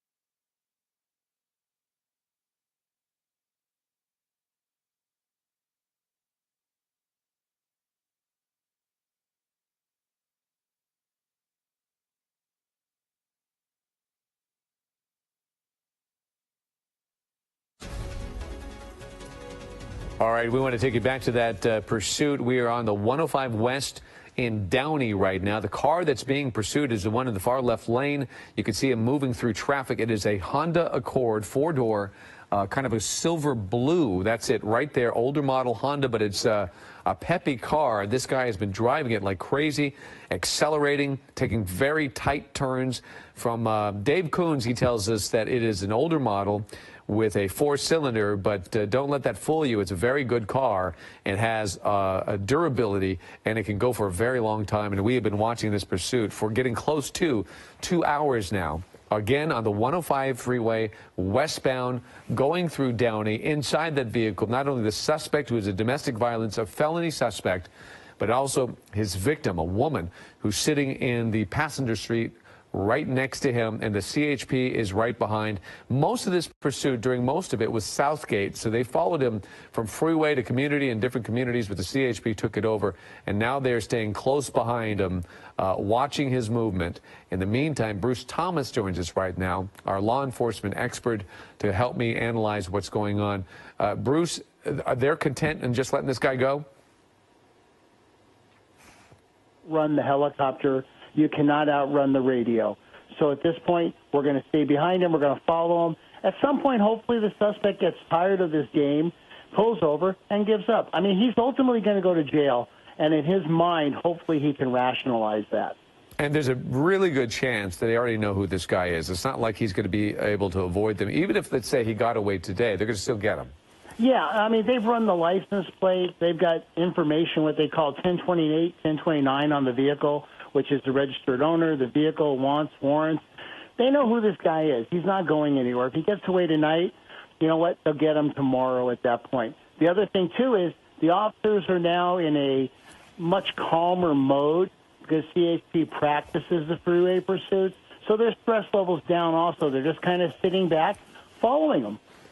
Right, and then the freeway, as you could see, it's pretty wide open, which is fantastic and also very rare, but he is just kind of going on down the freeway. He's so far not endangering anybody at this point. He is going relatively fast, but not horribly, and he's not making erratic movement going from lane to lane and trying to do a quick lane change or get off. So that's all good because, as we pointed out at 6 o'clock, public safety is of the utmost concern, and keeping this guy from hurting himself or anybody else is the ultimate for law enforcement. Yeah, that's a big part of this whole thing. The last thing an officer wants to do is hurt somebody as an innocent third party. And in this case, he's on the freeway. He's not really endangering anybody, so CHP is going to sit back and just follow him. Okay, so we are in Paramount right now. Paramount, most of this has been going on in Orange County, but he headed north. Now he's on the 105 westbound right now in Paramount. And we don't know if he knows where he's going because he's been going all over the place. But luckily, he's staying off the surface streets, at least as of now. And often, when we see somebody on the freeway, at least it puts them in a position where they're not making so many erratic turns and maneuvers to where maybe they can start thinking and even talking to somebody about getting out of this situation. Right, David, as you talked about and we saw in the earlier news broadcast, his driving was so dangerous and so erratic on the wrong side of the road at high rates of speed, sudden lane changes. On the freeway, you don't have that, so that makes the de-escalation factor of this pursuit greatly enhanced. Okay, so now we are running into traffic, and you're starting to see a little bit of nervousness inside of this driver and his behavior. So he maneuvered all the way to the right-hand side. He is driving on the shoulder of the road. This is, again, the 105 westbound. I believe he's still in Linwood, but I'll get you an update on that in just a second. CHP right behind him there as he tries to find his way through traffic. And we've noticed his behavior before when it comes to traffic. He seems to get very nervous about that, especially when he's sitting at a red light. He doesn't seem to have the patience to sit there. He's trying to always squeeze his way through instead of waiting for the traffic to go through. Quite often, Bruce, this is an interesting point. Will law enforcement try to make a move at a red light? Ideally, that is a great place to do it. You have to have the number of vehicles there. You have to be able to box them in. And then you become an officer safety issue, crossfires, that kind of thing. So ideally, it's a good location to do it. But ultimately, that would be done with a Bearcat or an armored vehicle to block him in. Okay. So it's a tricky situation, one of many that law enforcement has to deal with when you deal with situations where you're around a lot of other people, a lot of civilians, especially at dead stop traffic where they can't go anywhere either, and they can't get out of harm's way if the violence breaks out. We had a pursuit a couple weeks ago where they had to rescue the people in the vehicles that were trapped, and so that becomes another major factor, another concern for the officers. Okay, you see the driver's erratic behavior. His window, he rolled the window down. He was waving out and yelling something out of his window. We don't know at whom. We don't know if it's people around him. Perhaps that's a helicopter. Maybe it's just at our helicopter. We don't know. But that's some of the erratic behavior that we have seen in him. He was highly irate earlier where he was yelling at the woman who was sitting next to him. You haven't been able to see her in this pursuit because of the angle that we've been dealing with. But she is there. And at least they're not grappling like they were earlier, which was really scary. And we didn't know if she was truly in danger or not. So what we understand now, Long Beach Boulevard, he's just exited Long Beach Boulevard. If you're familiar with this area, just off the 105 westbound. So let's see what happens here. This is when it can get tricky, when he's hitting surface streets. And he takes this exit, and he's immediately upon some traffic. Let's see what he does. Yep, he tries to squeeze his way through, Bruce, so he still gets very nervous here. Yeah, and what you're seeing, David, is Highway Patrol has been in contact with LA County Sheriff's Century Station in this area to let them know, hey, the pursuit's coming your way. And obviously what the sheriffs will do are kind of flood that area with units and monitor it from afar, so when this pursuit does end or he does foot bail, they're in the area to pursue him. Okay, excuse my ignorance, but who is that behind him right now? Was that a sheriff's? Is that sheriff's behind him now, or is that still CHP? It looked like CHP is right behind him again. Looks like they just transitioned. In that area, CHP patrols the unincorporated county areas. Okay, so he's going to pull into a parking lot here. Brace yourself. There is a pedestrian there on the sidewalk, probably has no idea what's going on here. Now he's noticing police cars. He's going to wind his way through this parking lot. He's done that a number of times during this pursuit. Okay, he's on Imperial Highway. I'm sorry, again, this Linwood, Michelle. Michelle's my producer in the booth. Yeah, he's in the Linwood northbound. area, the unincorporated Firestone area. Okay. Okay, so if anybody's aware of that, you know, we see it often, the Firestone Mall. So the Firestone area is where he is. He's in Linwood, northbound. Did you say Long Beach, Michelle? Long Beach Boulevard in Linwood. Long Beach Boulevard And in... he's close to Southgate, too, where this whole thing started, so he might be working his way back home. Yeah, so that might be, and we see it almost like clockwork when it comes to these pursuits. Suspects aren't comfortable in an environment that they aren't familiar with, so they inevitably find their way back home, and that's where this pursuit began, in Southgate. So I'm not sure if we know the specifics on why it began, but we do know domestic violence was part of it, and his behavior inside the car with his victim was very alarming, and that was the early part of this pursuit. But it began in Southgate. David, I'm sorry to interrupt, but another factor in this is he might be working his way back to the original start of this at the residence or apartment. Southgate PD could be waiting for him there, and he's negotiated that. Oh, okay. So maybe there's a purpose besides the fact that he's just trying to get back into familiar territory. But this is what they often do, is negotiate where he's going to give up, and perhaps quite often they want to do it in front of their family. Yeah, because they know that nothing is going to happen to them. And obviously the police don't want to use force, deadly force.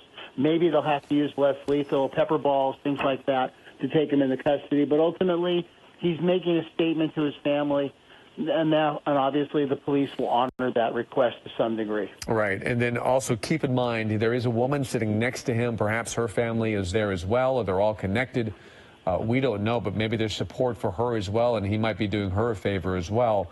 We don't know. This is all speculation. We hope it goes down safely and calmly, and violence does not break out. But I have to tell you, they have to be prepared for anything, especially in the early parts of this pursuit. It seems so dangerous that it is almost remarkable that nothing bad has happened. Again, we're going to show you some of the highlights from earlier, and that is him on the right-hand side. That's a video that was taken, and that shows you his behavior going into oncoming lanes. He even has an island between him, so he can't even jump over on the right side of the road if he wanted to.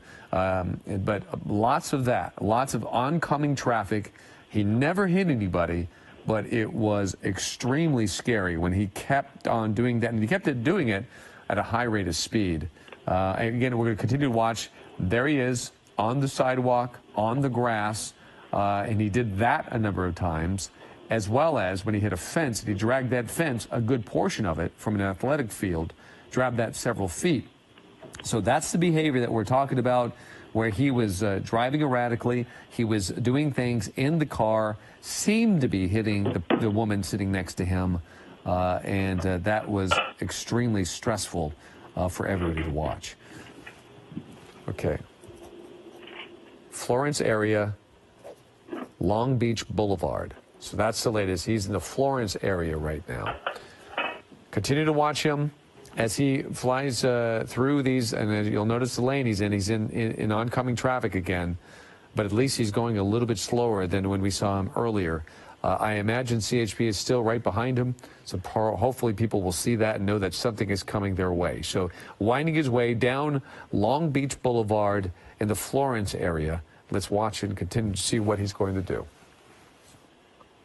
Yeah, he's not as driving as dangerously as he was before. Yes, he's in oncoming traffic, but his speeds seem to be very much slower. Okay, he just crossed Broadway there, Bruce. So on Long Beach Boulevard still, just crossing Broadway in the Florence area. So if you're familiar with that's where he is.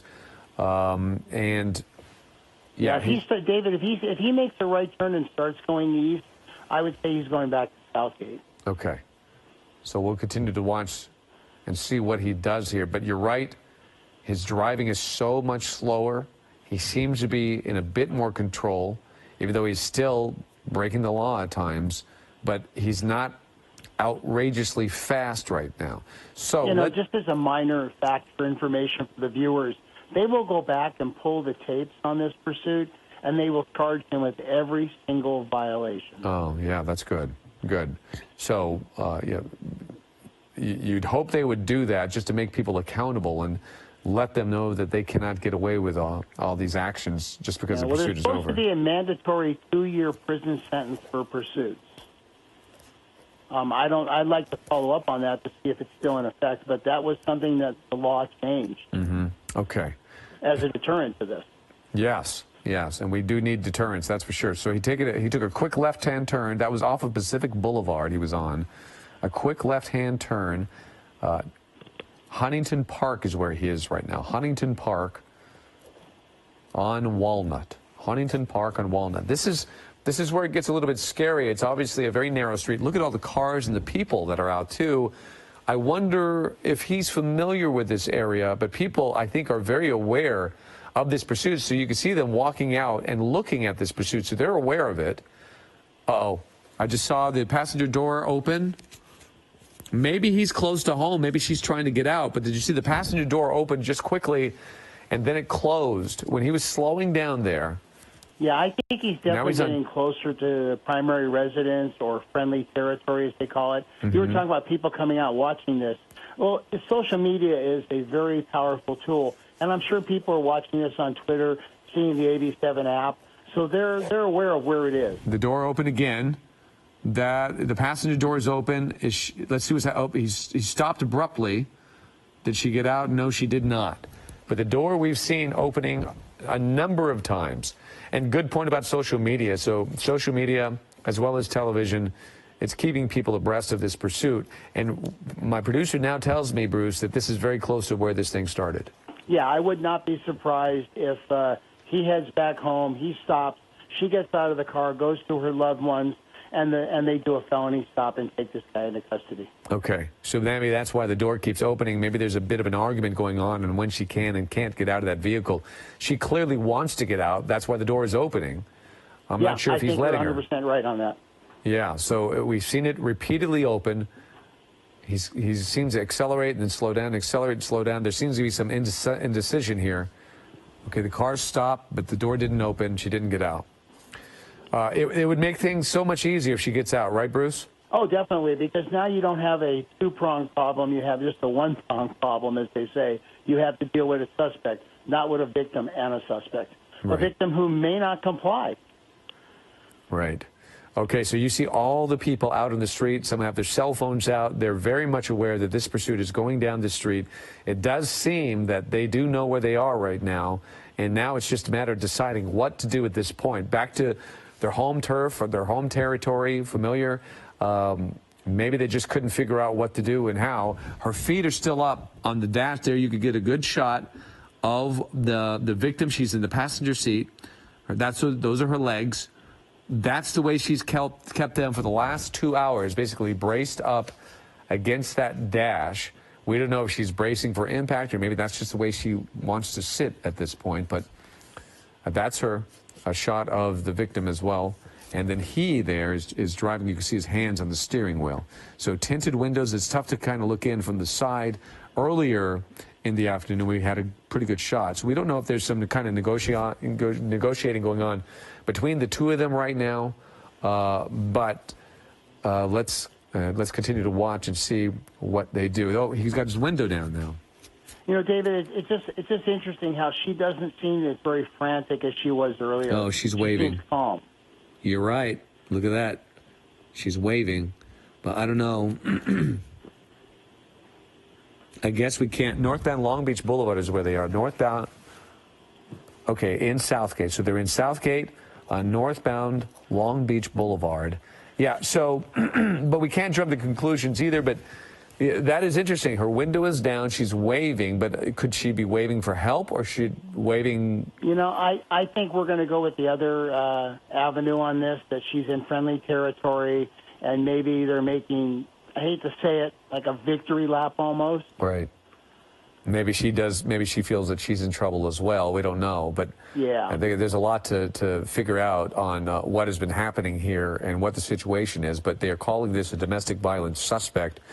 And the assumption is the victim is with him in that vehicle. But you've been seeing, just as well as we have, some of the bizarre behavior of these two. Both the windows are now down, so they seem to be willing to greet the people that are on the streets.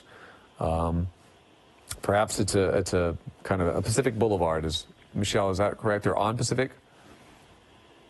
Okay, Long Beach turns into Pacific Boulevard, so they're now on Pacific Boulevard in Southgate. Yeah, and what you're seeing, David, from Air 7 HD is you're seeing sheriff's units in the area. So they're blocking intersections. They're trying to control this guy to see exactly where he is going to go. Let's say hypothetically, there's a negotiation going on right now, and they're hoping this guy pulls into some place that he's familiar with and eventually gives up. Do they try? Are they fighting? Uh-oh. All right. It looks like there's some agitation going on. Yeah, and then maybe she was trying to get control of the car or something, but there's something going on in the car, so they're getting more and more agitated again. Yeah, I did see some physicality going on inside of there. Then he swerved quickly. Maybe he swerved because he wanted to, or maybe she's trying to get control of the car. We don't know. And David, that's another, part of this equation is the more she gets agitated toward him, the more agitated he gets and starts doing stuff which maybe we as law enforcement don't want to see happen. Yeah. All right. This is kind of scary when you see somebody moving around inside the car like that. So he clearly is yelling at her. He's moving around a lot more. This is starting to remind us of their behavior near the beginning of this pursuit when it would look really dangerous inside that vehicle. So they seem to be getting more and more agitated. Maybe she did want to get out of the vehicle and he didn't let her. Maybe they did negotiate to stop this and he didn't do it. And he's continuing to roll through, and he's just sitting there with some indecision right now, and she's tired of it. Yeah, she could be yelling at him, getting him amped up, and now he's back on surface streets, and you see his driving has become a little bit erratic again. Okay, so they're in Huntington Park, from what we understand. And, yeah, with those windows down, we get a much clearer shot of what's going on in there. He seems to be moving around a whole lot. He's moving stuff. He's doing a lot of that, grabbing something from down below and throwing it into the back seat. He's constantly turning to her and talking to her or yelling at her, and that's exactly what he was doing earlier on. Now he's rolled the window up, so we can't see him as well.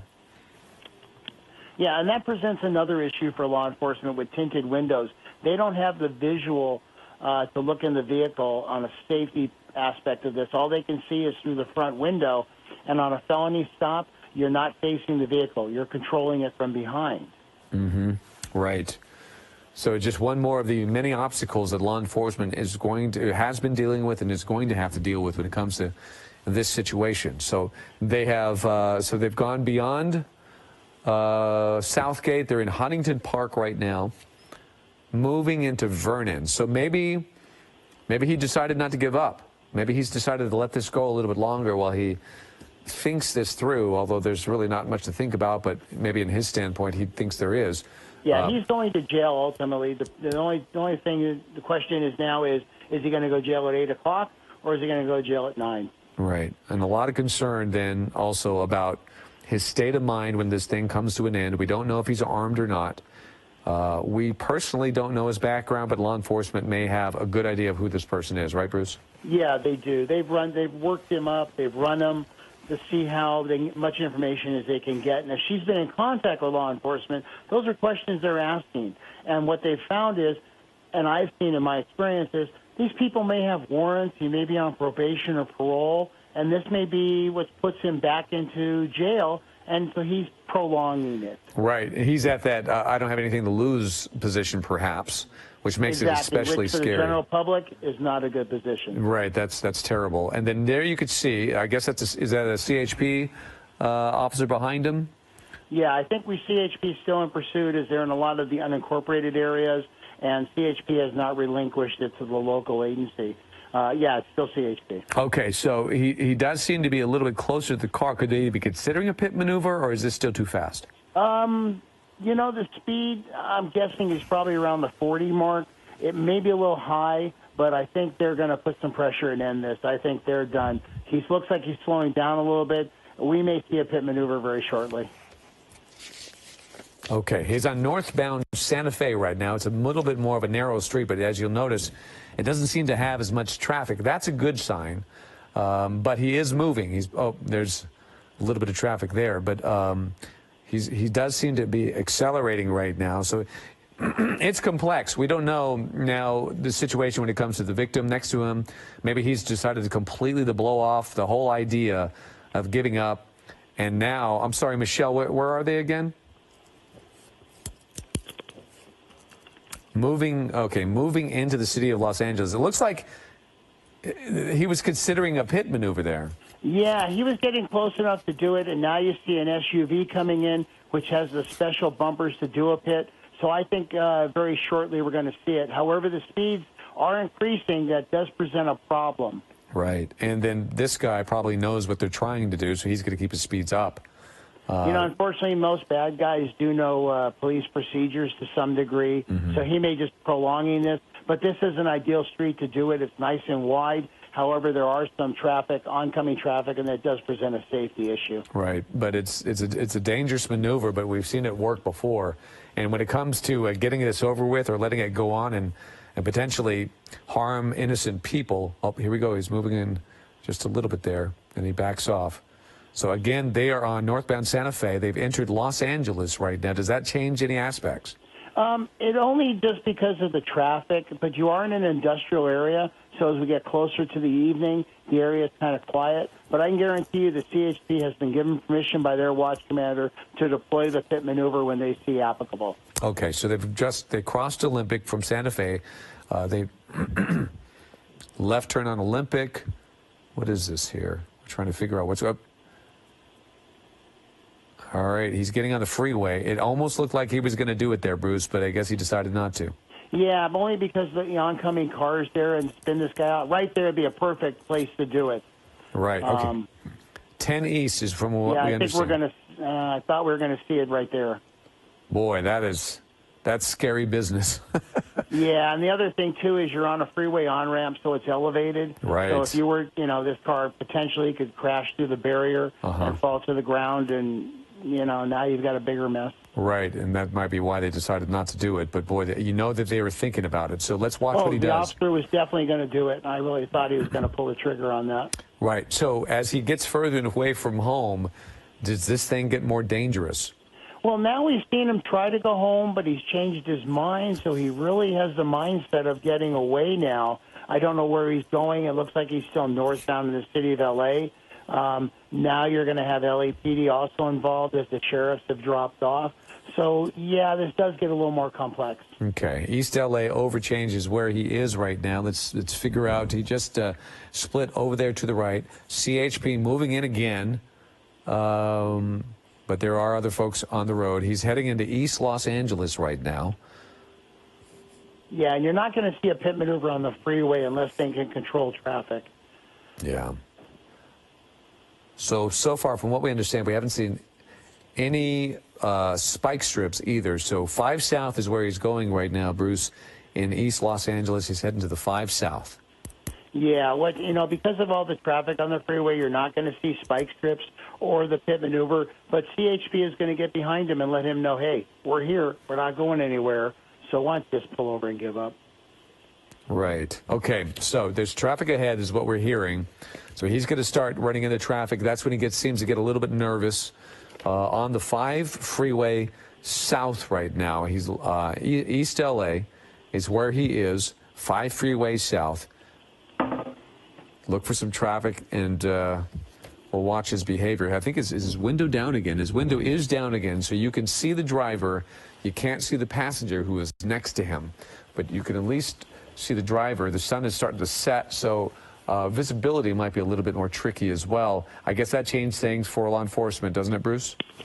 Yeah, as you get into nightfall, vision, field of vision becomes diminished, so that's when you have the spotlights, the night sun from the helicopter, which is still following this.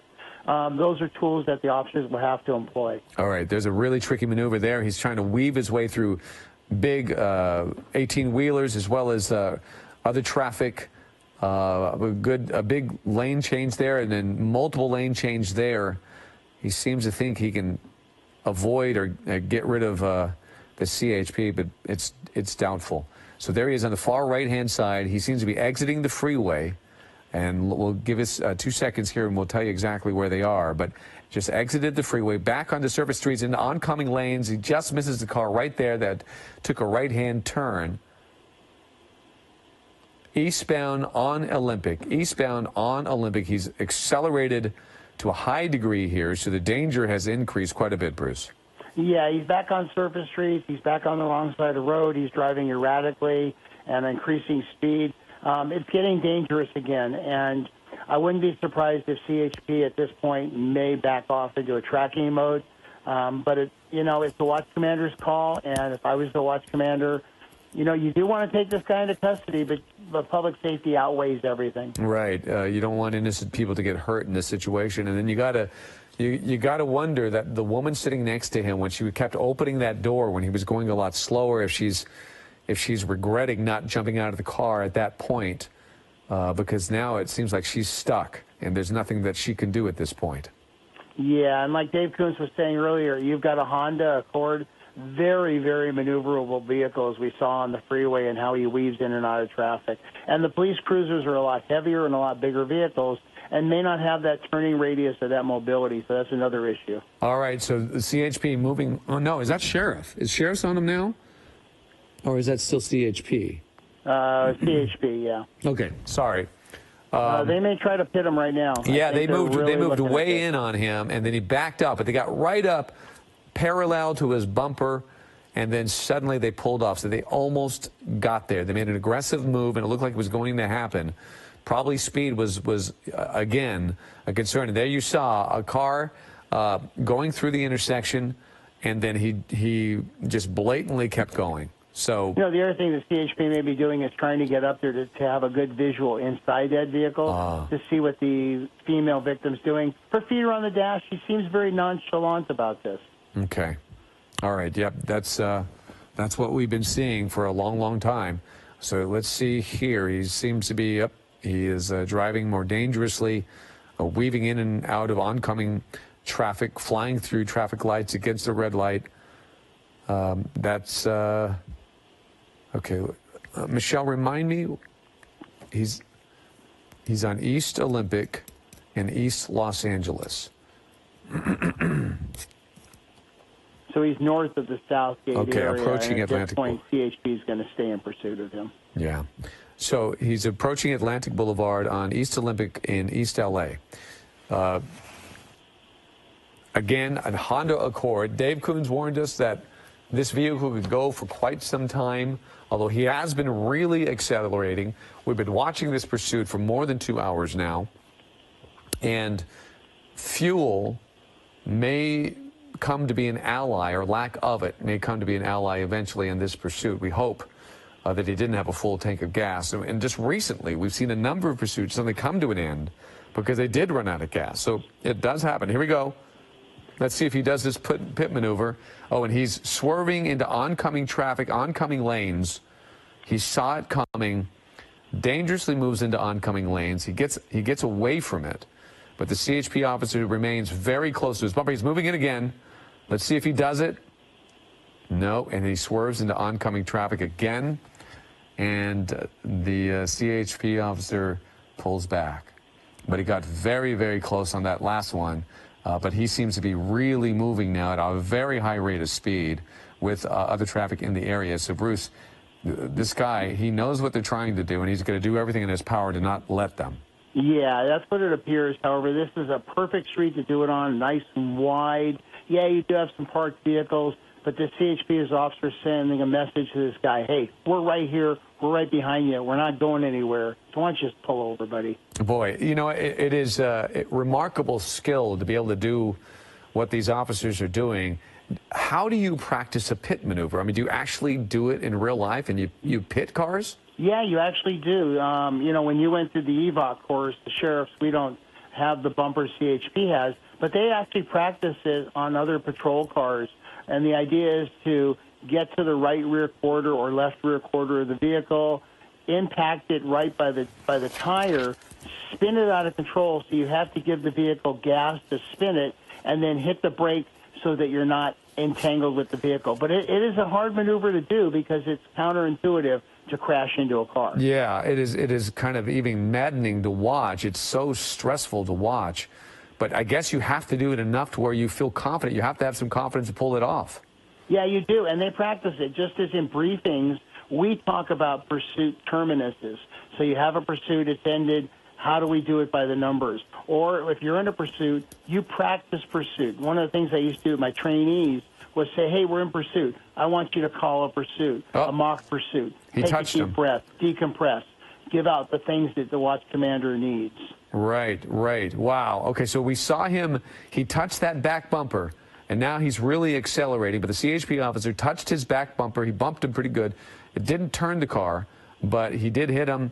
Clearly, yeah, it's putting some pressure on the suspect. Hopefully, it'll get him eventually to want to get out of this and give up. Yeah, I think CHP is sending a message that, hey, we're going to end this, so why don't you end it first? And keep in mind, he has a woman sitting next to him, and hopefully she's got the wits to beg him to stop doing this, and maybe with the pressure from both sides will get him to give up. But so far, as you can see, he's accelerating now, really moving, and it's not working so far. No, I think CHP, they do have the green light for the pit maneuver. They're just waiting for the right time. And speed is a factor. The faster he goes, the pit maneuver comes out of play. Okay. He is on eastbound Olympic, moving pretty good on eastbound Olympic. Montebello, I believe they are still in. Montebello takes a really aggressive left-hand turn into oncoming traffic, and then, or oncoming lanes, and then there, look at him. He is kind of like straddling that double yellow, staying in the left-hand turn lane, where you just don't know where he's going to go. There's a good shot of the woman sitting next to him, feet up. Her arm is out the window, just kind of hanging on. Yeah, you know, she doesn't seem to be a victim to this degree right now. I mean, I think earlier she was, but she seems a lot calmer maybe with her demeanor. Yeah. Yeah, it is. It's kind of, it's so confusing, and this shows you the difficulty of what law enforcement has to deal with. So here we go, the CHP officer again moving very close, and then, as you can see, the driver blatantly moves into oncoming lanes, and there's an island now between them, and he is blatantly into oncoming lanes. But luckily, so far, no cars were coming. And there's a car sitting out in the middle of the intersection. Perhaps that person saw what was happening and just stopped. But boy, that's where it gets really, really stressful. You know, there's a matter of almost no time to react if there's a car that comes out in the middle of the corner. He's looking one way and this guy's coming the other way. Yeah, center median is an ideal area because the vehicle won't hopefully cross that into oncoming traffic. You want a nice wide street with this. And I wouldn't be surprised if CHP bumps his bumper again and sends a message. Yeah, I mean, all of us, I think, are all rooting for the CHP to try to get this thing over with, I mean, safely. But it's so maddening to see this person on the street right now, putting so many lives in danger. So he is on westbound Beverly Boulevard now, Beverly Boulevard in Montebello. Yeah. You know, David, what's interesting with social media, and I'm sure as you check it, people are actually telling the police to, hey, ram the vehicle, shoot the vehicle. Yeah. I mean, they don't want this to go on either. Yeah, they want it over with. It is scary. And so many different things go through your mind of what could possibly happen at the end of this pursuit. So there he is. He's squeezing through on the right-hand lane, cars stacked up at that intersection. He finds an open lane. He squeezes his way through and flies through the intersection. CHP right behind him right now, but he is refusing to stop. Yeah, you know, David, also, just to interject, police departments have what they call policies and procedures, chase and pursuit procedures. Suspects don't. Yeah, that's a good way to put it. So there are no rules. Yeah, and also civil liability. Who are they going to go back and look to sue if something were to happen? They're going to the police department, not the suspect. Absolutely. Yeah, yeah, that's a good point. So, yeah, so that's when pursuit management comes into play, where the watch commander is asking for certain things: speed, conditions, traffic, nature of the crime, description of vehicle, direction of travel. All those things play into it. Nature of the crime is an important one in this one because this guy is a domestic violence suspect, and the victim may be sitting right next to him. That's her arm, and those are her legs that you see there. We still don't fully know the story between these two. We're calling her a victim, But you're right, she may not be a victim, but it is a domestic violence suspect. They're going to pursue it as that, and therefore they have to have her well-being very much in their minds as they pursue this guy. Yeah, very much so. And what you're chasing is you're chasing a felony. You're not chasing a misdemeanor. And also they're probably going to pile on the charges, possible kidnapping or false imprisonment in this case. Okay, so when this does come to an end, obviously there's a lot of questions to ask on what the relationship is between these two. Was she a willing participant, or is she truly a victim? Is this a kidnapping? And it could very well be, and it could have started that way. Yeah, the other thing, too, is she may not be a victim. She might be a suspect. And he is trying to maybe keep her safe. So we don't know. Like you say, there's a lot of variables and a lot of investigation to sort out. Okay, so they are in East Los Angeles right now, moving about 40 miles per hour. Beverly, is this still Beverly Boulevard, Michelle? Yeah, westbound Beverly Boulevard in East Los Angeles right now, 40 miles per hour. I don't know if they've gone in a circle, but it does seem, though, that they found their way back to East L.A. Maybe they're heading back to where this all began again. It's very, very possible. It seems like they are making some sort of circle, and it does appear they're southbound. So they may have negotiated something in the time that it took them to make this circle. Mm-hmm. Okay. Northbound Atlantic is where they are right now. As the sun is setting, lights are coming on. Bear with us as he clears this building. There he is. It is a four-door Honda sedan, older model, four-cylinder, front-wheel drive. It is a pretty remarkable vehicle when it comes to this pursuit. It had to make some tight turns. It has some acceleration. It's really hung in there, and it's been going for quite some time.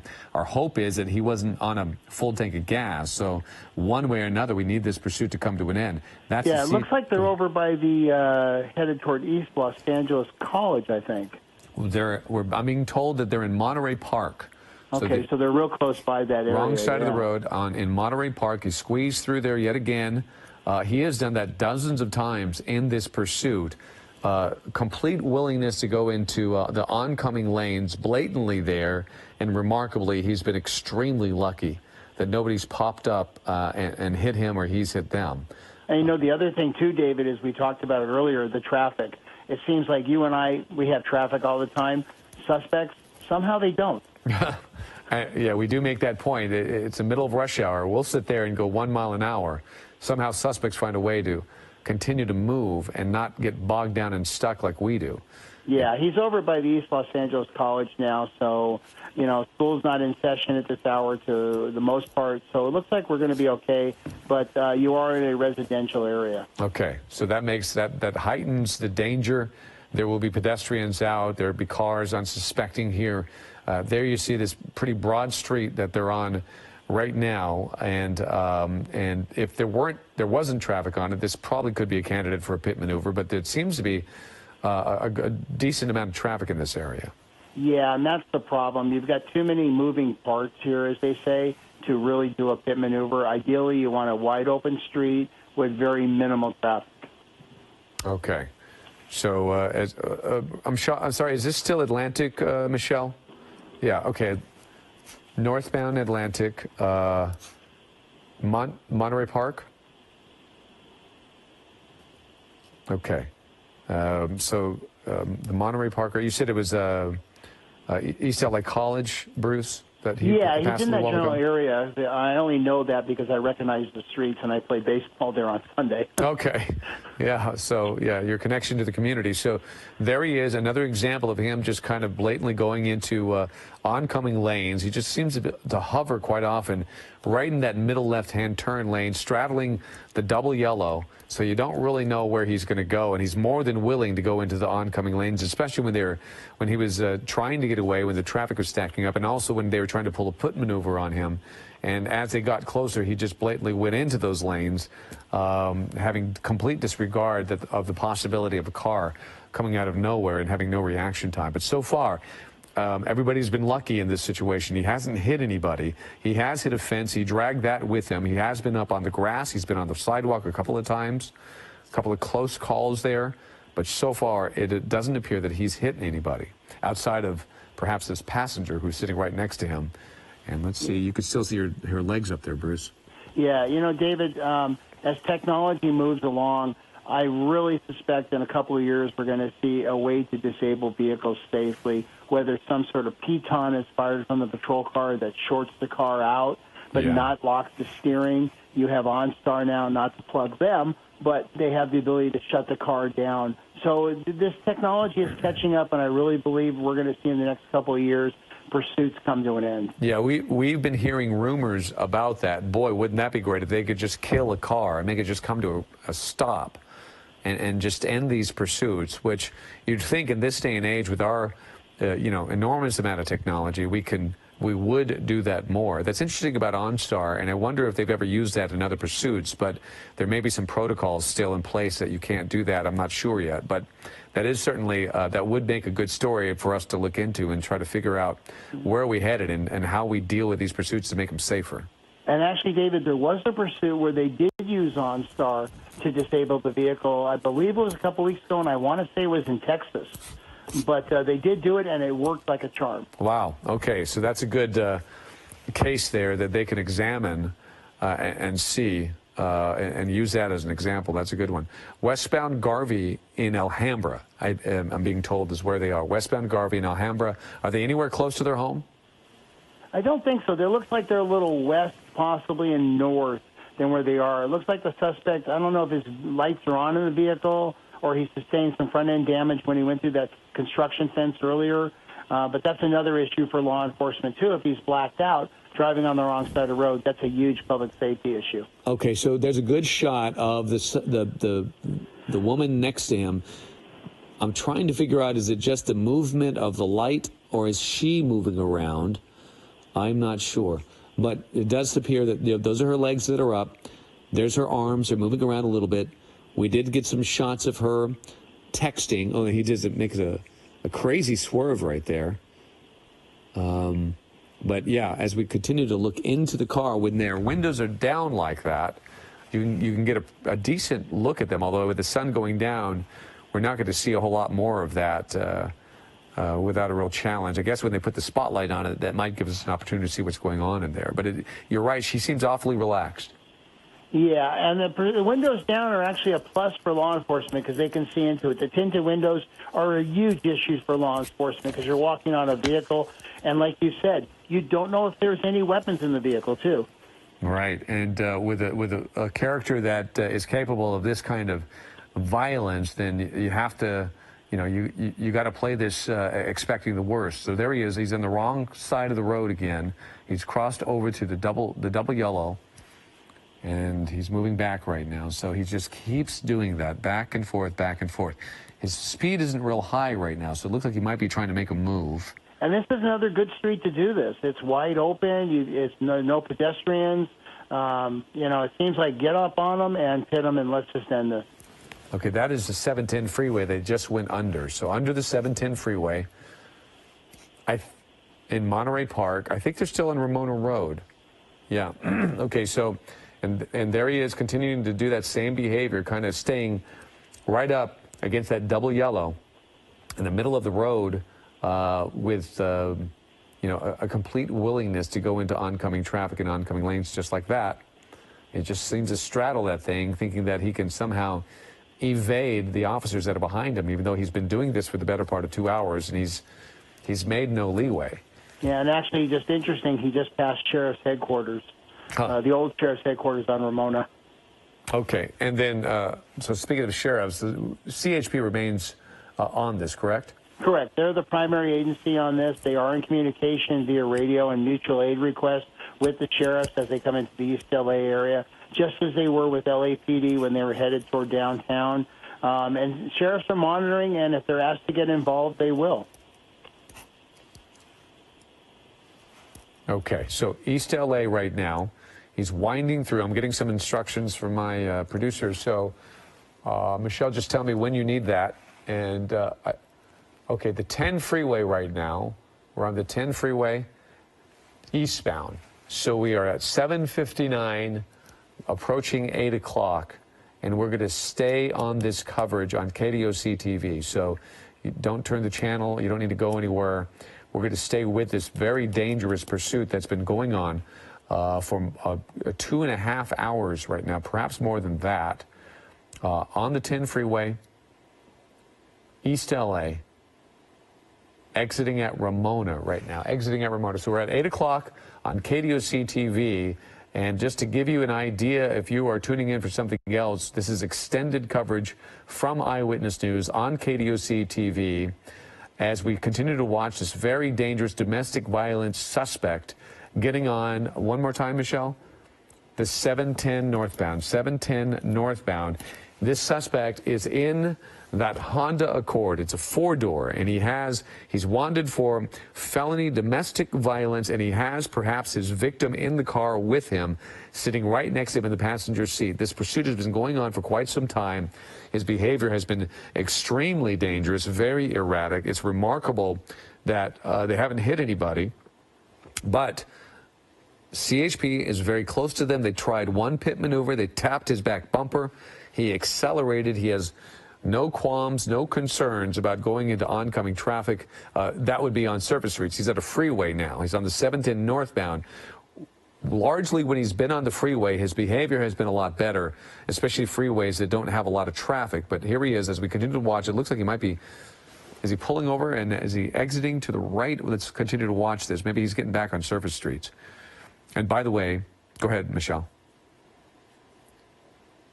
Okay. David, 710 and give us a go ahead, Bruce. Calculation of speed.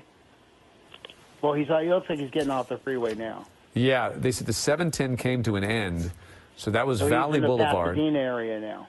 Okay. Back on the 710 southbound. Okay, so he basically is just he's going in the other direction right now.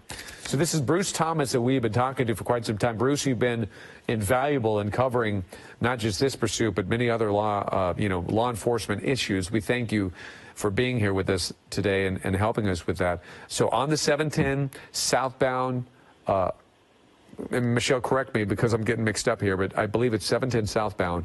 So he is heading back on the freeway in Alhambra right now. And Bruce, they've got the what is it called, the sun gun on him? The night sun from the helicopter, which is a high illumination device which will light up the area. It not only does it illuminate the vehicle, but it also illuminates the area so the motorists know there's something coming up on them. Okay, yeah, so that's very helpful, especially with night. You don't notice a lot of things. If you're just a driver out there, perhaps this will help warn people that something is coming their way. They'll see the bright lights. That is a Honda Accord. And boy, it would be a blessing if that thing would run out of gas. We have no idea how much gas he has, but he's been going for quite some time, accelerating, stopping, accelerating, stopping, and perhaps, hopefully, he's using a lot of gas and he didn't have a full tank. Yeah, and it looks like he's going exactly back where he just came from at this point. All right, so I'm getting more instructions here on what we're doing for programming, so we're going to stay with this for a few more minutes. The 710 southbound going through Alhambra right now, and we'll try to give you some idea on what we've been watching. So we've been on this pursuit since Eyewitness News at 5 o'clock, where we saw some really scary behavior from that suspect that's been driving this vehicle, literally screaming, yelling, maybe even fighting with the woman who was sitting next to him in the passenger seat. And we've been watching her as well. They did seem to be in some sort of a confrontation. Then things started to settle down a bit. She had her legs up on the dash. They've been there for the better part of 2 hours, and there's a lot of concern about her safety. But then we were able to grab a shot as they went by Air 7, and we grabbed the shot of her actually with both her hands on her phone texting. So we know at least she's moving around. She's got her phone with her. She seems to be okay. We did notice when they got to Southgate, which is where this whole thing began, in Southgate, as they got closer to an area that they were familiar with, the passenger side door kept opening. And bear with us as we continue to figure out the signal issue. They're just on the move so much that sometimes there are signal issues, but it's back now. That's a live picture that you're watching. And Bruce, I can't tell, are the lights off on that car? I think there was the vehicle sustained some front end damage, so it looks like there's only one headlight, but the rear lights may be non-functional at this point also. Okay, so it is not very illuminated. It's pretty dark right now, but that we're keeping it in the middle of the screen. That is the Honda Accord that we're talking about that is kind of flying through those left lanes past the regular traffic. Eastbound 60 is where they are right now. Eastbound 60. You know, David, also you wonder if maybe some substances are involved in this. Yeah. Maybe she's under the influence of alcohol. He may be also, and that makes them a little more brazen. Let's face it, Bruce, and you know this better than anybody, most of these situations do involve some kind of illegal substance or alcohol. Yeah, unfortunately, domestic violence calls usually do involve alcohol, and people, we call it the macho juice. Uh-huh. Wow. Okay, what is that? Well, it basically makes people a little more brazen, a little more, puff up their chest, so to speak. Uh-huh. Alcohol does one of two things. It makes you smart or stupid. That's true. So there he is. You can see those brakes, but yeah, from the back end, his tail lights are not on. And then, we haven't been able to see quite from the front end, but he's very dark in there. Luckily, the helicopter overhead is illuminating him, so there's a little bit of a warning for folks. Plus, they have the CHP vehicles behind them. There you see them with their lights on. So he seems to be staying in that left lane, and I don't know if that's a shoulder as well. Is that the shoulder, or is that a legit lane? I'm not sure. It looks like it's an emergency shoulder area from what I can see. Okay. He's using that maybe to just weave in and out of traffic at this point. Right. Okay, so eastbound 60 is where they are right now, as this domestic violence suspect continues to try to evade law enforcement, but CHP has been right on him. They even attempted a pit maneuver and got very close to a couple of others. But this guy is refusing to give up. And it looked promising at one point where this started at Southgate. It went for a couple of hours. He wound his way all the way back to Southgate. It started slowing down. The passenger side door started opening and closing, opening and closing. It looked like they were going to give up. And then they didn't. Then David, we just saw the vehicle weave a little bit. So I know there was some left front end damage, as Air 7 HD showed. Maybe that is having an impact on the vehicle. Okay, so maybe that he's having a hard time keeping it going, keeping it straight at least, and having to make some abrupt adjustments on the vehicle. Yeah, David, the other thing, too, is CHP is requesting assets because one of the things you have to deal with is the pursuit terminus, the end of the pursuit, as we call it. And so they're probably asking for canine to be in the area, make sure they have enough manpower to take the suspect into custody, and also safeguard the victim's safety, too. So time is a good thing for CHP at this point. Okay, so assets, they're asking for assets. What about a SWAT team? Who does that come from?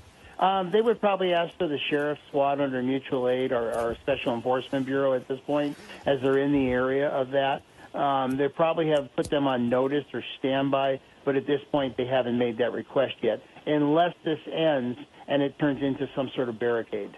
Okay. All right. So, but at least, it shows you law enforcement, they know what they're doing. They're thinking ahead. They're planning for the end of this. And when it does come to an end, and it will eventually, they want to have everything available to them to make it end as peaceful as possible, but prepared for any scenario. Yeah, and that's what briefings are for. You talk to your troops, your men and women, and you say, okay, let me throw a scenario out. What would you do? You kind of round table it. And at the end of every incident like that, they do what's called a hot wash or a tactical debriefing. What did we have done better? What did we do right? What did we do wrong? Okay. So what I understand, they're at 90 miles per hour. They're really moving right now. Here's what we're going to do. We're gonna jump off of the air on KDOC TV in a matter of a few seconds. We're gonna move over to ABC7 Digital. So if you watch us on abc7.com or ABC7 LA on our app, We're going to bring this pursuit over to them. And of course, we'll be back with everything that happened in this pursuit and hopefully some answers to some questions on Eyewitness News at 11 o'clock tonight. We're going to keep you posted, though, throughout the night. And yes, he does seem to have some maneuvering issues there. Bruce Thomas has been helping us out. Bruce, thank you so much. If you stay with us, that's great. If not, I really appreciate your help. We're going to jump off on KDOC TV. Thank you for joining us. Pop over to abc7.com.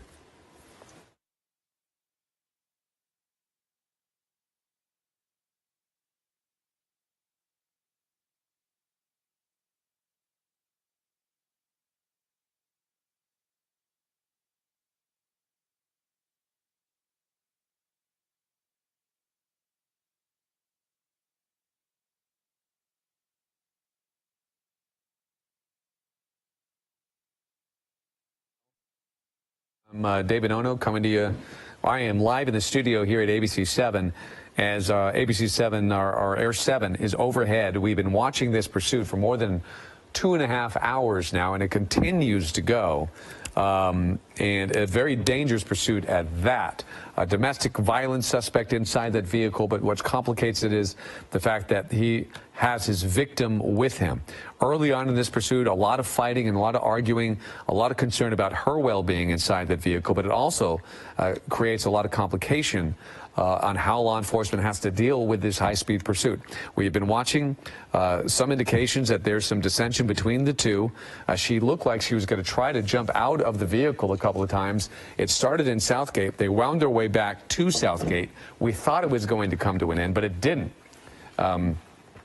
Immediately after, he seemed to have changed his mind, accelerated, got out of there, continued to wind his way through various other areas, and it seemed like they got into another argument.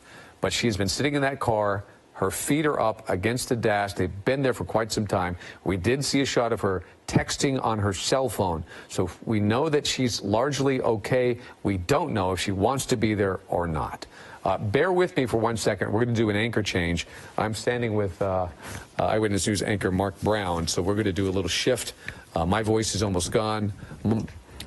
Mark, welcome. And Bruce, by the way, is still on the air with us. Excellent. All right, David, thank you. Great work here. Everybody's got this throat problem this week, so it's going to be tough for us to deal with this thing. These Hondas have tremendous mileage ability, so thank you for your reporting on this and keeping us up to date throughout this pursuit. Bruce, are you there with us? Yes, I am, Mark. All right, glad to have you with us as well as we watch this thing continue to wind its way. Now on the freeway. It's been on surface streets at various times. Now it's on the freeway as well. Eastbound on the 60 freeway at a very high rate of speed, as you can see. When a pursuit lasts this long, Bruce, when you start getting into what is now the third hour, how do officers stay on point? How do they stay tuned into this and not allow their minds to drift? There's a lot of concentration that's involved here, isn't there? Yes, there is. And the nice thing about this is in a pursuit, you have multi-vehicles. The lead vehicle is not calling the pursuit. They're just visually following. The person calling the pursuit is possibly the second or third vehicle, and in this case, the helicopter may be calling the pursuit. So basically, I hate to say it, but it's almost like a leisurely drive. They're just focusing on the actions of the vehicle and not worrying about speed, traffic conditions, direction of travel, all those stressful informational points that the watch commander wants. And also, they're changing out. So you're not going to see the same CHP vehicle in pursuit for probably more than 30 minutes. Okay. Something that obviously puts law enforcement at the advantage over the pursuit suspect, that they have many more vehicles, they've got radios, they've got overhead air support and all of that stuff, plus the training that's involved in dealing with these things, which puts them head and shoulders above the suspect in terms of the ability to deal with what's happening. It's still up to the suspect, Mark, the state of California Post, Peace Officer Standard and Training, mandates pursuit training every year. So the officers go through refresher training at EVOC, such as David went through, but also there are exams, quizzes, videos, and roundtable discussions on this to certify them as patrol pursuit trained. Right. And is that a fairly new phenomenon, or has that been around for a while? No, it's been around for a while as far as the Peace Officer Standard and Training protocols. but we're seeing more and more officers being run through the EVOC, the Emergency Vehicle Operations Center, to get more hands-on experience. Mm-hmm. Well, it certainly pays off, as we are seeing. Nobody's been hurt that we know of. Any sorts of accidents have been kept to a minimum. There's a lot of decision-making that has to be involved in this, of course, about whether or when to back off of a pursuit. This is not one that you can back off of, though, is there? Because you've got a victim in that car. Yeah, you're right. And you don't know if the victim is willing or unwilling, but in this case, they're going to follow this pursuit, and it's been going on now for 3 hours. And we're going to see it till an end because they do want to safeguard the victim's life. Right. And this is now, it's on the 60 freeway, passing Azusa now. So just continuing for a long period here. It was kind of, you know, when I was covering this earlier in the evening, about, 2.5 hours ago, it was kind of in the Southgate area, Bellflower, Long Beach, kind of circling that area. And then he kind of branched out. And yeah, we're moving further and further east through L.A. County. I don't know the rhyme or reason for this, but it seems like he's definitely headed away from the area he came from. And it could be maybe just that traffic conditions are kind of allowing him to go which way he's going. And now at 8:15 at night, traffic becomes less of a factor. You're going to find fewer roads that are packed with cars, fewer freeways that are packed with cars. He's coming up on another law enforcement vehicle that maybe just kind of happened to be in the area. It doesn't look like this was part of the pursuit, right? That is not a CHP vehicle. Correct? That is some other agency. CHP, if I'm correct, has one door painted white. This one has two. Yeah, it looks like that's a sheriff's vehicle. It's a sheriff's patrol possibly vehicle. The officer's the end of his shift headed home. Yeah, right. I mean, he just happens to be on that freeway. The guy just drove past him. Yeah, and obviously that sheriff's not going to get involved because he has not been requested to get involved, and I'm sure that's the last thing you want to do is interfere with another agency. Especially at the end of your shift. Yeah, you know, paperwork is paperwork and overtime is overtime. It comes with the job. Yeah. I'm being told he was going 95 miles an hour. He's getting off the freeway here, and they're going to tell me what the off-ramp is, and we'll find out where he's going. He's at Nogales, the Nogales exit off of the eastbound 60. Whoa, he really ran through there and came very close to a couple of vehicles that were just traveling. He made that very hazardous right turn. He has outdistanced his pursuers a little bit here. I don't see a car immediately behind him. I don't see a patrol vehicle or a CHP vehicle immediately behind him. He's now gone through an intersection, blown through a red light. This is on Nogales, just off the 60 freeway, heading through the surface streets there. I wonder if he's going to try to do a foot bail here since he's put a little bit of distance between himself and his pursuers, although very clear to see, not between himself and the pursuing law enforcement helicopter. Yeah, he's back in sheriff's territory, space. So I'm sure they've been on the radio putting Walnut Station. Okay, he's bailed out of the car. He's bailed out.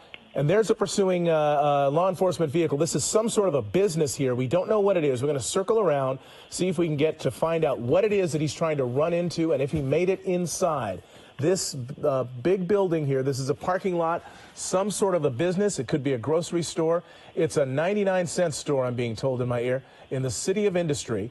A 99-cent store. He got out, he pulled into a parking space, ran in. Look at all the people running out of the building now. Look at all those people running out of that 99-cent store. Being told, I'm sure the officer went in and said, everybody get down or everybody get out. What do you do? When you're in that situation, your suspect is running into a clearly occupied building like that. What are the things you say? Yeah, now this thing has just been amped up to another higher level. He's run into a store. There are innocent people in that store. We could have a hostage situation. Now, the suspect seems to put on more clothing than what he had earlier. So hopefully they got a good description of the suspect. And they're going to have to clear that 99-cent store. So they're now asking for sheriff's assets to get in that area, possible the Special Enforcement Bureau also. This is amazing. People running out of that store. They've got kids with them, carrying their children, running out of there. You've got sheriff's deputies there, or CHP. These are CHP officers, I believe, here next to this unit, with their weapons drawn, saying to people, get out of the store. They've got to set up a perimeter here. They've got to get, they've got to have somebody around the back because. Yeah, Mark, it looks like they've got a good perimeter set up. They've got units to the rear of the possible loading dock. You've got officers in the front. But at some point, they're going to have to go in and clear this store, and CHP is going to ask for additional assets to do that. No sign of the woman passenger, by the way. He pulled into that parking space a minute ago, and in fact, I think that's that's not it. It's one of those. It's not. I don't think. Oh, maybe it is. I think it is. Kind of obscured by the palm tree. He pulled into the parking space, and then ran into the store. We don't know what happened to the passenger. Whether she is still with the car. Okay. Yeah. Police are. We're now getting a report that officers have one person at gunpoint inside the store. We are hoping and assuming that that is the suspect, that they have him at least contained and under, if not handcuff sort of control, at least he's not going to be moving anywhere anytime soon. So we're going to hopefully find out within a couple of minutes whether they've got him. And, of course, they will bring him out of the store, and that will be the end of that. We do not know what the woman did. The woman who was riding with him in the car, the passenger, who he was reportedly beating during the pursuit. He was tussling with this woman during the pursuit. At various times she was texting, it appears. She had her feet up on the dash at one point. At several points, though, it appeared he was in some way physically assaulting her. And, of course, this is a domestic violence suspect and situation. Yeah, you know, Mark, I wouldn't be surprised if Air 7 HD could go back to the vehicle that he pulled into the spot if that woman is still just sitting in the car. Yep, which would indicate that, hopefully she's okay. It looks like the passenger door is open. Let's zoom, the sun gun is on that vehicle right now. Yeah, there she is. She is still sitting in there, leaning out. No officers are near her at this point. She is basically alone down there by herself. No one has arrived yet to assist her. They're concentrating at this point on the suspect, on this person who was and is a danger both to her and to the public. You know, Mark, if Air 7 HD can go back up to the front entrance, I think we see CHP personnel coming out. So it may appear, based on their posture, that they have a suspect in custody and they're bringing him out shortly. Okay, let's hope that's the case. Now they're coming over to check on the status of the woman, of the victim in all of this, the woman who was riding in the car with this individual, apparently, according to reports, being attacked while she was riding with him. Officers do need to approach the vehicle with caution, as you know. You don't just assume. You can assume nothing. You have to, especially even sometimes with domestic violence situations, officers respond to those and end up in a very violent situation, sometimes inexplicably. Yeah, you know, your victim becomes your suspect philosophy. It looks like they do have the suspect in custody. It looks like they have put a code 4 out, and this thing comes to a peaceful ending.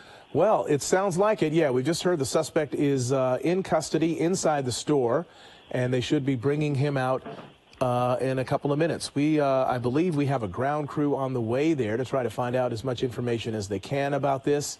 But there now, officers are assisting the woman. I believe those are sheriff's deputies right next to the car, and then some CHP officers off to the front of it. You see the different law enforcement agencies now parked in front of the store. This is a 99-cent store. Again, it's in the City of Industry. And is that your suspect right there? Can we zoom in tighter? Yeah, the suspect did put on some additional clothing as he was bare-chested before, but now he put on a long black sleeve shirt. Yep, didn't work. Nope, it never does, Mark. It never does. The one we saw one. I don't know if you were with me a few. It was several months ago, probably about 6 months ago, and a guy who was being pursued.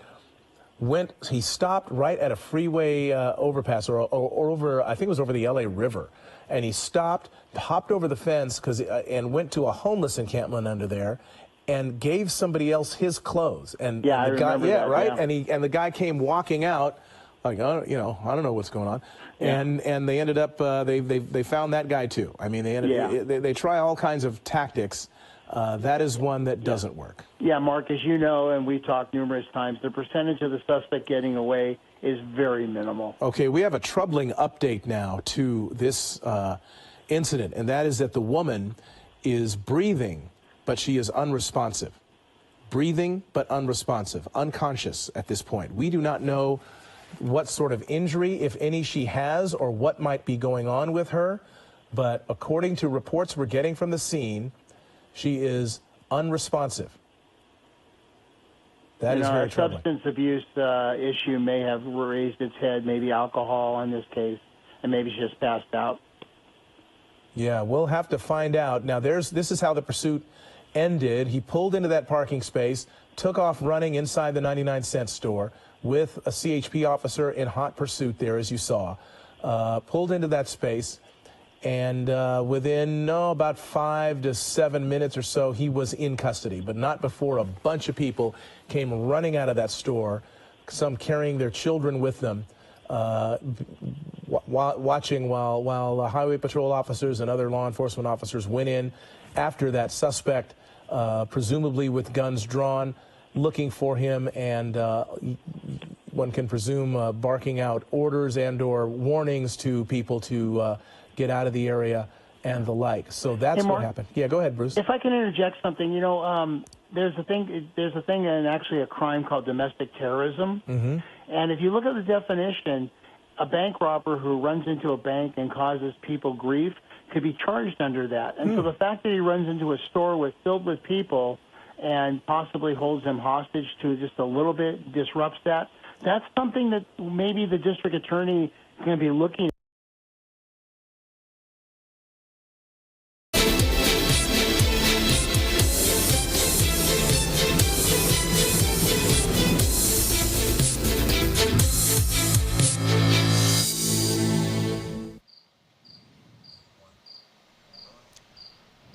Road America in Elkhart Lake, Wisconsin is a track that is known for massive speed and consequence and legendary history and respect. Hi, everybody. Greg Creamer along with Calvin Fish and Ryan Marine. It is time for the first of 2 races this weekend in the GT World Challenge America powered by AWS. We are set for round 7 to unfold here at this absolutely fabulous facility. Welcome one and all. Yesterday, this place started off awash in the morning. It got better in the afternoon. Today is nigh unto perfect in terms of conditions to go racing. And Cal, we've been seeing some of the shots, the iconic corners around this absolutely fabulous facility. It's a beaut. It's a gem, and it's probably one of the best in the world. It's a magical place, Greg. When you come to Elkhart Lake, you'll see the circuit here, 4 miles in length, and gives you a little bit of everything in terms of the challenges. Some long stretches of high speed where you need, low downforce ideally, but then you've got a lot of cornering and a lot of heavy brake zones where you really make up your lap time, particularly in that middle sector. Sector 2, it's all about cornering, all about balance on the race car, and that's where the majority of the lap time comes from. You're in these corners for a long, long time. Most of them are fast, and absolutely right. Just a fabulous place to go racing. And in the GT World Challenge America powered